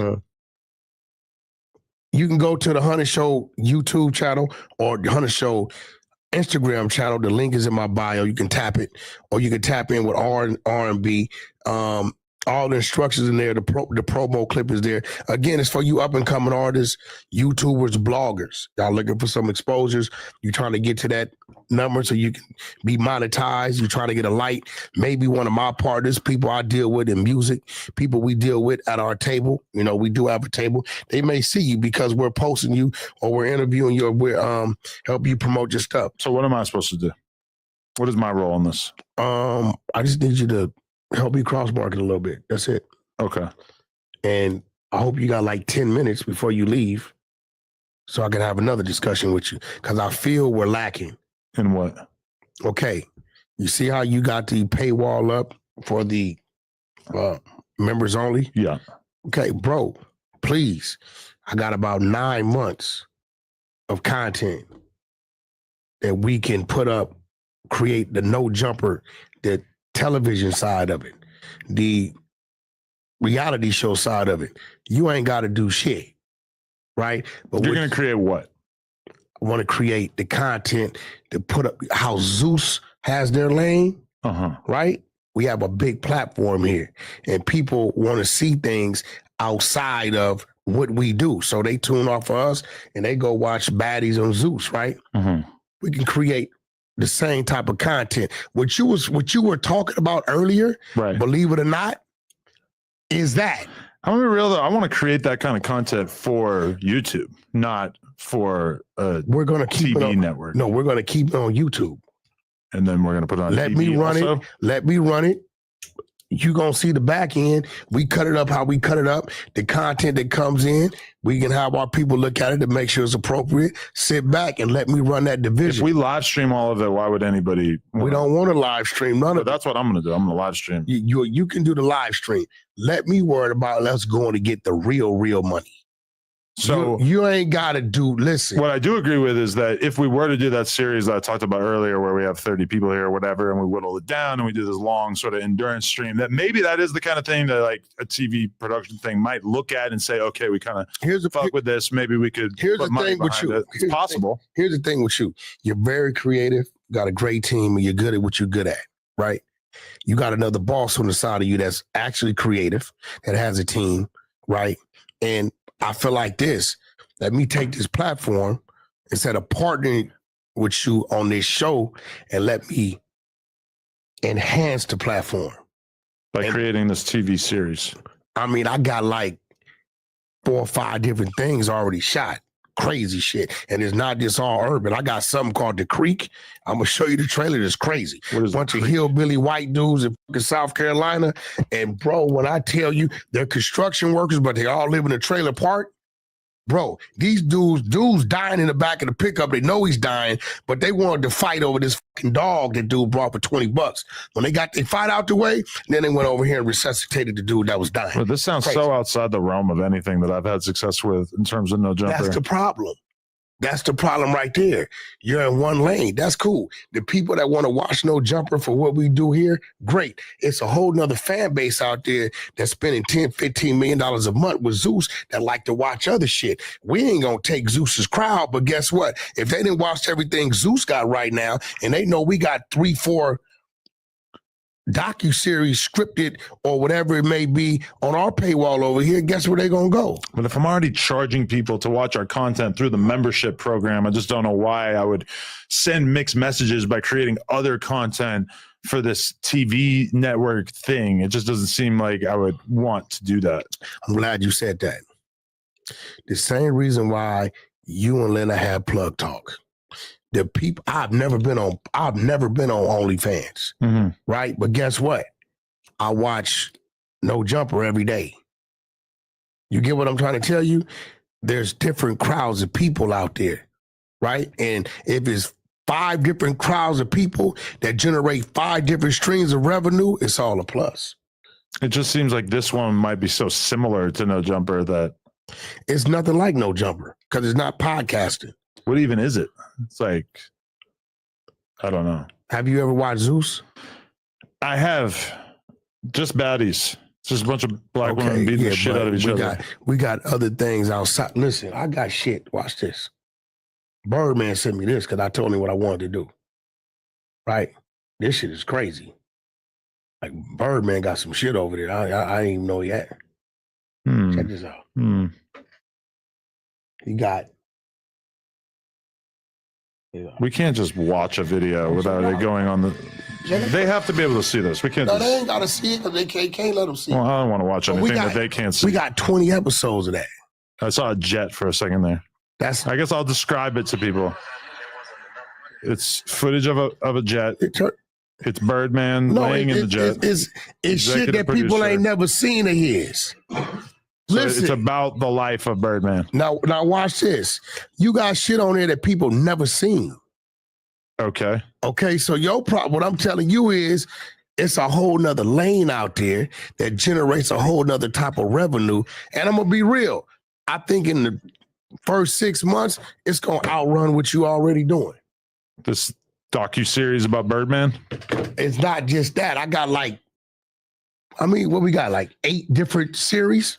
If it's so good, why not build up the hype by starting a YouTube channel and putting this content out for free and then take those fans and guide them towards it? Why would you put it out there for free? That don't make no sense. I mean, to build your, like, from my perspective, social media marketing, it's all about you give and you give and you give, and then you ask for money. I gave people content for free for like 8 years before we started asking them to become our members. So let me get this right. So what you pretty much saying is you the only one that's you won't let your partner add to the platform. I think I would need to believe that there was a coherent vision. And then I would also need to really I don't want to try to charge people for stuff that there's no proven track record of it being good content. What you mean it ain't no proven track record? You crazy? Where's the track record? Where's the? What do you mean? You look around, you at the people that's already doing it. Who? Zeus. Zeus for one. They make great content, sure, and people pay for it. If I was going to make premium content, I would probably put it on our members. Nah, because then you mix it one with some other shit. Why? For my audience is YouTube fluent. They don't want to go to a TV channel. That's your audience now. And that's cool. I ain't tripping them. They ain't the ones I want. We bring the other people. Some of them gonna go over there. Now, I'm not tripping because I got 2-3 meetings to do this shit. But I'm just, at the end of the day, putting it on the table here. I'm gonna go do what I'm gonna do anyway. I just feel like if you can make great content that people are gonna want to pay for, you need to give it to them for free first to build up the interest, and then you start paying. You out of your damn mind. That's what I would do. That's what I've always done. That's what everybody on social media does. Huh? Everybody. Bro, nobody comes out of the blue and says, here's my content, give me money, even though you have no idea what this is like. Do you I mean, you're going to at least have to give away samples of it through Instagram promos and YouTube trailers and everything like that, right? That's what a trailer is. Right. But you know what it called? Like, you got to spend some money to shoot that shit. That shit ain't a motherfucker coming here, sit in the seat, and you pay for a flight in the room and some small shit. No, that ain't what that is. If I was going to do a 3-part Birdman series, I would put out one part for free. We don't want to do a 3-part. It's all just one. No, I mean, everything is 10 episodes because that's 3 months.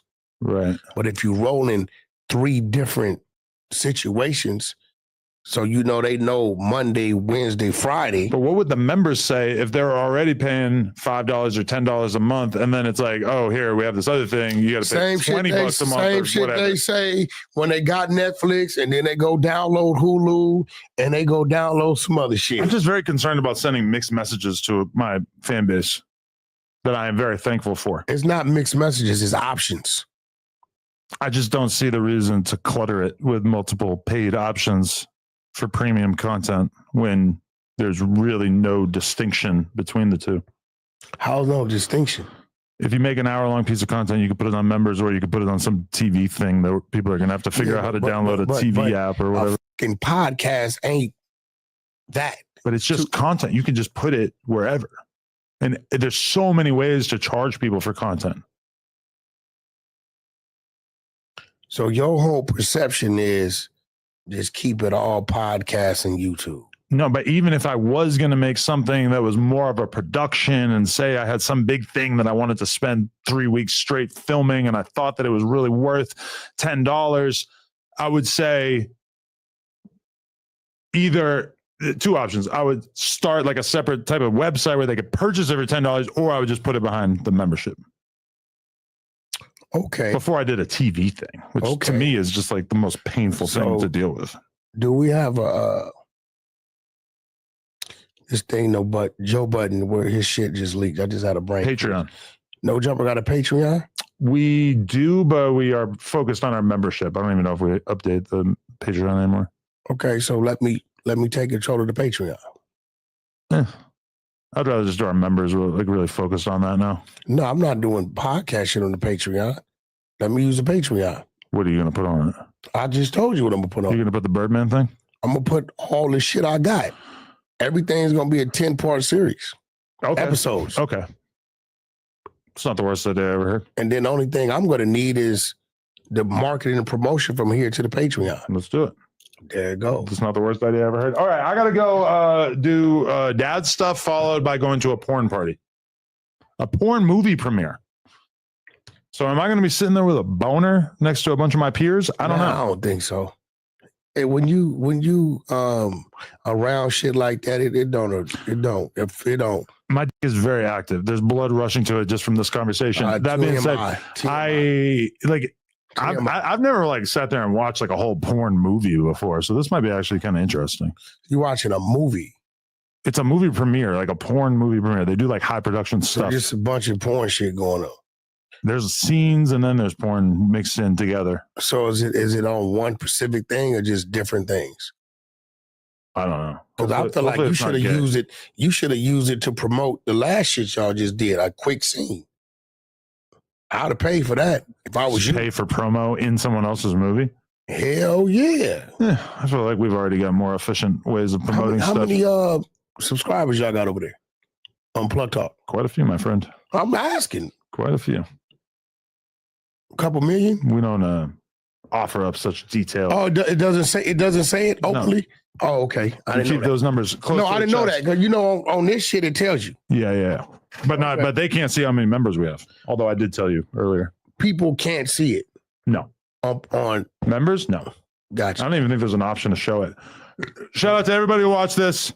Adam and Whack. Shout out to the Whack Pack. Become a member of the Whack Pack today for bonus content, censorship-free podcasts, and early episodes. Tap in with the Exposer, exposing you. You've been exposed. There it is. Actually, can I put it up on the No Jumper Instagram page one time? I'll give you a post. There you go. I'll give you a post. Y'all heard it. Stay tuned. No Jumper Patreon. We coming. 100 side gay porn coming soon. My motherfucking legion go to the folks. Now your scary ass go. Right? You was scared to come in the whole motherfucking time. You back door ass. Hold on this. Let me get on this. Hold on, let me get on this real quick. So you're on a dead homies. Don't let it get up here.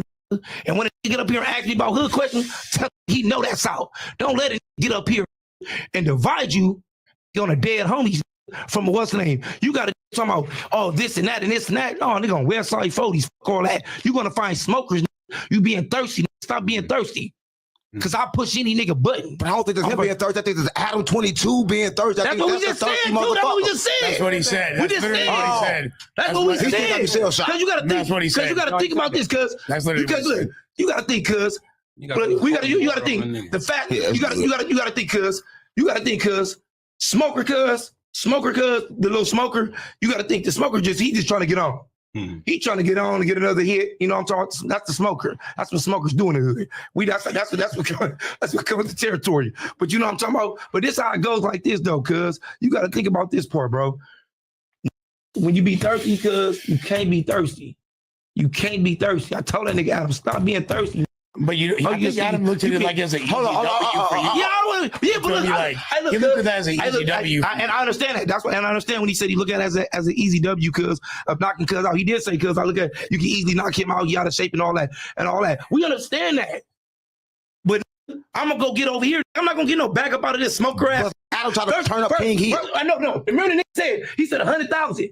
Then the nigga went around talking about 50. Nigga, what is it? You don't even got $50 to buy you some shoes. So we know you ain't got 50,000. So this is the point right here, cuz. But the nigga Aaron the plumber, that's who I'm gonna put out because that's where the bag gonna come from. But then he say he's down to fight you. Now he's saying he down. But he said some dumb shit. Now he said some dumb shit. He said, boom, I'm gonna fight you for extras. He said, but we gotta put in the contract. You can't go back to no jumpers no more.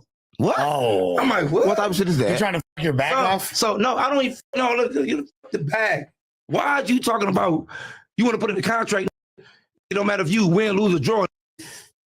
You don't want to. I can't go to no jumpers no more. Look, keep your feelings to yourself, cuz all the feelings and all that, the emotions and all that, keep that at home. Bottle it up, put it in the bottle, and keep it at home. Just bring your ass to the ring. You said you work out, remember? 10 times a day. Remember the little thing? 4 extras, that's you. 4 extras, that's you. Well, bring your dumb ass in the ring, that's it. Dead homies. Ain't nobody gonna fight you. You walk in like animal, gang. Nigga, who the about to fight you? You walk in like animal. You still in the streets, gang. If you lose, somebody dies. See, that's what I know. See, look, all these, it's a lot of, what's the name? It's easy. I'm in the hood all day. No, I'm in the hood. I'm from Chris Shorter Fig. Nigga, I got 15 violations for hold on, Chris Shorter Fig. You got arrested in the hood. I'm trying to take him away from the hood. Hey, hold on, stop. So it's easy. I can put you out there, smoke whatever you prefer. You get what I'm saying? What's the name? We ain't gonna say too much, but you know. On 40 Crib, I got 15 motherfucking violations. On 40, you know I'm gonna knock you out. Well, but see, they just want the what's the name, cuz they just want the thing. That's like, a business. Look, that's right? Look, if you use my name, you gotta think. I made it irrelevant to talk about jail fights now. So I got my mama. And fights in jail. I made it irrelevant how niggas tell a story out of jail now. You made it cool. I made it cool. I made a run. I made a way for right. And on the crib. On the hood. To every real nigga and behind the bars that's locked up on the yard in the county, niggas get it how you live. On the hood, dead homies. You get what I'm saying? Free the real ones. Free the real ones, cuz on the set. But on the dead homies, you got to think about when it comes to that type of shit, you know what I'm saying? On the dead homies, I'm a full-fledged game member that everybody know. This ain't no gimmick. This ain't no act. You get what I'm saying? I know you're going to get knocked out, but you know he trying to get some money. Everybody thirsty to get some money. You get what I'm saying? On the dead homies, I shit over. I'm not playing. Just like I came here today. Yeah, I saw that. And I went straight up on you. Come on, gang. On 40 Crip, nigga. I'm trying to get Can we talk about what happened? No. Can we talk about that? What do you mean what happened? We just talked about it. What you mean what happened? You was scared, you was running. I was standing right there. I walked all to the middle of them. Tell them about that. When they walked in, I walked to the middle of all of them. 607, they kept on telling me 40s. I said, what the f that mean? Right? They all said 40. Slow down. First of all, what it means. First of all, what the fuck that mean? No, I don't mean it like that. You see what I'm saying? I can't say nothing. Don't do that, cuz. Don't say what See what I'm saying? I didn't know what you see what I'm saying? Don't do that. See what I'm saying? My bad, gang. He didn't mean it like that. My bad. I didn't mean it like that. Don't say what it means, nigga. Westside Police. There we go. There we go. This is why. You see what I'm saying? You see what I'm saying? That's serious. My bad, gang. My bad, gang. He didn't mean it. Dead homies. My bad, gang. He didn't mean I ain't it. talking to you. I'm talking to cuz. All right. That's my fault, gang. That's my bad, gang. Dead homies, nigga. That's like a nigga. I'm not going to play with them. But what I was saying was, listen. See, this is why you felt that energy. Hold up, man. This is why. Hold up, man. hold up. That's why. Listen, hold on. Hey, don't play with no. I was not playing. That's what I'm saying. I told you everything is playing. playing. Over here, my But everything is playing. I was not playing. I didn't understand. But look, I didn't understand the introduction. Hey, first off, I didn't understand, gang. I'm from St. Louis, so I didn't understand. That's what I'm saying. All right, so that's what I'm saying. So let's first off, you didn't tell no nigga, no 40s. You don't know what that means. So stop. You didn't talk to no, I didn't understand. You didn't say none of that. I told you. Don't say no lie. Nigga was in jail with you. No, that's not what I'm saying. Hold on, that's not what I'm saying. Hold on, y'all misunderstanding what I'm saying. Hold on, real quick though, cuz. Don't get on here for your content. That's not what I'm saying. It's about to get you socked out because you did tell. That's you done not broke what up I'm to none saying. of us, nigga. I just told your ass right now. I said so I'm gonna sock you right out. I said 6 O's. Ask your little homie. Don't say no 6 O's, no nothing. Bring up none of my homies, cause nigga gonna get socked out on here. My bad. This ain't no Munchie B or what's that? Whoever the on 40s, I will sock you out of here on the dead homies. Westside Road. That's what you gonna. I'll sock your ass out. Dead homies. Adam did it on purpose. Adam did it on purpose. I'm not gonna let Adam did it on purpose. It's not. Adam did it on purpose. Because no way I'm not playing. Right? No. Don't bring up none of our homies. Right. Don't bring up none of our homies on this broadcast. Respect. I'm talking for the neighborhood and roller court. You talk about the homies, I'm gonna sock you out. Respect. Point and sit on Vernon Avenue. And don't blur none of this out either. Don't cut none of this off the screen. Make sure all this motherfucker on here. Westside Road. Dead homies, I'm not playing. I'm gonna smoke your ass and laugh in jail. Nigga, I'd rather die or get life in jail before I let it walk around and think he's slick with through the roads. Respect, but I love you though. Westside 40. When it's all over, I love you. And yeah, like, that sound I'm cool, not trying. nigga. I'm not trying.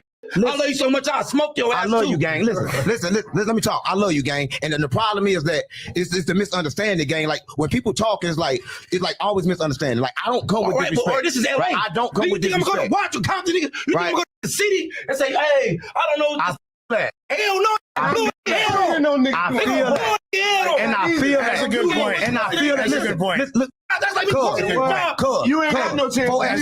Good. That's a good point. Cap, look at me, cuz. Listen, cuz. I feel that, cuz. Listen, I'm just like you, gang. I didn't come here for no bullshit, gang. I risk my life, gang. I know you bigger than me. I know I can get fucked up, gang. I come with it's not even. It's not that, cuz. Listen to me for real, it's not that, bro. The camera. I ain't trying to get on your lap. These cameras, because these cameras. That's the point. I'm not disrespecting the streets. Hold on, stop, cuz. That's why is fucking up on these broadcasters. Fuck these cameras. That's why y'all is fucking up. Get up here with your enemies to get views. Why your hood still going to war? I feel that. Why your homies is still dying, nigga? I feel that. Think for yourself, nigga. You ain't thinking for the whole. I feel that. You get up here and let a nigga put you in a trick bag. You damn near about to get killed today. What if the biggest war? What if the biggest war is not in the streets? What if the biggest war is not in the streets? Nigga. What if that is diversion? What if that is diversion? Well, don't jump up here and don't fall for their trick, nigga. For they can no, I'm here to let you know. You as the gang. I'm here to let you know.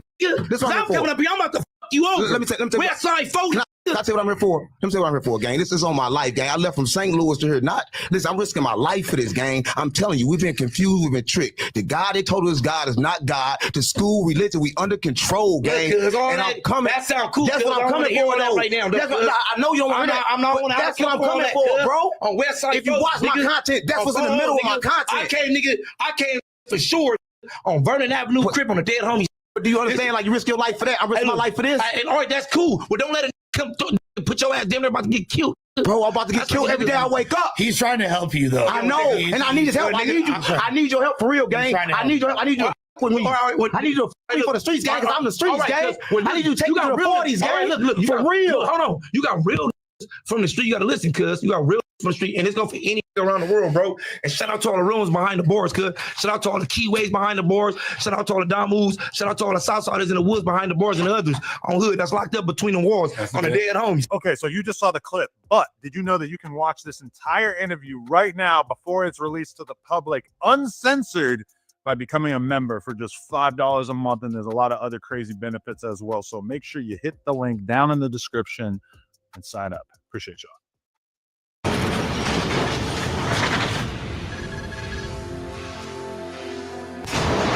Okay, now the day comes to do the podcast. Did you know Adam wasn't going to be there? Listen. They tried some real slick shit. California, I love California, but California think it's too slick. Listen, he tried to confuse me. You remember I keep telling you I'm Mexican? You do keep telling me this. Yeah, I keep telling you I'm Mexican. Listen, so when I came in, he had Mexicans in there. But I already recognized the Mexicans. I knew they was Serranios. And I already knew that they was with him. So I walk in, they love me. They taking pictures and shit with me. And I love them. but I knew they was with him, right? I already knew. I was backdoor from the moment I walked in. I knew that before I saw them because I saw security. No jumper can't even afford security no more, so they never had security. This day, they had a little bitty small ass security, smaller than me. That's what I want. Okay. Now at this point, did you know Adam wasn't going to be there? Yeah, listen, Adam told me he wasn't gonna be there on Thursday night. He said, Unc, you do the podcast. But the fuck, what you mean? I don't have a list. Every time we do a podcast, he give me a list. This time he give me no list. He told me to do the content. Listen, Cam, I was the content. Okay. We're at the day. Now, 4 Extra shows up, and for what I understand, you asked to take a picture with him. No, I didn't never ask. Come on, gang. Listen, when 4 Extra get there, no jumper tell us to take the picture. I said, come on, let's take the picture. Right? And we was taking the picture. But they asked us to take a face-off picture. See, no jumper knew what the was going on. I'm like, what the we taking a face-off picture for? What the going on? And then he said, no, we ain't taking no pictures to a holler at him. I said, nigga, come holler at me then. You know how you supposed to talk man to man. This took 50 to holler at me.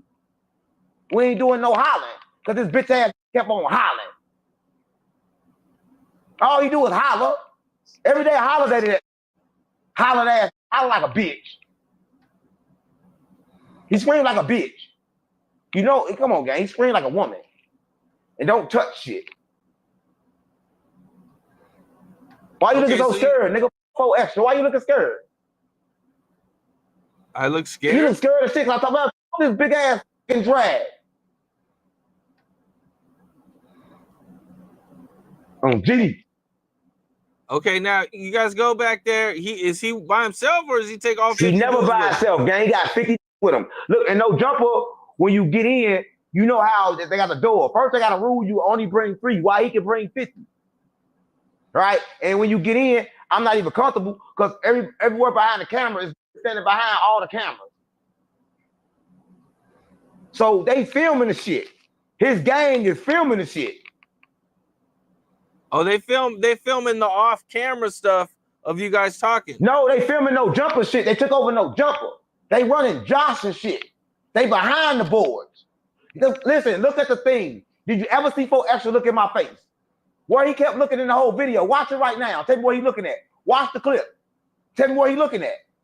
Watch with me him. Who is he looking at when he yelling at me? Is he looking at me or is he looking off? He looking at the corner. What is he looking at? He never looked in my eyes, gang. He was looking at his game for approval. That's what I'm telling you. He don't even know what I look like. Ask 4 Extra what I look like. Yeah, he never looked at me. I mean, I'm just skimming through it, and there's a lot of times he's not looking at you, but there's a couple times he's looking at you. He never looked at me, gang. When he doing all that hovering shit, he never looked at me. He was looking at his game.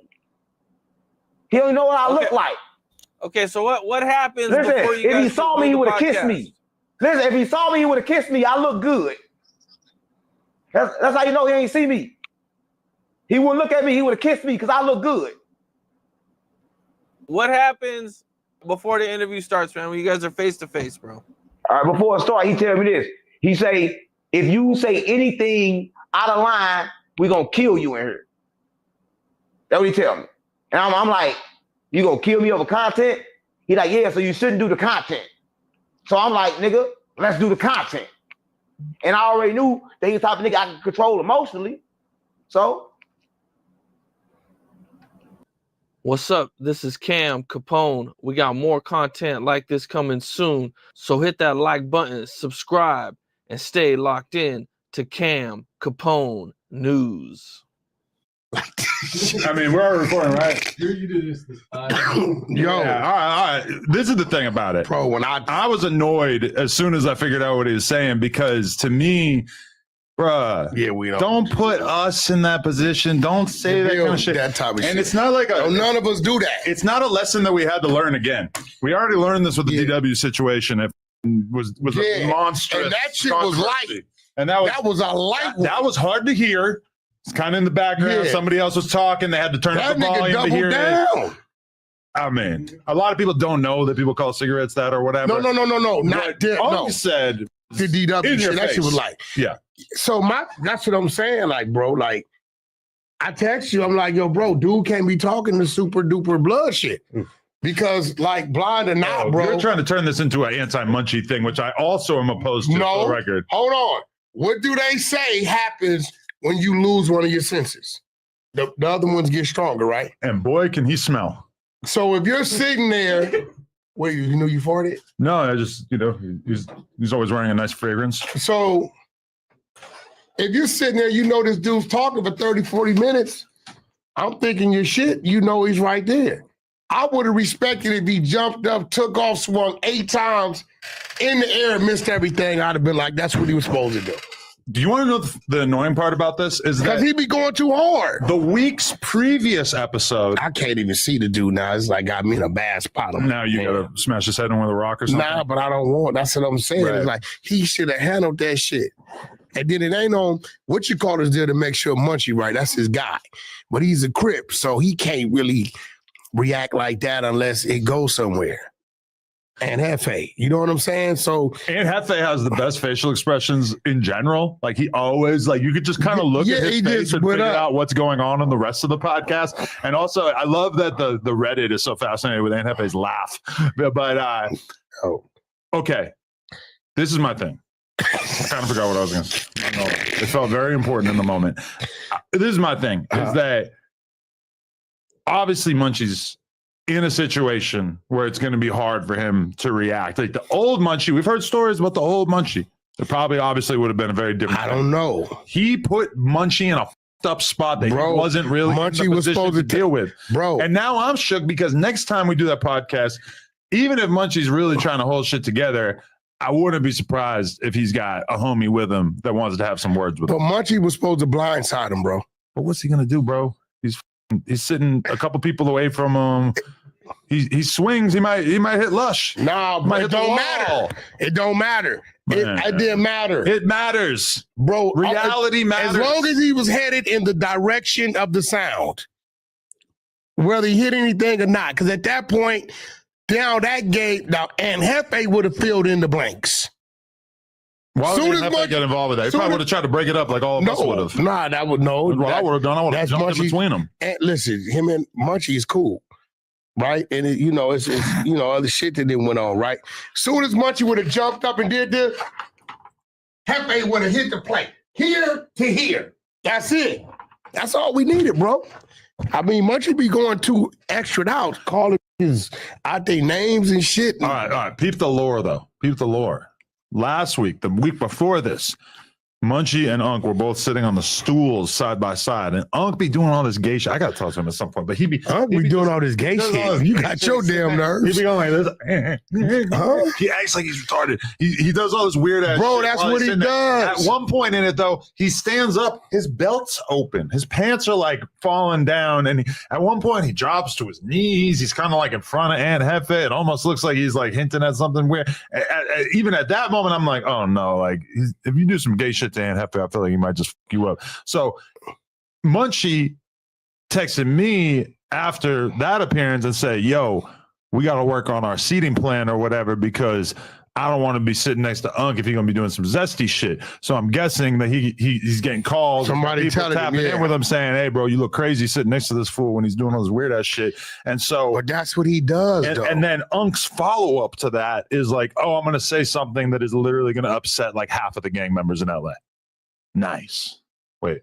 Yeah, but see, he playing. And he's playing, and half of it, I ain't gonna front. Half of it is all our faults.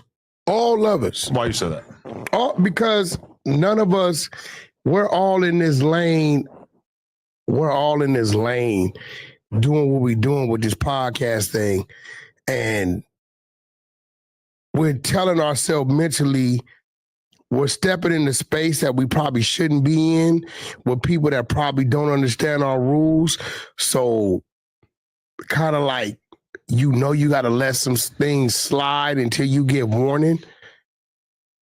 And people see that and try it and think they can get away with it until you that lotto winner.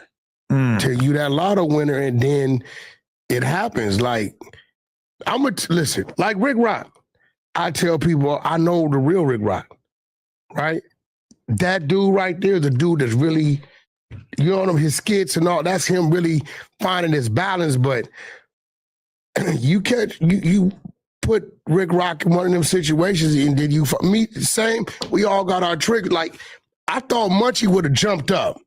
What surprised me, let's say he don't know what direction it, which I know he does because he knows where he's at, right? Well, but we did an episode the other day where, like, at one point his chair was kind of facing away, and like it took him a while to like turn. Like we had, I think somebody had like turn to face the conversation. If he would have jumped up, to say he's not as tapped into what's going on maybe all the time. Okay, if he would have jumped up, it's like his reaction when he heard that.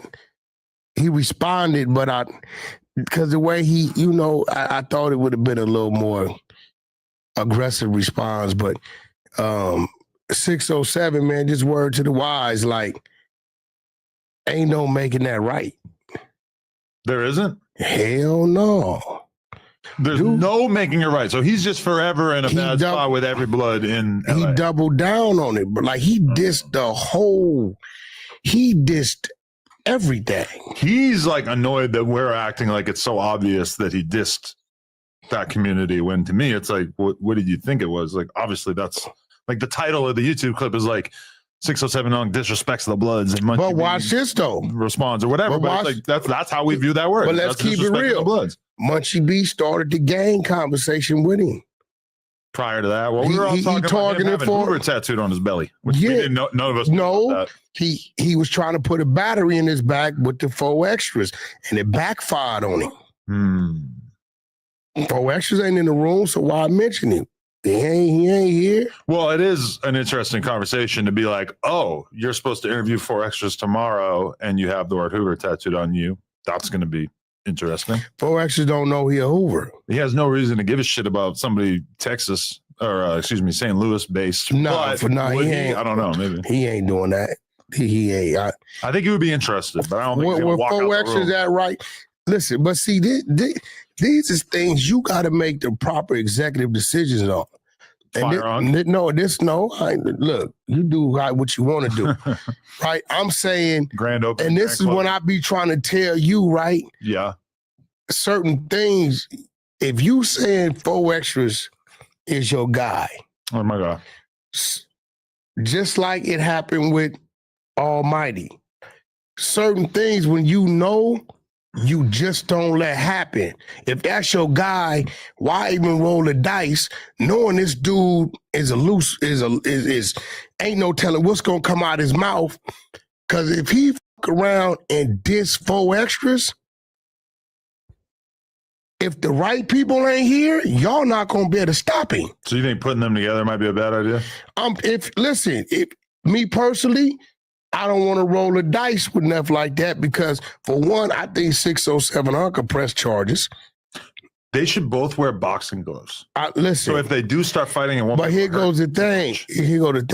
No, it would take somebody like me or my team to be able to get 4 extras off of him. Me, because he respects me. You say there's no use getting a security guard because all the security guards are going to be bitches compared to 4 extra. You're not going to be able to stop him. He's an alpha male. You're not going to be able to stop him. The only reason why he'll give me some leeway and let up eventually is because he's going to hear my voice and he respects me. And then it'll register, okay, I know it got my best interest.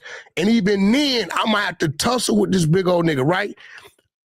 But why put him in that situation knowing that this dude could say anything that's crazy? Like, bro, if I would have been Munchie, right?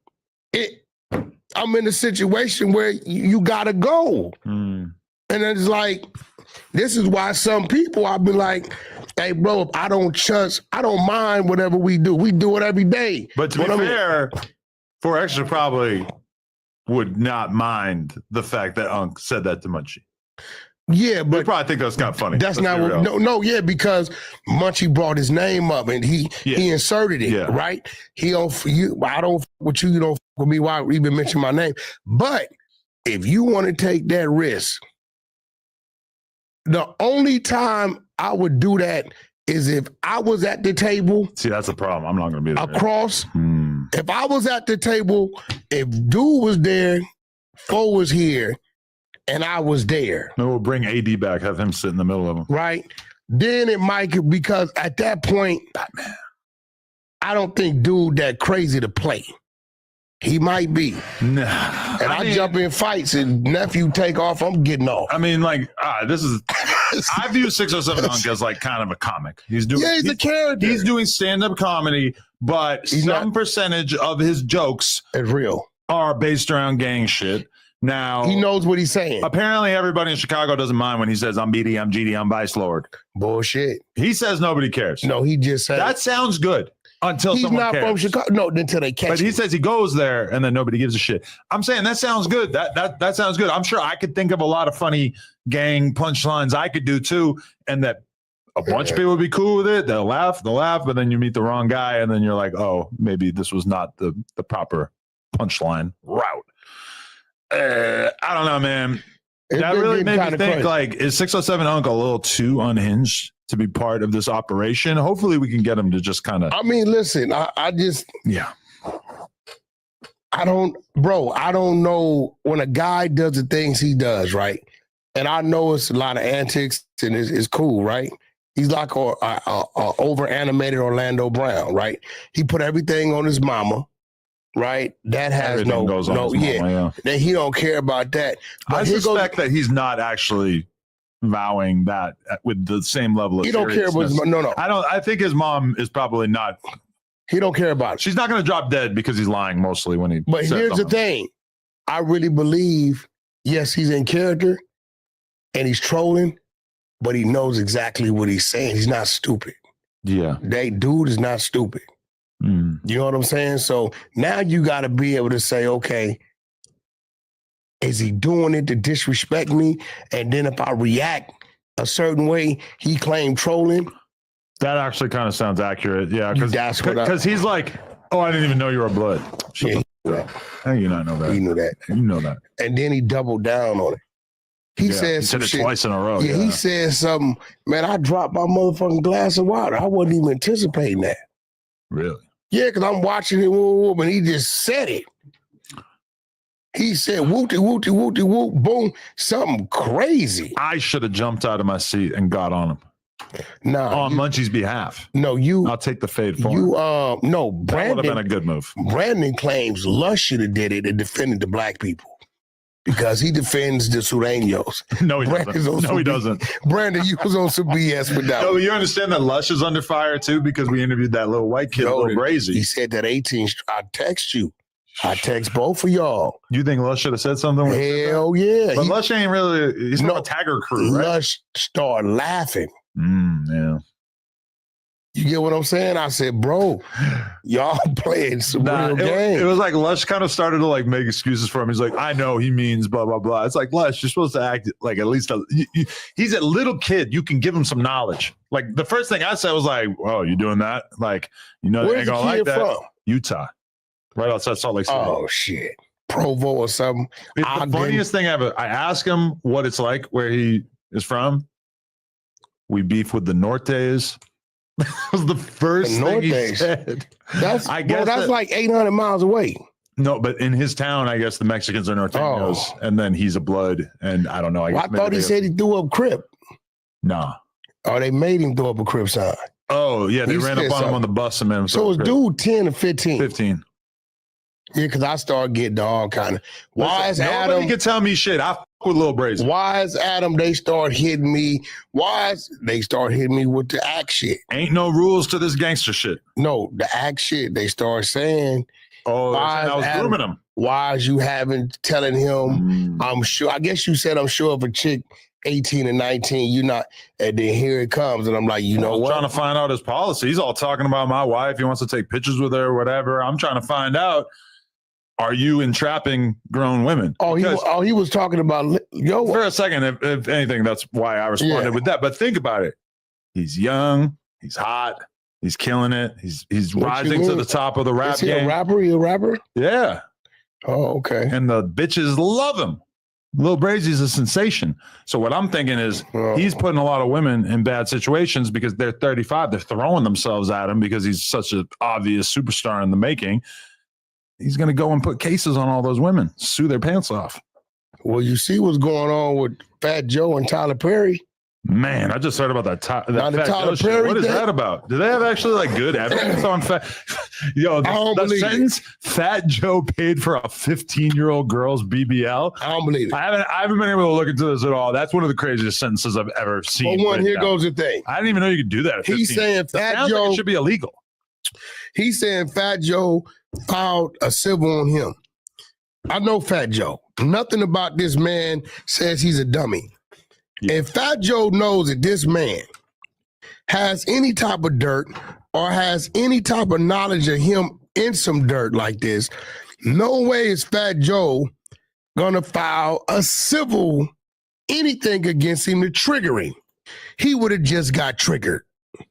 Right.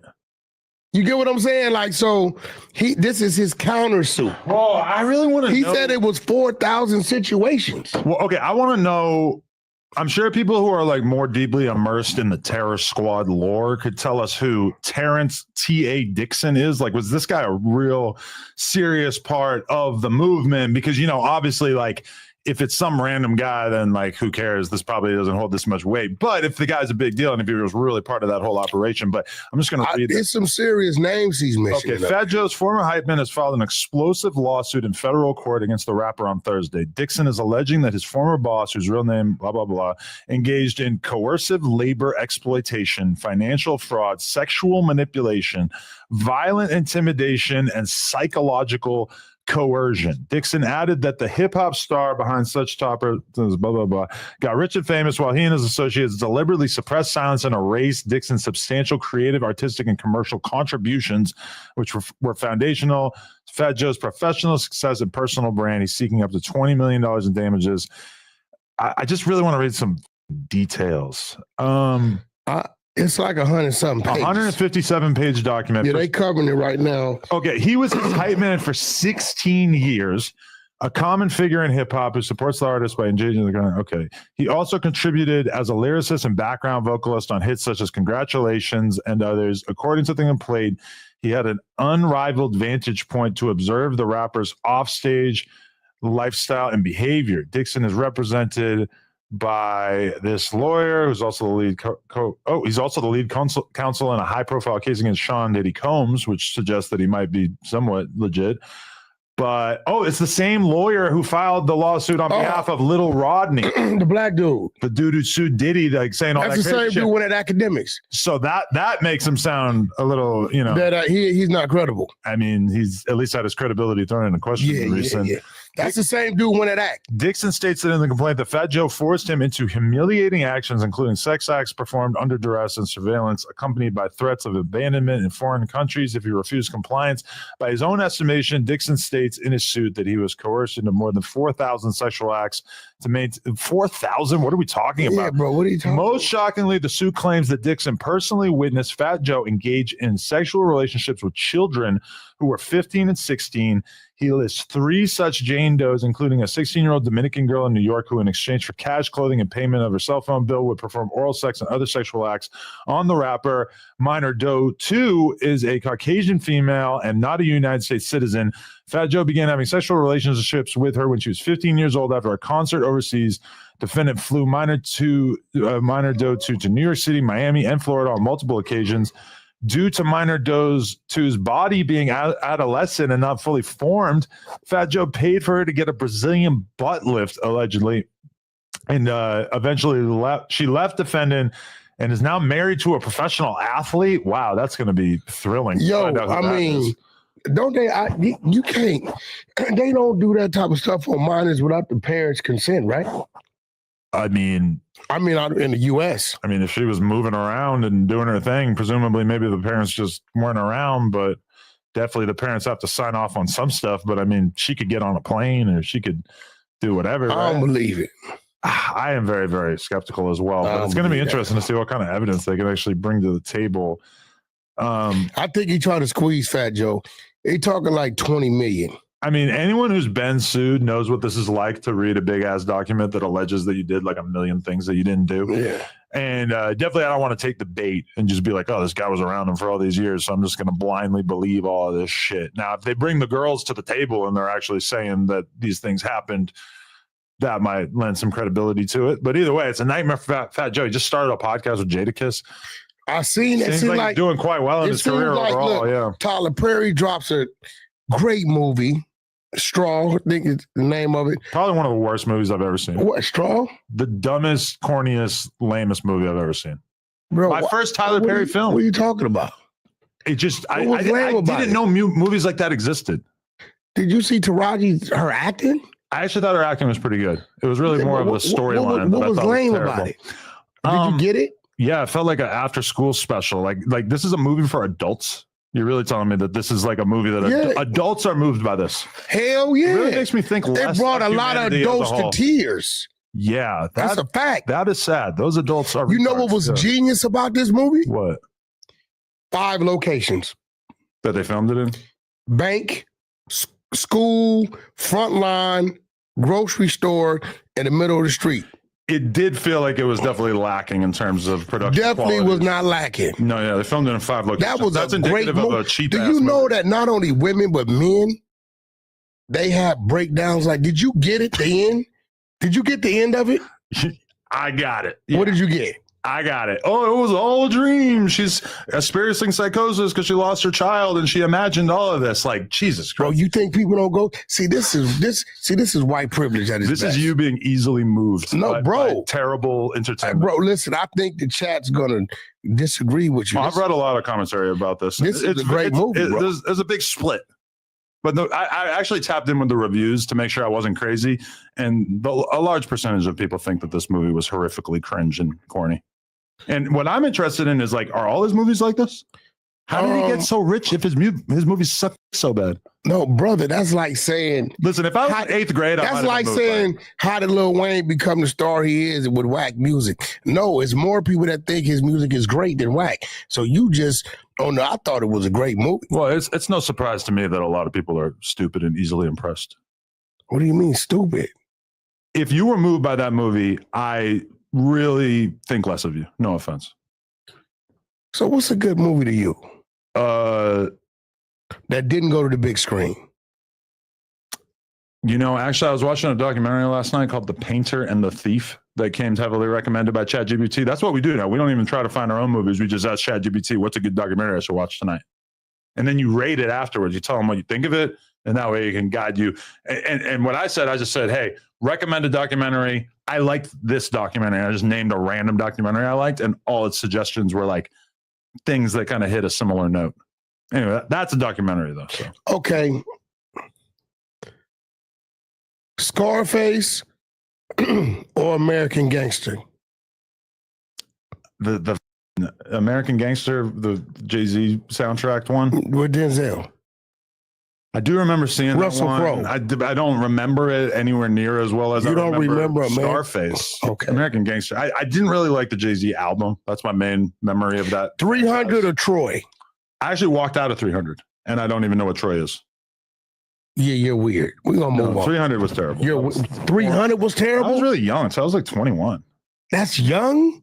I was 21. I'm 41 now, so 21 I had a feels year young. left in prison. Young, man. I guess we had to grow up fast. I'm gonna be for really, you to say 300 was like, I don't really like action movies. So to me, you like romance movies? No, no. But well, like what? I don't watch a lot of movies. I think that's why Straw was so shocking to me, because I didn't know movies that lame and woke existed. What the hell is Rainwater calling for? I just interviewed his boy Twisted Black. You think that's what it is? Well, perhaps. Yo, what you want? Twisted Black just left. He said, "Give him his money, bro, or it's on." No, I thought you was over there with that black nigga Twisted Black. He just left. He said you owe him some money. Listen, he a dumbass. He did 17 years and he ain't get caught with nothing. I would have told on everybody. Say it again. Oh, he did that and hung up. I would have told on everybody. Why is Rainwater one of my favorite people? He all right. He's the best, dude. He's so funny. It's like Ford versus Ferrari. I like him so much that I feel like I can just talk shit to him and hate on him publicly, and I know he'll understand. Which that to me means like, Rain don't care. But Rain letting you know I mingle with the thugs. I'm in the streets, but I'm gonna tell on you. Hell yeah. I fuck with that. Which is good and bad. Yeah. Because now the person know that he got to go all the way with you. You know what I'm saying? Now, I seen him on all fours when he got kicked in his tailbone. They kicked him so hard it broke his hip. For real? Yeah, I swear. Or is that just what he said because he was doing a lawsuit? No, he had to go have surgery. He probably went and saw his homegirl who was working as a nurse and said, "Hey, you got to say that I broke my hip." No. He had the surgery and all that. Oh, shit. Yeah, he had to learn how to walk and all kind of shit again. Trap boy Freddie hit him with a what? Yo, I can't believe you said 300 was weak. That's crazy. Even at 21, I felt like it was kind of insulting to my intelligence. 300? That's an excellent movie, bro. I feel like maybe all the movies that you like are movies that you like and that I would think are corny. I like Scarface, though. Scarface is kind of corny, I guess. Road to Perdition. No idea what that is. Oh, wow. What is that? You got to watch that. Tom Hanks. Yeah. No. Some Forrest Gump. Yeah, I love Forrest Gump. Okay. Life is like a box of chocolates. That's all you know, but I've never seen it, but I know the slogan. You should watch Road to Perdition. Real gangster shit. Oh, yeah? I'll check it out. Old school. White boy politics. Oh, my ears are perked up. No, for real. I'm always looking to engage. Like he had to really content. Make a decision.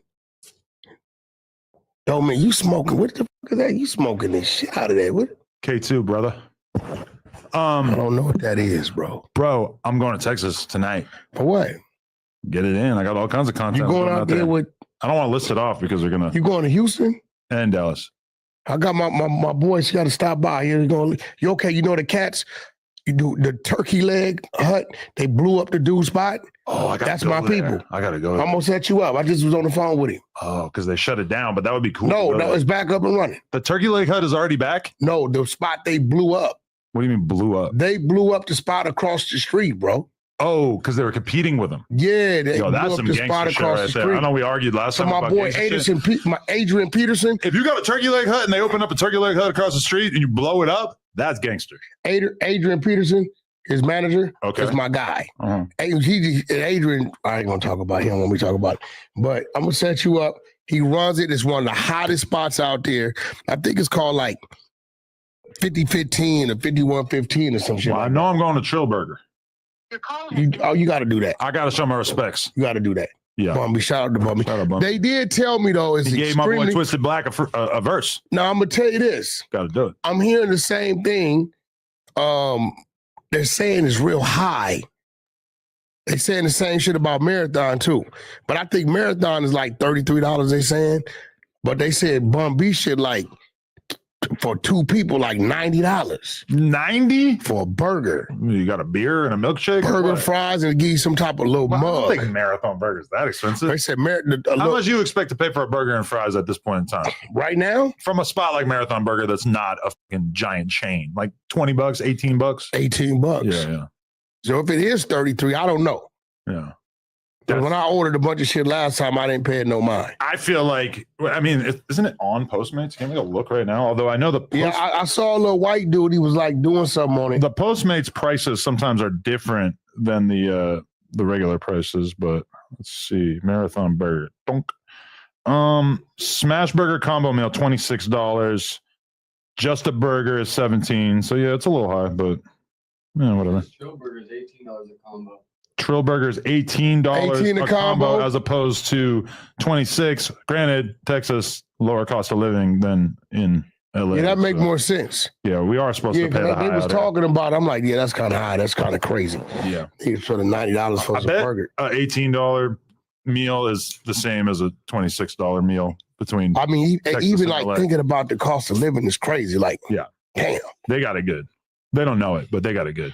Yeah, for real. It's two people go eat anywhere, simple. California fish dish, you're going to spend $50. Yeah. Me and Lena and the kid went to a burger spot the other day, and I think for all three of us, it might have been $70, $75, and then we went to an ice cream spot, $35. $35. Yeah. I got 3 scoops, so kind of, kid got 1. I think Lena got 1. Yo, so you didn't get mad that I kind of stepped up and kind of said no jumper side when act, did you? Here's my problem with that. It feels like there's all these nuisances and they'll be like on their deathbed, about to go away, shriveling up in the ball into a ball. Because you kind of did it with Sharp. You fooled Sharp into thinking that we wanted him back and gave him a little bit of content. He's out of here. And now it just feels like you kind of are doing the same thing. Like we had almost heard enough of these guys. No, it seemed like it was almost over. This is what I didn't respect. And now you're sort of throwing us. No, they were kind of like trying to insinuate like when Act comes out here, he come by the build. Yeah, and I think they're salty about that. And I think that he was trying to insinuate like Act can't come out here. So I'm like, what you mean he can't come out here? No, he's with us. Yeah, he with us. Yeah. You get what I'm saying? So my thing is, wasn't they just added over there? Didn't you tell me the little group just broke up? What group? One of the little movements. You just told me. Oh, well, I mean, allegedly the Ace Boys broke up, which is Pun's squad. Pun was saying they're coming back, though. I did see a clip. But how does Pun have a squad? Bunch of crib dudes that he hangs out with, that he does podcasts with. It's like a little mini No Jumper, I guess. But they split off and they started their own thing. But here's the thing. Shout out my boy Rios. Here's the problem with that over there, right? Nobody has stepped up to be the equivalent to AD over there. It's just real shit. What does that mean to you? They're just there. A lot of, yeah. I think the Mexican dude probably could do something. Do you know? Yeah. But ironically, his podcast on their channel is like the worst viewed podcast that they have, which is kind of confusing. I think maybe they're not respecting him being over there. I don't think he really wants to be there. They had a whole thing where he called their live show ghetto, and they were like all really upset about it. I feel like the clock is ticking. It feels like bro, over it. It feels like a house with no grass in the front yard. Yeah. Okay, but how do you feel? Because it's like obviously there was a clip of Pun and T-Row where they call AD and basically make him say F academics after Ack dissed Smack and T-Row. Now, Ack went out of his way, I think, to not diss AD. But who was Smack? That's the dude got his vest took? Yeah, the little guy with 1 foot. Yeah. He actually gets money from the government. What you mean 1 foot? He got a club foot? He fell off a motorcycle when he was drunk and fucked his foot up. Recently? Yeah, which is kind of crazy. Could you imagine how easy our lives would be if the government just gave us a big, juicy check every month and we just got to live off that because we were just born a little, See, with him, he called me about the taco lady. Smacked it. Yeah, he called me about her. Okay. Had me call in. We discussed it, and then I guess she got mad at him. He started breaking it down, apologizing to her as if, man, we don't stand with whack on it. No, that ain't what you were saying when you had me call in. So when I saw that, it was weird. When I talked to him, he tells me she knows his auntie and all this, and they got on him. And I'm like, your auntie got on you. What are you talking about? But I'm looking at the whole situation over there, and No Jumper hasn't done anything but rebuild itself. Right? Which I feel like they're kind of in denial about the fact that we're obviously doing a lot better than they are. Oh, this is the team is strong. Yeah. Right now, I think, honestly, is probably the high point for the brand in its history, to me, is right now in terms of content. The team is strong. And I really don't know. AD is going to always be all right. He could do his on his own, but the rest of them, I don't think they have yet to establish themselves. Yeah, it feels like they left No Jumper to start this channel, and the channel seems like an afterthought. Like they don't really put that much effort or time into it. They're all focused on their own things. And I mean, the weird part about it, all right, so they did the stream last night where they were kind of reacting to Ack, and T-Rail's trying to act tough and talking about Ack like he ain't shit, even though we all know that until about 24 hours ago, T-Rail was shamelessly on Academics' Straight up. Like, Proact. I honestly think when I brought T-Rail around academics the first time I did academics, He started jumping up and down. I think that changed his life. Like right there, the level of awe that he had, because people forget about T-Rail that he always makes it out like he was this big successful businessman when he came to No Jumper. There's a vlog where he says, I was just so happy to even be at No Jumper. I would have took a job washing the toilets. That's what he says. Who? T-Rail. That's what he says in this old vlog, that he would have took a job washing the toilets here. It even says in the title of the vlog, I went to No Jumper, life goal accomplished, or some shit like that. Like, you know, he didn't have shit going on, basically, was what I'm saying. When he came to No Jumper. What was his first conversation with you when he came? He was actually on the podcast a bunch of times before I even really had a conversation with him, because he was just sort of like one of AD's buddies or whatever. And then I started to notice the fact that he was resonating with the audience. And so I started working to try to build him up. I'm doing podcasts with him. We're doing interviews together. I'm trying to get him on other podcasts and stuff like that. Like, and then, you know, he chose to leave. And I'm going to be honest, it's all been pretty much downhill since then. And you want to know why I think it's really fucked up is because, so the girl that he's engaged to, Heather, she had this clothing line called Sorella, right? Yeah. They had a store. They had a store on Melrose, which was Melrose. the old Last King store. When Tiger left T-Rail basically switched it over to his girl's name, and then they had the girls' store. Yeah. I saw a post about this on the Reddit, but they haven't updated their Instagram in like 6 months. Everything on the website is 80% off. Like I think she was paying his way through life ever since he filed bankruptcy, and now I think she's broke. And so now they're two brokies together. And so I think that's why, like, he's acting like he's kind of enjoying this whole academics thing. But I think he's really like he knows that like everything is kind of crumbling around him. And when you watch him on the podcast, you can kind of see it in his body language that he knows that the jig is up. So you don't think they're making money over there?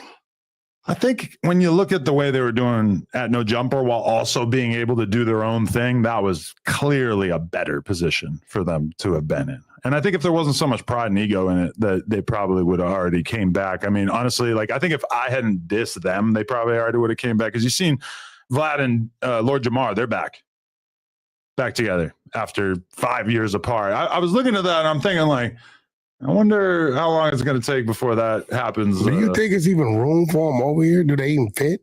I just don't think that. I think if you put someone like T-Rail next to a you or a Munchie or even a Lush or a, whoever, I just don't think anyone would be all that impressed. I think everybody would be looking at him as the dumb guy in the room, which is like Smack was supposed to be the dumb guy to T-Rail being like the smart guy.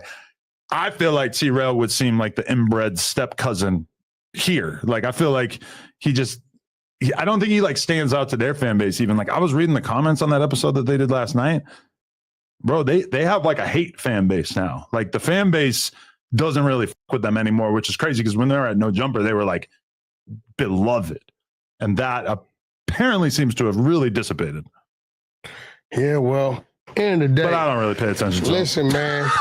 I mean, we gave it a little attention, a little time. It's really how they want to play it. Because think about it. If you're Ack, look at all Ack's got to do. Ack does 9-hour streams like it's no big deal. There's a lot that I didn't utilize. You as an exposer, you end up with a lot of source material. And you don't end up putting it all out because sometimes it feels like I'd rather wait and let this cook. If Ack wants to do 8 hours on T-Rail, you got the content. I could send him a handful of documents and a handful of different notes. Look into this, do research on this. He could send T-Rail's entire life into a tailspin. I don't think T-Rail wants to smoke. T-Rail, we need a cash app. The only reason that I didn't do we need a lot of this stuff that I could have done was just because I felt like it looked too petty at a certain point. No, we need a cash app. People don't necessarily really want to see me go this hard. But listen, on the other hand, there's a lot to work with. On the other hand, 600 calls me last night. I see he's upset about the way people are characterizing his fight. I told you, we already talked about the fight. Yeah. That was an AI 600. Oh. Well, he didn't say that. He said he just got knocked out. No, that wasn't it. Okay. Somebody might have paid him to say that. Oh. Somebody might have paid him to say that. Probably. Somebody might have paid him to say that. Yeah. Somebody might have paid him to say that. Somebody might have paid him to say that. Broken AI. Yo, the AI is all fucked up. The whack 600 calls me last night and Why you says got ego socks? He said, "How your shooter got ego socks?" Let go of my ego. I bet you don't even got to show them on camera. I bet I can find them on ego because there's no way that there's that many people making ego socks. Yeah, look at this. Yo, show the screen. Yo, your shooter rocking ego socks is crazy. Sorry, I didn't mean to. Yo, listen. 600 calls me and says, "Hey, I want to come on Clubhouse." I said, "Cool. I got a guest." So I look up, and it's All-Star. Is it All-Star Loose Cannon? Ah. So I'm hearing him. I'm like, bro, why you got Loose Cannon on my floor? What are you doing? It's the brother. The brother. And the brother is saying Lou sent the feds at him while he was in the county. That's what he said. So are we bringing him on right now or what? Oh, yeah. I got him up here. Oh, yeah. Let's get him. Yeah. Where's our guy? You not here today? Can we set him up? Michael? We can set it up real quick. It'll only take a second. Yeah. No, I'm super excited to talk to this dude, and I really feel like this might be a revelatory conversation because this guy holds the keys to the truth. Yeah, he knows what's going on. That's my first time ever meeting the dude. Yeah. My first time seeing Loose Cannon was here at No Jumper. My first time seeing his brother is here at No Jumper. Yeah, you know, this is my thing is like, there's a lot of times where there's like understandable misunderstandings.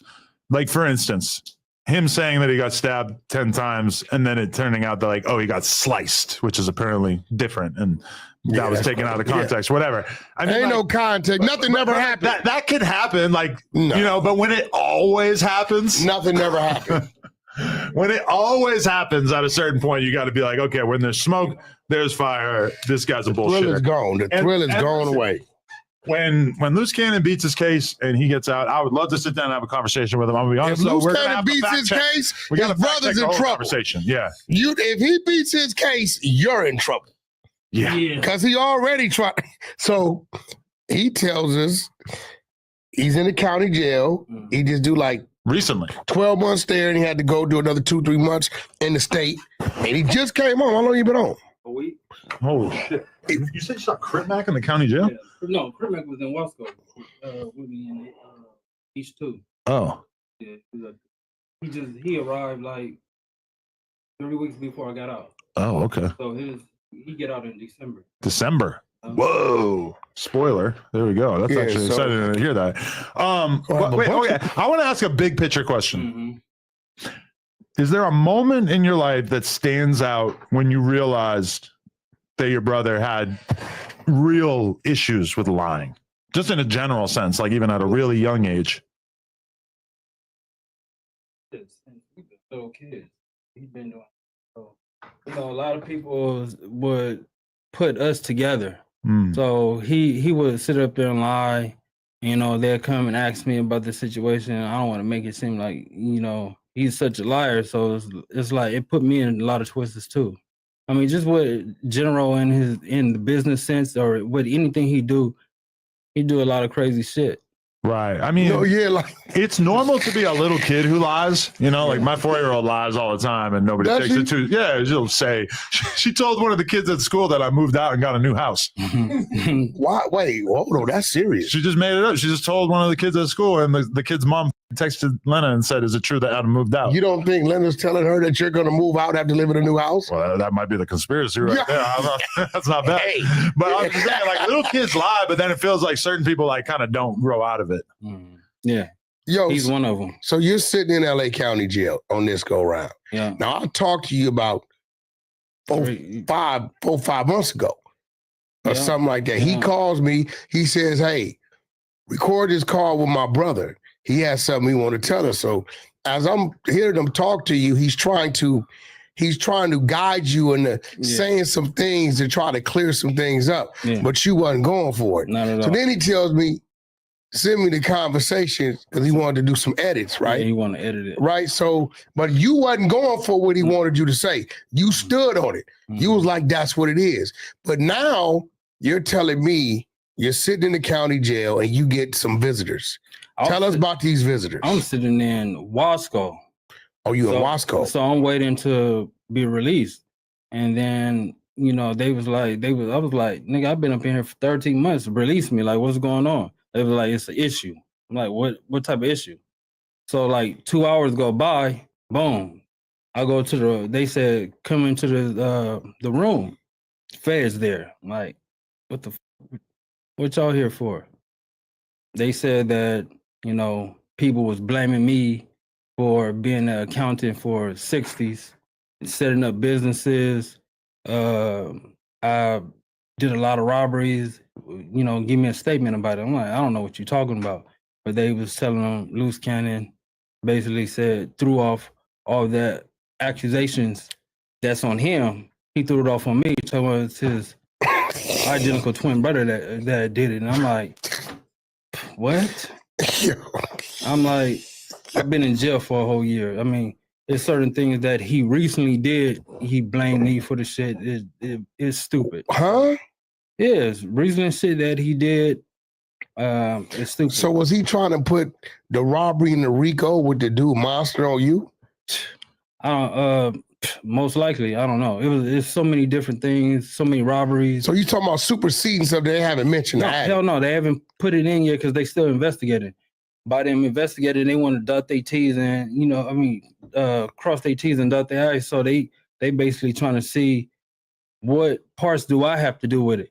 You know, I help, like, you know, do grants and all the other stuff for some of the homies or whatever. Yeah. You know who I'm talking about. Yeah. But some of the homies, they mention that part too. They like, he's the one that, you know, helped do this. And I'm like, well, who mentioned that? Another dude mentioned the other one? Yeah, the other one mentioned that. So it's like, so you know what he's talking about, right? The guy that Brick don't like you to talk about. Mentioned that he was the one who wrote up his grants. Yeah, and I'm like, nigga, I help, you know, the homies create businesses and do all that other shit. So at the end of the day, don't put me in I don't have shit to do with that. So if the feds, if y'all got into it with the feds, with y'all nonprofits, they shouldn't even be mentioning you. Don't mention me. I just help you out with the shit, gave you guys advice, you know, set up your EINs, Secretary of States, all that. I did all that other shit. But other than that, don't put me into the shit where the feds is asking me questions like I'm a part of that shit. Like, they're mentioning your name. Yeah, and they try and throw shit off put it on me. I'm like, nigga, I'm not going for none of that bullshit. It's particularly egregious to lie about your age when you have a twin. He said they was 10 years apart with the same birthday. Like, I could lie about my age and I would probably be able to like get away with it pretty good. But when you have a twin, you don't remember what he told you when you asked Loose Cannon, why do you speak the way you speak? Remember what he told you? Yeah. He said he got shot in the head. You remember that? Did he say that? He told you that. Oh. He told you that. And you're saying that's not true? No. No, the wife Gigi said he shot himself once in the foot or something. In the toe or something. Only time. Remember he told me he'd been shot 10 times. Right. Were you around when he got put on the hood? Yeah, my dad's from the hood. My dad is Nutty from 60 Crip. Like we grew up in the hood. Like, so you can confirm that he actually got put on, because that was something that Brick Baby kind of used against him a bunch, was to say that he didn't get put on, and I don't think he ever identified the people who put him on, which apparently is controversial. Yeah, Brick kept asking him who put him on. Yeah, the thing is, you don't want to mention names, especially in a podcast about who put you on. Okay, now like you guys grew up where? Was it between? Is it Fontana? Hell no. See, the thing is, we lived in Fontana in our senior year because at the end of the day, we got kicked out of LA County. We got kicked out of LA County for, you know, fights and doing all type of other shit that we wasn't supposed to be doing. So at the end of the day, we went to Fontana. You know, we graduated. We went to college. I mean, I don't understand like the background that he got. That's how I learned a lot. That's how I started, you know, helping the niggas and the homies in the hood, doing businesses and all that stuff. I went to college. I taught them what I learned. So at the end of the day, you know, I don't understand how he has a lot to give, but he would do bogus and dumb shit with his shit. So I don't know. See, this one thing I do know, and I'm wondering, because you got this last visit, and other people outside of Loose mention your name and certain things, are you gonna let that paperwork go you've been holding on for so long? I told y'all about that, how to get that paperwork. I told you in the county. Go grab it. It's only it's 20 minutes from here. But go grab it. But you got it already. Yeah, I got the paperwork. But y'all can go grab the paperwork too. I mean, at the end of the day, it's like I'm the type of person, I know what it is. I stay away from the situation. When I learned the situation, what happened, and how many the homies was telling, I stayed out. Only kick it with certain. And there was some real prominent names in there. Yeah, hell yeah. Some of the same names is locked up on the RICO. So you're saying that if some enterprising young YouTuber really wanted to make a name for themselves, they would just have to go where and ask for what? All they have to do is just go to the Fed building in Los Angeles, look up Jermaine Williams, forfeiture case, and everything that's on there, and they'll see all the names that was on there. That's telling and everything. And there's some very prominent names out there. Well, you're the exposer. Why don't you do it? Well, he just said it last night. I'm pretty sure they own it. Oh, okay. He told me, but I didn't have my team on it. He told me like a while ago. Yeah. But at this point in time, you got Luce saying he's lying. But now I'm understanding, because from what we're learning, a lot of people that's acting like they against each other are really in cahoots even right now today. They are. Really? Yes. The niggas that's in jail, and that's saying that they going at it, they fighting, they not in the same dorms. They all in the same fucking dorm. They all coming up with a situation to point the finger at me. That's the reason why I'm here now, because the feds told me. So everything that I'm saying is true. So all the fake stabbings, the fake fights, all this other shit, they all together. They all coming up with the same shit. They all had little bitty pieces that the feds was telling me. So, but when you say they all, who are you talking about? Loose Cannon, the ones that's in the Loose Cannon, Brick Big Baby? U, Brick Baby. That they're all together. He's saying they all in cahoots. He said ain't no problems with them. Which I'm gonna be real. We got to keep it real, because when Luce got there and claimed they were sellies, Brick rolled with it. Yeah. When Luce got there and claimed he had to check Big U for trying to make Brick Baby sign some paperwork, he rolled with it. So they was rolling with it until that. Now I think they may be separated now. Okay. I think Luce is somewhere else. No, they're not separated, bro. That's all. Yeah, all that. because Luce is wherever Lil Durk is at. He on the 9th floor. Yeah, but they all still could walk around and all still be together and all that other shit. The Fed just told me like a week ago that they all still together. How could he possibly put these crimes on you? If it ain't no fingerprints. Okay, you gotta understand it's that. Identical. Are you identical? So you gotta understand. If it's no fingerprints and they sat up there and said, show the picture of me, that's reasonable doubt to sit there and say that, oh, that might not be him. Okay. That might be the other one. So if they show the victims a picture of him, and they pick him out, and they know it's him and not Jermaine. You're Jermaine, right? Yeah. So, right? He can use that in the defense, but he's saying you're sending the feds. Why are you even putting my name in that? Yeah. Like, I'm your twin brother, bro. So at the end of the day, it's like, you want to protect me. If you're going to use that in your defense, like during trial, that's cool. But don't expose your hand right then and there and say that, and then have them coming after me, and then y'all sitting up there saying like, oh, he helped me do this. He helped me do this. I did stuff like that. They implemented him in other stuff even outside of the robbery. I mean, it's kind of like how people put bodies on dead people. Or like they put crimes on dead people. I know, but you just put it on your twin. They trying to dead in your ass. Yeah.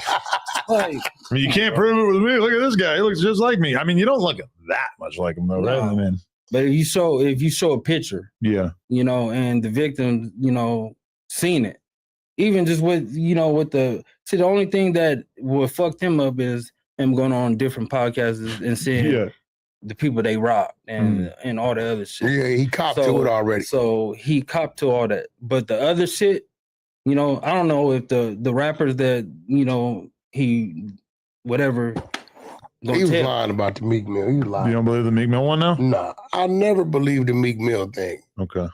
Ever. First of all, I know Meek's team. Second of all, the Big U Meek thing wasn't gonna work because they all Muslims. Meek's team is Muslims. That's not gonna. It ain't gonna go that far like that. But and to say that Meek saw him walk up and just took $300,000 of jewelry off his neck and said, "Here." Wait. Okay. I have a question. How close were you to Loose Cannon in 2019? I mean, we off and on, because of the shit he do. Like the shit he do, I don't agree with a lot. Do you remember talking to him about Nipsey around the time that Nipsey died? Yeah. Did he mention anything about anything sketchy at all? You talking about that phone call that he allegedly got from Big U? Yeah, it feels like he would have mentioned that to you at that time, right? Yeah. Okay. On that situation is there was a phone call, but the thing about the phone call was that it was after the situation had happened. That but situations from that situation, a lot of people knew beforehand what was gonna happen. Really? Yeah. So, and 60 business. So at the end of the day, like I said, that's how I operate. That's how a lot of people operate. You don't show paperwork. If you don't show paperwork, you can't call a person a snitch. But you believe that Big U knew it was going to happen before it happened? I'm not going to put no accusations on nobody because I don't sit there and. Well, what he's saying is, you got to understand this. If you call somebody a snitch, yeah, and you don't have the paperwork, they got the right. They got the right. So you gotta call a couple of people to see if you can get that green light. Because at the end of the day, if you don't have that paperwork, that's the reason why. Like I say, see, when I said it, they got mad at me. I said, this is gangbang. You call a dude a snitch, and you ain't got to work. Because if dude would have let that ride, I don't think he'd have lasted a week. It gets around. It is a weird situation though, because it's like he either asks, if this happened as it supposedly did, if he either asked for permission to kill him and then go do the rest of your life in jail or prison, or you don't ask and then you also probably get caught and have to do the rest of your life in prison, and then also the hood is mad at you. So it's like, how does having to ask really stop you that much? They still when mad at you're making such a crash out decision that your life is never going to be the same after this. I don't know. No. It's just like, it's easy for us to imagine that he was so offended in that moment that he went and got a gun and shot him. It's harder for me to imagine that he was that angry about it, approached him again, got called a snitch again, and then decided, like, already having asked for permission. I don't know. It's just, I mean, that situation was going on for like a couple of weeks. Really? It wasn't just like it happened right then and there. They said they had already had a squabble prior to that. When that happened, when he went there, he was confronting him again about the situation to see if it was the same energy. The same energy, and then Nip blew up. Said what he said, and then things happened. So at the end of the day, he could have went there to try to resolve the situation. But when the energy was still the same as a week or two ago, he was just like, all right. But you don't believe that Big U called Loose Cannon beforehand? I mean, I know who called who, but at the end of the day, they in jail. I'm not trying to add no more pressure on none of the homies, nobody. But at the end of the day, some of the shit my brother say is true, but then he throw a lot of shit that's not true. So I can say that. But he mixed shit with sugar. Yeah. So he like reveals hidden truths, but then he also sprinkles in. He adds on to a lot of shit. He's animated, but a lot of the shit he say, he shouldn't been saying. But since it's already out there, it's like. So Gigi, she's been an advocate. She's been speaking for the last couple months. She has always spoke highly of you, and she said, "Well, he's going to tell you the truth." Is that to date legally his wife? Yeah, that's his wife. So the marriage and all that they did on the show was bootleg, fake. I don't know. I mean, at the end of the day, you can't marry two people at the same time. I think he didn't get legally divorced. Yeah, but he then ended up in a relationship with Yeah. Sharice. Yeah, but no, he was It's illegally. No, but he's claiming he's not married to Gigi. Oh, he says that. Oh, yeah. But Gigi sent a marriage certificate. Yeah, they married. Like at the end of the day, you can marry how many people you want. I mean, it's illegal, but you could do it. But yeah, Gigi is his wife. You know, I'm not gonna sugarcoat nothing. Like it is what it is. I mean, that's how I look at it. Yeah, she always say cool things about you. Yeah, Gigi's cool. I was just on the phone with Gigi just now before I walked in. She has a whole lot of information over there. Yeah. Why he would want to make her his enemy. I don't know. That shit is crazy. That goes to say what you say. He's smart, but he makes stupid decisions. A lot. He's impulsive, very impulsive. So the shit, like if you guys are talking to him and he sees y'all feeding into it, then he's gonna add more on top of more, on top of more, on top of more, just to get everything big. You know, he wants to do it big. You know, he's a like I said, he's a smart individual. He went to school, all that. It's just that he don't be thinking sometimes. Did you know that he had a handler? A handler. Yeah, somebody he was reporting to. Did you know that? Hell no. Do you think he's an FBI informant? Oh, he definitely got a handler. I don't think. Hell no, I don't think he's FBI. My man just got pulled in last week. Who is not victim. He's the number 2, either witness or victim in there. And you know him, the producer. And they pulled him in last week. He called anytime they call him or he got to go in, he calls and lets me know. You talking about Molly Mall? And he let me know. Oh, you talking about Molly Mall? He let me know straight up. A lot of it they would question him is about things he didn't say it.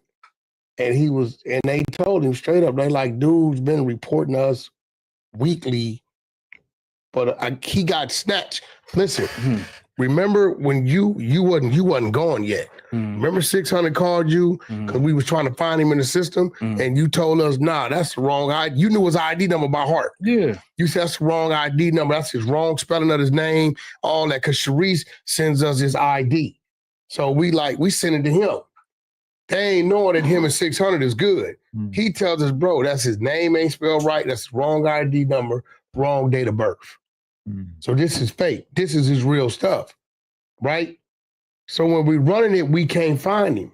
But come to find out, when he calls me on the 3-way with Monster, he got snatched. Monster knew he got snatched, picked up, and they let him go. And from that point on, from what they tell my guy last week, he was out here trying to gather things to try to work off whatever had went on 2021, 2022. And I could tell you, which is dangerous because he gonna tell people he know or he can find out.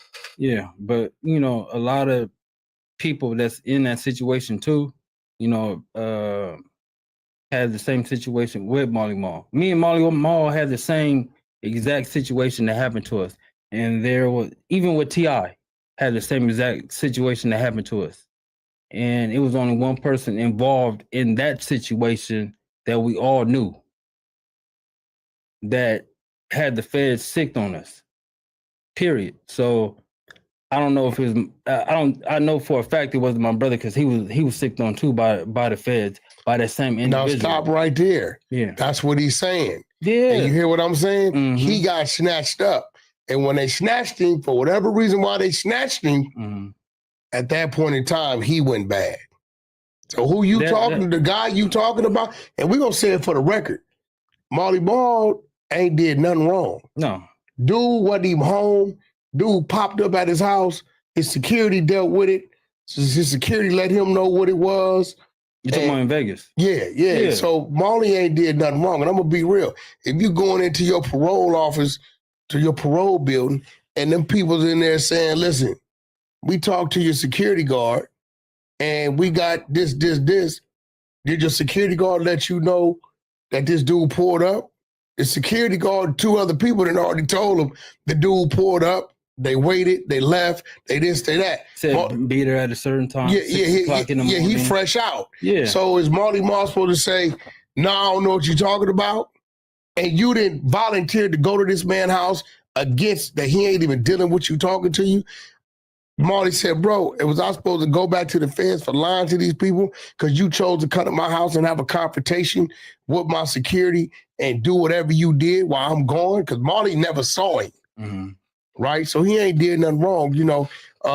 But he did tell me that they informed him that dude had been reporting to a black fed dude after when he got hot, like you said, when the other dude got him twisted with the other dude from 190, that dude, right? Which I got that content, I just ain't let it go. I got it, right? You got the work. Yeah. That's when he was out here preparing himself to try to find a way out of his situation. He just kept doing so much to where he became dangerous out here for them. You know what I'm saying? A lot of them do. They think they untouchable when they start working with those people. They think they untouchable, but the people use them until they don't want to use them no more, and that's when they go get them. So that's how it works. So they will make deals with you for the things that you did in the past. There you go. The things that you do right now because you think that you're untouchable. That's when they come and get you. Okay, you doing this, you doing the most. Now we're gonna put you up under the jail. Anyway, we don't need you no more. Now we can work with the people that you told on, we can use them to get more people. Then when they're done with them, they're gonna arrest them. And it's just a never-ending cycle. That's just how the feds work. Wow. There's a whole lot going on. He hit me last minute. He wanted to clear his name because he don't know what else is being said. All he knows is the feds pulled up on him in the joint a couple weeks ago, whatever it was, and let him know straight up that your brother is saying you're the one who in fact did all these things. It's just not my brother. It's just not him. So there's a few other people in there. A few other people that's up in there. Like I said, I help write grants. I help, do the get. It's only one dude that grants written. I mean, at the end of the day, like I said, I like to show paperwork. I told y'all where to go get the paperwork. Yeah, we definitely gonna go look into that. Y'all should have been had that. Like we gonna go look into it. Y'all don't. Well, we've been reading the fresh work. You know, but listen, Big, I appreciate you stopping by. I definitely got your it's crazy because it's like deja vu. He has reality show shot. A few of them got more artists in them. What's the name of the reality shows? Baddies of the Wild Wild West is one. That's for the females, and then I got Hip Hop All Stars. I have we're gonna start shooting series 2 in August. So Hip Hop All Stars, the trailer you sent me as True Car, DW Flame, Lil Vader, got OGZ, it has ASM, it has Radio Bass, who else it has? What Blueface did a couple of things for us in that. Who else? Waka Flocka, Fat Boy SE. And you got all the paperwork to these things. Yeah. Remember I sent you the contract like a year and a half ago because you was tripping off a True Car, being in it, and then I was like, look, bro, I'll send you 10%. I don't remember it. I don't even remember it. Yeah. But whatever it is, this is perfect timing because I'm in that mode. He doesn't even know that I got to have a conversation with him later. But I'm in that mode. I've been structuring this like the last couple months. So the time is better now anyway. You're taking over the Dosh Network? No.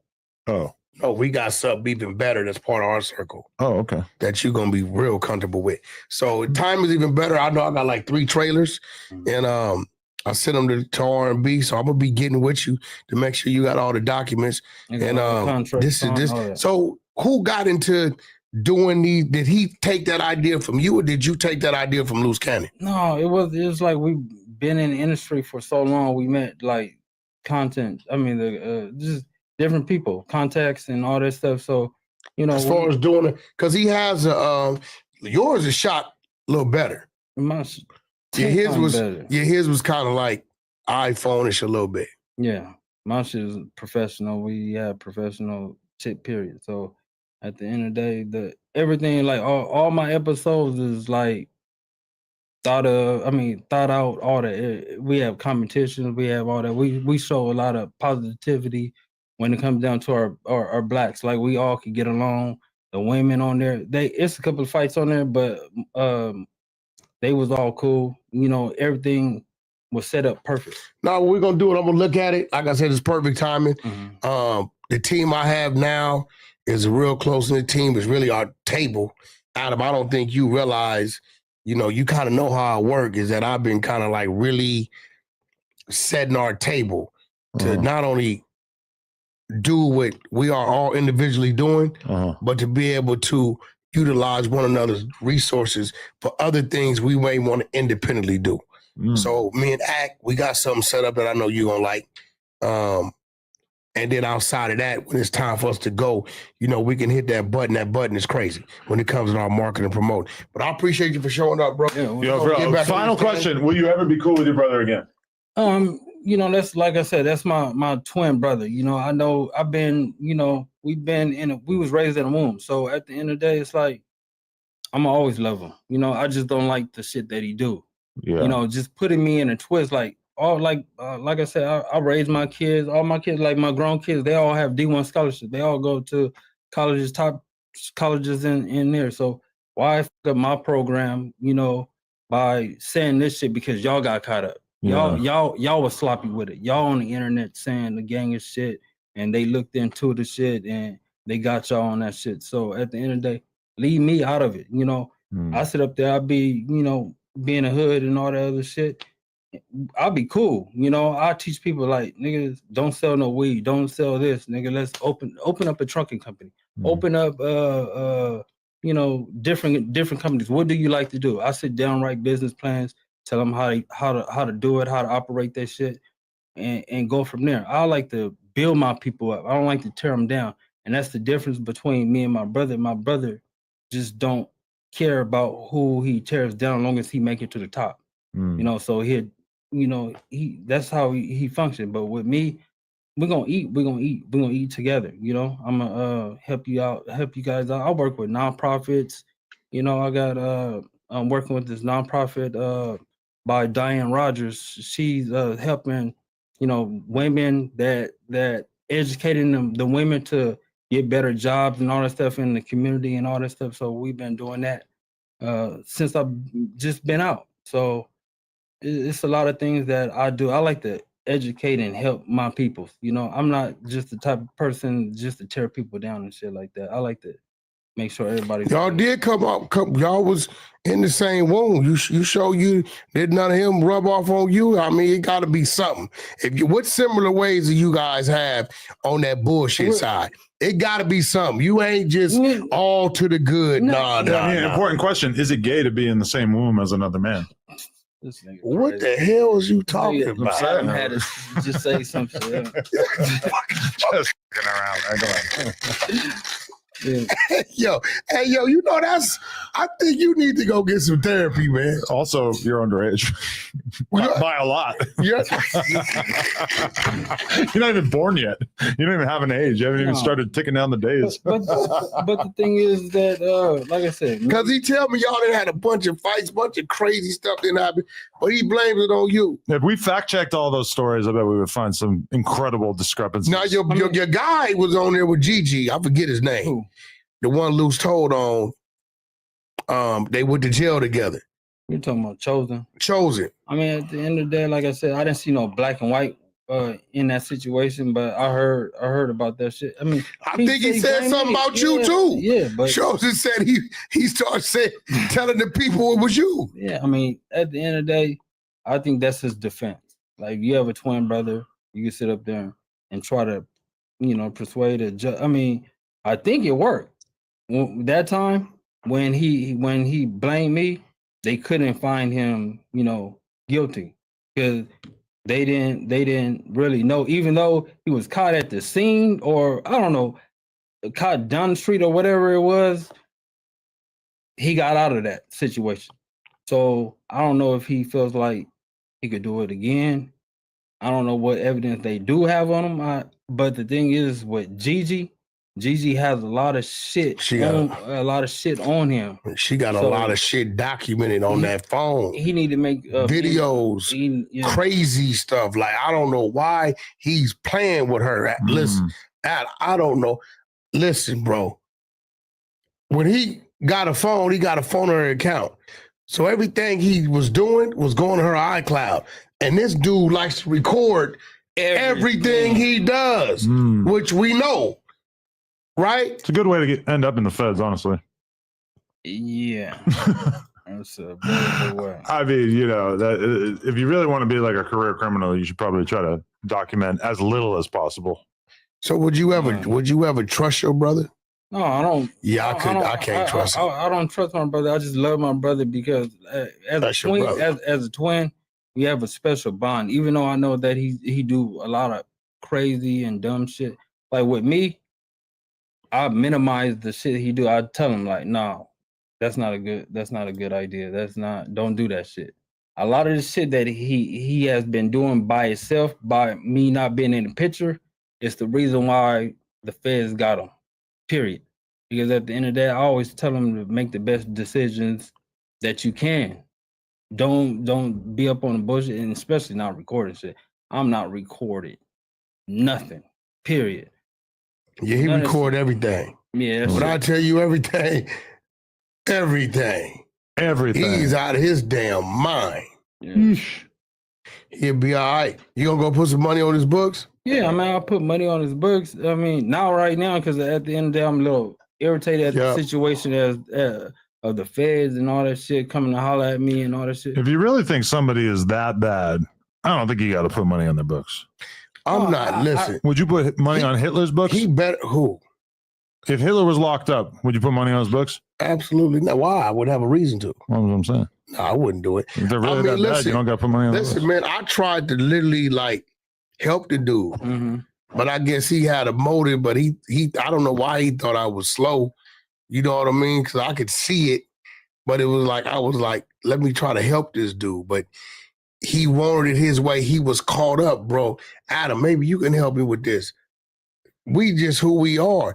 He was caught up. He wants to be famous by any means necessary. Yeah. So he don't care what it takes. That's why he exposed a lot of shit. But the thing that he was exposing, see, that's where I could tell you that he says a lot of truth, because the feds ain't stupid. They knew exactly what he was saying. Or they just, okay, yeah, that's what the other person said. That's what the victim said. So by the victim saying that, and then you go on a podcast and you sit there and say some dumb shit like that, it affirms everything. And that's why it's a lot. I mean, people don't think that the people that's in jail have the same cases.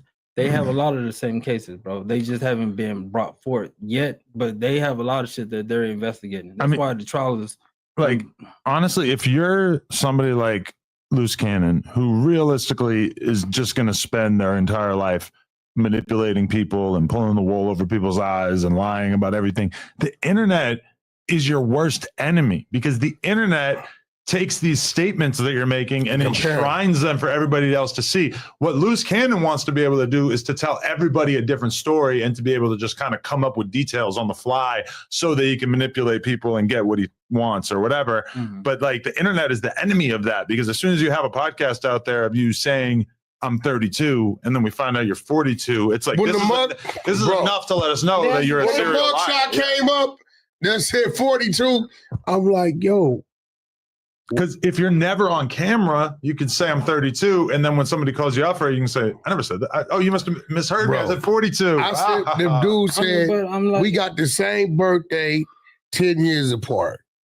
What's the he didn't want to be. What is that's what I used to always tell him, like, what is the purpose of saying, if you on, it don't matter what age you on, like, whenever you find your niche, it don't matter if you 32, 22, 42, 52, it doesn't matter. As long as you get on, you're going to be on. So, I just didn't understand why he would want to say, he was 10 years younger than, and then everybody that we be around, we all went to school. So they like, That's the other biggest risk is that somebody's gonna have gone to school with you. Like everybody in the hood, like, nigga, how is your twin brother 10 years younger than you? I'm like, and we all went to school together. Wait, but did he ever admit to lying as much as he does to you? Did he ever have a moment where he was like, this is why I lie? Or did he always just try to keep it vague? no, he ain't gonna tell me this is the reason why I lie.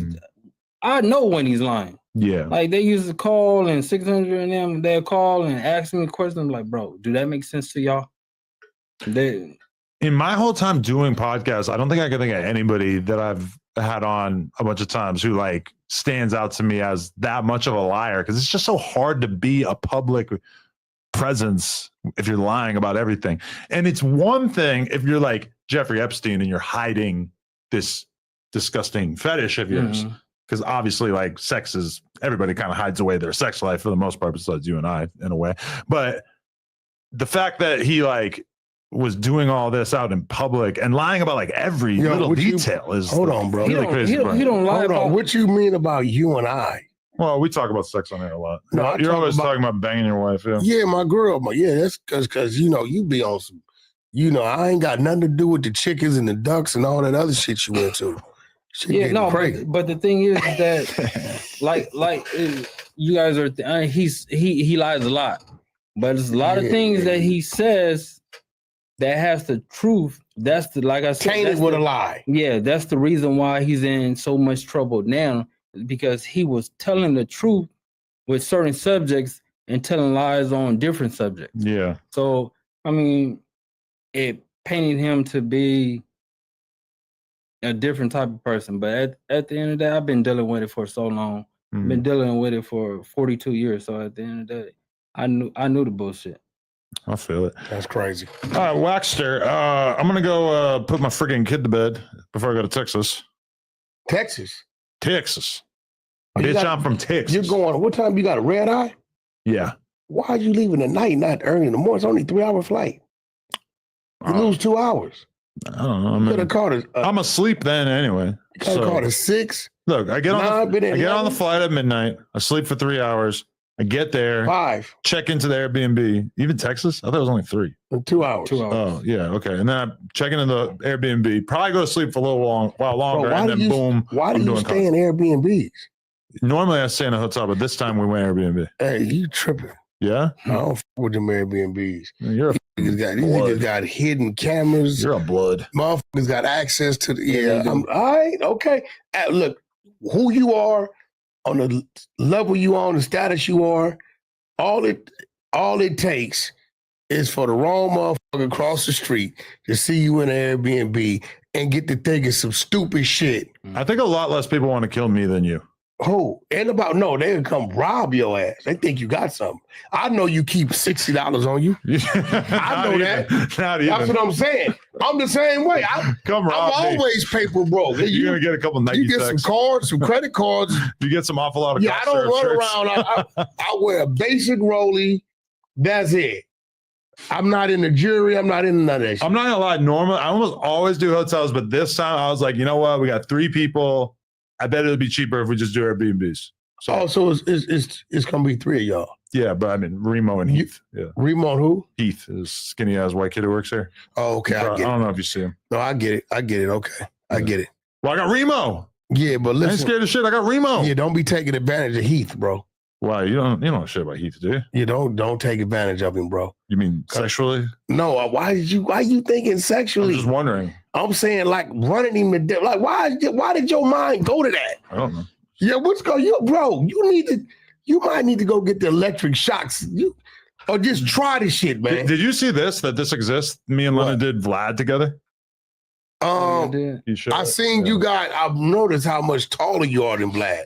I see the picture you threw. Am I? I feel like Yeah, we're that shit almost was the same. crazy. Because Vlad got some height. Nah, looked like you was way taller than I him. might have an inch or 2 on him. I told her to wear Are that you- shirt. I'm like, put the boobs out. That's what's going to get people to sign up for the OF. Is this second thing done? What second thing? The thing. The Jason Love thing? Yeah, is that done? Yeah. That's done. And that's coming out where? It's already out. It's on our OnlyFans. So it's out. Yeah. So how's it doing? Very well, I'm told. I didn't even ask for the exact number, but I heard very, very well. Yeah, so you cool with it. Yeah. And it's gonna be a part 3 of This Is It. I really don't like dude, bro, because of this shit. It's a good question, honestly. Well, who makes that decision? You or her? It's a group decision. So between you two. Yeah. And you're cool with it. I thought y'all was beefing. I ain't worried. They're not beefing. They just did another part 2. Part 2. Oh, you mean me and Jason Love? No, Yeah. we good. Yeah. I got love for him. So how long do you wait till after these sessions? To what? To be intimate with your wife. Sometimes night of. Sometimes might not. Not really too worried about it. Just cool. I think take some time, heal up. I'll be here when you need me, babe. I think that's some white people shit. Yeah, I thought that too until I heard about Diddy and Ye and Nip and Ye. What you mean? Nip. He was swinging. Yeah, Allegedly. Nip do the got Nip that. watch. He do the watch. He talking about the watching, but you don't watch. Not yet. You never watched her. I want to swing with her, where we go with a couple and then we trade off. Got you. So would you do that with Jason Love if it was his chick and y'all swap? Or you don't want to see that? Could happen. I don't know. Are you gonna watch? It'll probably have to be somebody new. So have you watched the content they just put out? Not the new one. No. No. Do you want to watch it? I'm not tripping about it. Maybe I was thinking I was going to want to watch it like right when it came out, but then it came out and I didn't even think about it. So I don't know. The last time, did you watch it immediately? We watched a bit of it last time. I didn't see the whole thing, but I saw it. And people are tweeting it at me and shit. It's like I can't avoid it. Situation that China wanted me to ask you. What's that? China. She's the one in the video. Yeah, she's the one. What she want? What? That she felt like you and oh boy. She talks to him. She talks, but the way you and him went about the situation. Well, how do we go about it? Okay, the situation I hear. Because I never exposed it. No, you haven't exposed the video, but I never exposed it. Period. Hassan Campbell did. Yeah, he recorded it. Our conversation. So once a nigga, if I record your conversation, that once a nigga asks me, the nigga from New York, AP, no, from Atlanta. No, he ain't exposed it. No, but he got the video. It's his video. Nip gave him ownership of it on the video, literally. Yeah, I got the video. It's 15 of them. Yeah, China is my blood cousin, so at the end, but he gave him consent and ownership on the video. Yeah, you got that one? If he have the consent, he would try to put that video out. He don't want to do that, bro. The only reason why they ain't came out because I didn't stop him from putting them out. Yeah. Listen, in the video, you got Nip telling him, record this. Send me that. Send it to me. Make sure you keep it locked in. He's giving him verbal consent. He gave him verbal consent. Now, to all y'all be thinking I'm out there bullshitting lying. Am I bullshitting lying? No, you're not. But China didn't give consent either. Who? China. She didn't give consent in those videos. That's the girl in the video? The girl in the video. That's his baby mama. The first one. Yeah. And see what it was. See, when Big U came to me and wanted me to get dude to put him out, is because he said Laura London was acting funny with him. And in the videos, you could tell that these things was happening while Nip and Laura was together. So he wanted to make China the first lady. He had this whole layout he was going to do called 60 Minutes. He was going to make her the first lady manager and blow her up. But I'm like, bro, I'm not finna let you put them videos out. Extortion. Extortion where? This is you talking about from where? From who? From other guy and y'all 15%. 15% from what? What is that? What's the name? I heard the story about. You mean the 30%? Yeah, the 30%. Oh no, that's 15. And then when I didn't go for it. Nip died. I didn't go for it. You talking about his contract? When Nip died, nigga, he came and asked you for the 15%. I mean, part of your 15%, half of your 15%. No. He got a contract. Him, Steve Lobel, and Nip. Yeah. The contract is the dumbest contract ever because he don't receive royalties, only publishing. So when Nip died, maybe about 40-something days, I got the text messages. He says, listen, let's make it look like you brought me out of the contract prior to, right?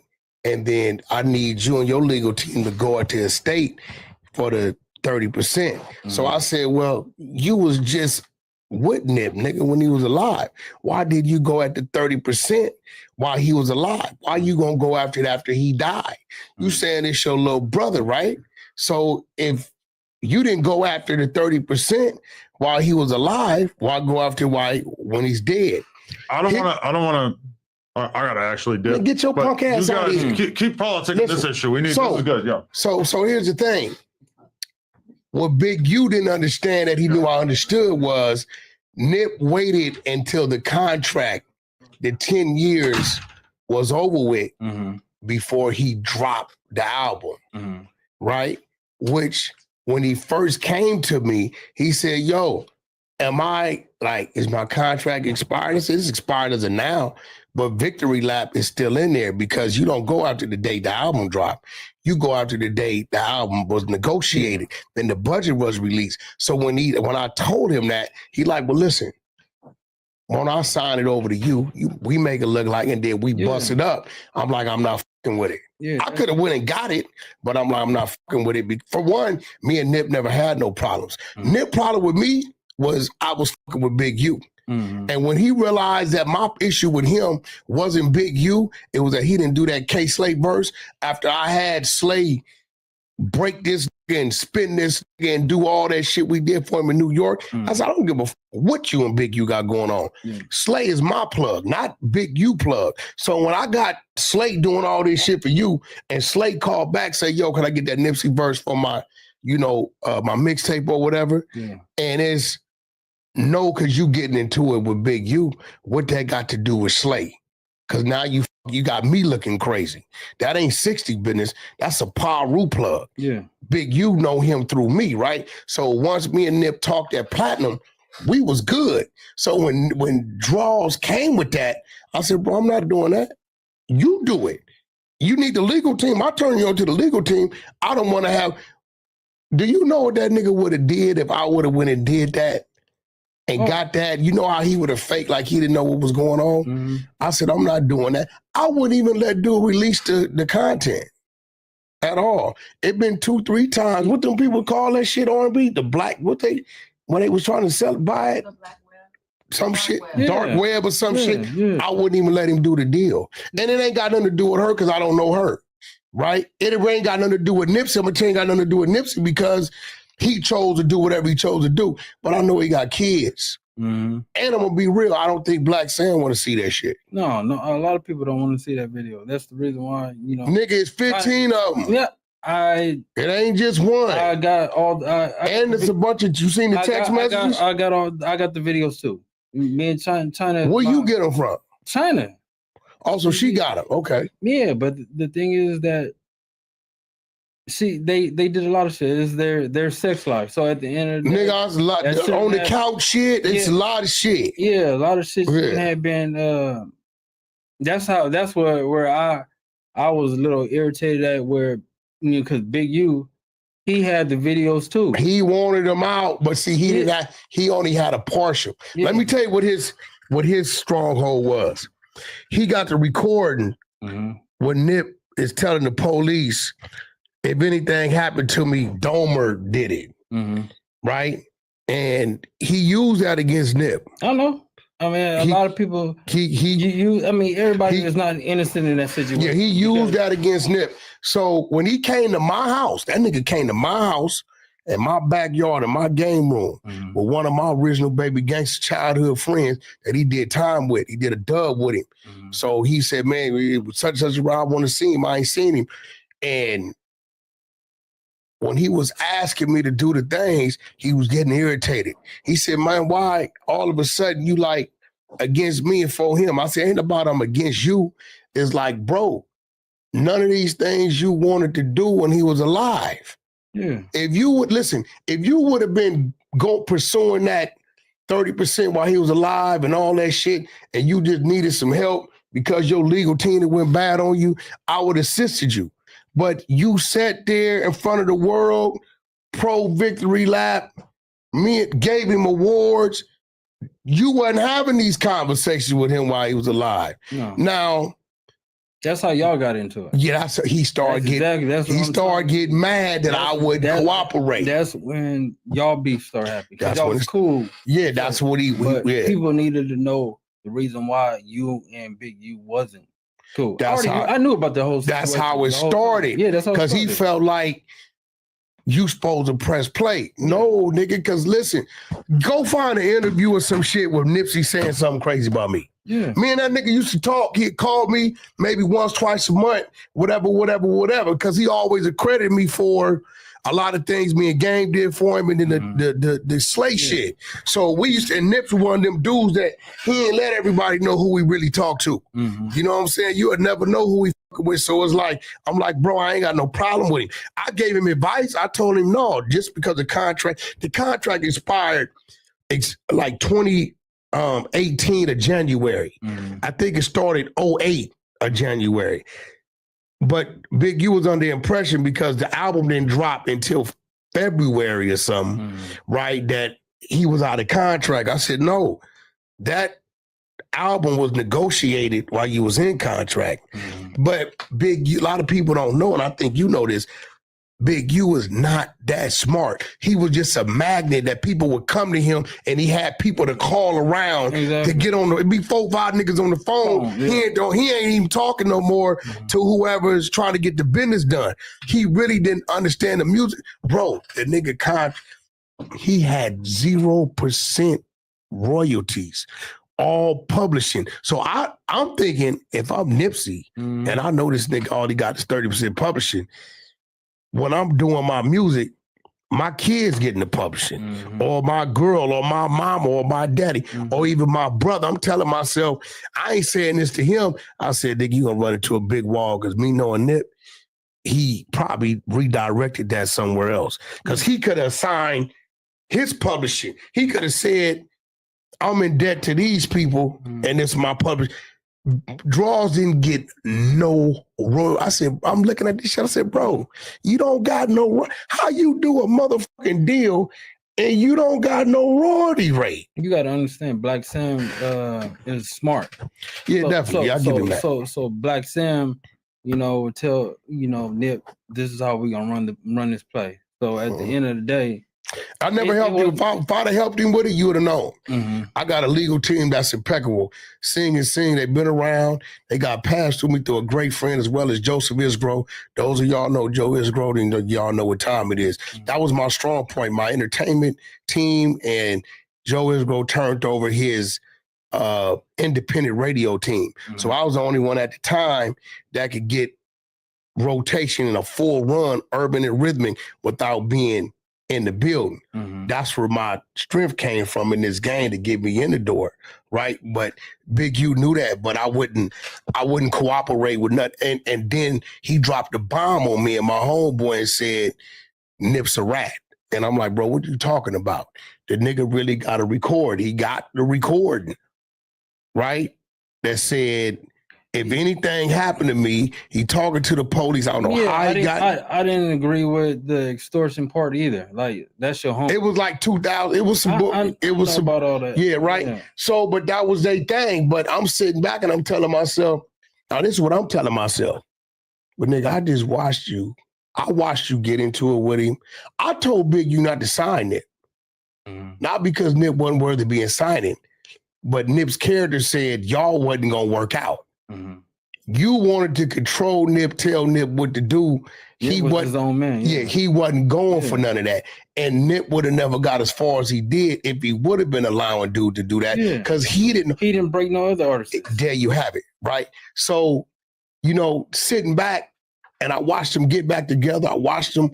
He gave me the award after Nip. Me and Nick Cannon the following year with his football team shit or whatever, right? But I'm watching how you representing what y'all supposed to be, but you sitting in my backyard saying what you saying after this man just died. Nigga, it wasn't Nip past what, end of March? This was top of May. Oh, I know.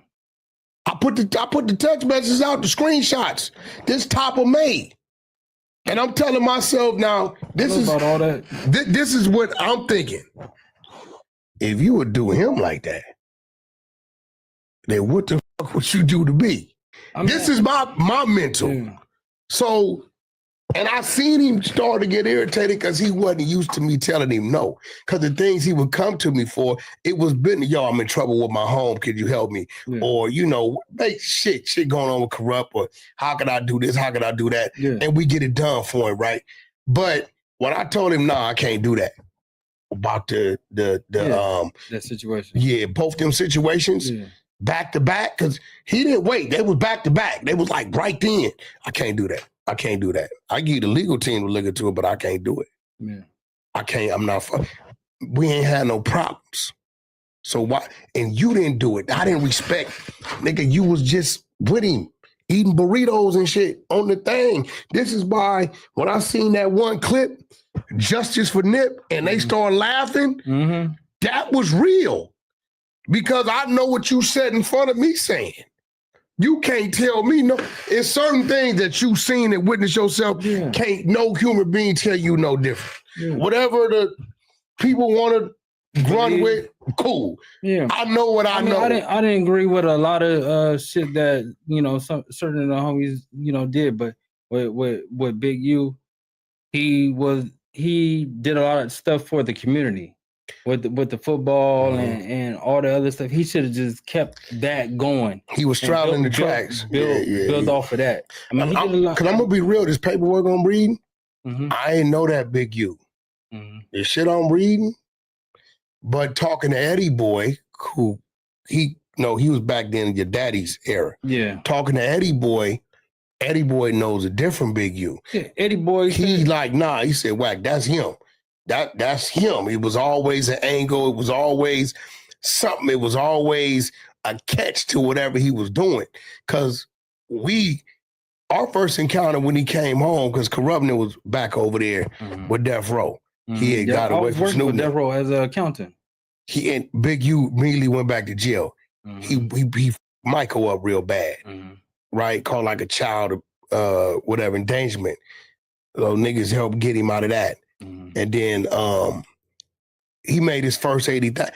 All his first power moves was on the Damu side, right? He made his first 80 on the side deal with Game Shoe Deal, right? And then everything else to build of introducing them to everybody was either me or S-Mac did a lot of it. And then, it just flowed from there. But yeah, I didn't know you knew that. Our beginning of our downfall was I wouldn't do certain shit. Yeah. When it was regarding Nip, I wouldn't do it. But I don't know. What do you do? We told China that? How do you know?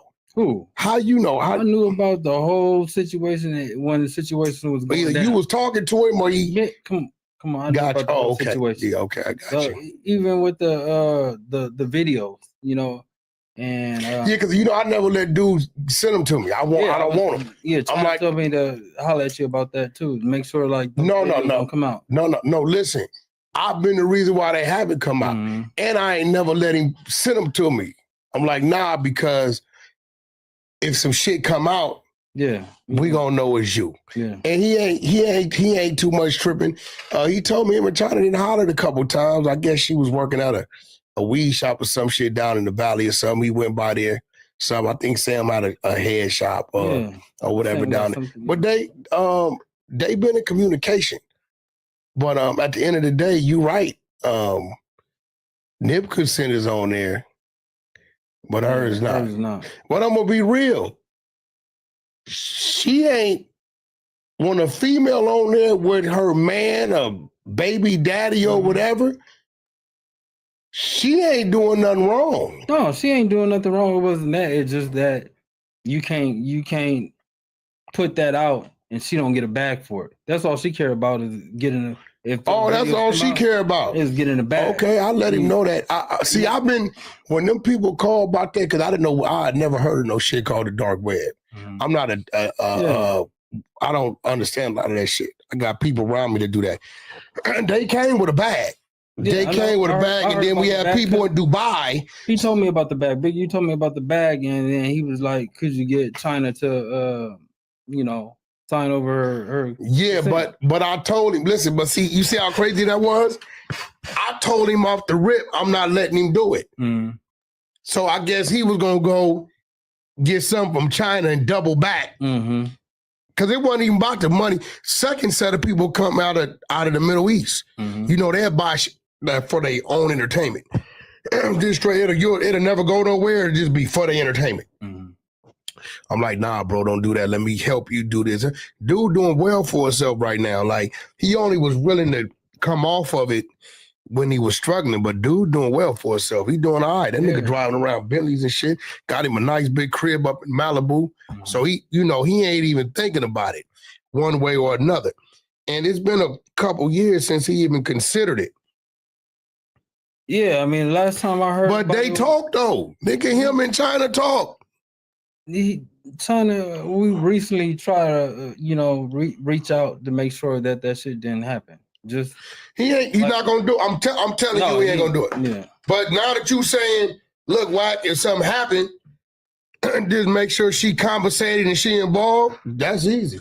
Because if they both in agreement, are you saying China's in agreement? I mean, China, like I manage China, so at the end of the day, are you saying China's in agreement? If the bag is right, China's gonna be in agreement, but the bag got to be right to let those videos come out. Have you done a show with China yet? No, she wanted to do a show. She's gonna be on my show in August. So yeah, you need to do a show with her. Yeah, because that's what Big U wanted to do. Yeah, she ain't. I mean, I'm telling you, but he wanted to go. He wanted one of the videos to come out to put the light on it. Yeah, but I wasn't. So that must have been when he doubled down on her, saying, "Would you?" So he was working his end. I'd already told him no. I'm like, nah, bro, I'm not fucking with that. Had nothing because I don't know China. I don't know her. Yeah. Right. I know the other dude. I've been knowing him forever. And I know Nip. So my whole disposition was like, nah. Yeah. The situation with that. I mean, I've seen other interviews where you said what happened in those videos, and I could agree with the shit that happened in the videos. Yeah, I would listen. I tell people, like, bro, you're not gonna see no man on man shit. That ain't what you're gonna see. But you're gonna see some shit to where us as being who we are. But then I'm recognizing that it's freaky shit. People got they ways going on. You ain't gonna see no man on man. But you gonna see some shit. You gonna like, oh no, nigga, what you doing? Especially because of what Nip's persona was supposed to be. Yeah. You get what I'm saying? At the end of the day, people do different things. They do little freaky shit. So you can't tell, long as it's not like no gay shit, like man on man. There's nothing. He just there's nothing with Nip penetrating him. Him penetrating Nip. No. It's a few pictures. It's weird as a motherfucker. A few actions that you like. Nigga, did you really just do that? Because that don't look right. Yeah. Right. But I tell people it ain't nothing like that. No. I mean, a lot of people, when you said it, thought it was a lot of gay shit that was going on in the videos. So yeah, but I've told people that. But I'm glad you bringing this up because they thinking that you smutted him. But it was just no, you can't. But see, here go the thing, right? This. Okay, let me ask you a question. Mm-hmm. Nip's a very strong-willed dude. Yeah. Right. How could you smut a motherfucker about what he chose to do? Yeah, no, I'm not saying him personally. I'm talking about if I choose to grab bullfrogs and bite into them raw, and I'm recording myself and I die. Nigga say, that nigga Wack was a nasty ass. That nigga used to catch bullfrogs out the mud in the creek and just straight bite into them raw. Yeah, it's a video of me really doing this. Bro, I got this saying that says the truth can never be considered disrespect. That's not smut. You get what I'm saying? Now, if you'd have heard me saying, and this is why China never said nothing, because she ain't never heard me saying, oh, dude was doing this, or dude was doing like some crazy shit he wasn't doing. A lot of people thought when you said about the video, and it was a lot of shit, like even the shit where I'm not gonna say what happened on the video, but he threw up neighborhood. Exactly. Okay. When he walked around, he threw up neighborhood. So people thought that they thought he was doing some gay shit when you did the interview the last 90% of the people. Yeah, they thought you said 90% of the people, if they saw that video, are gonna say, nigga, you tripping. Or he freaky as hell. Well, see, listen. Freaky as hell. Yeah. I mean, that some certain people's freak level is on a whole different level. So at the end of the day, me and you might be like, yeah, that's no, that's not cool. But you get a lot of people, especially being in this industry, the white people, they do that shit all the time. I think what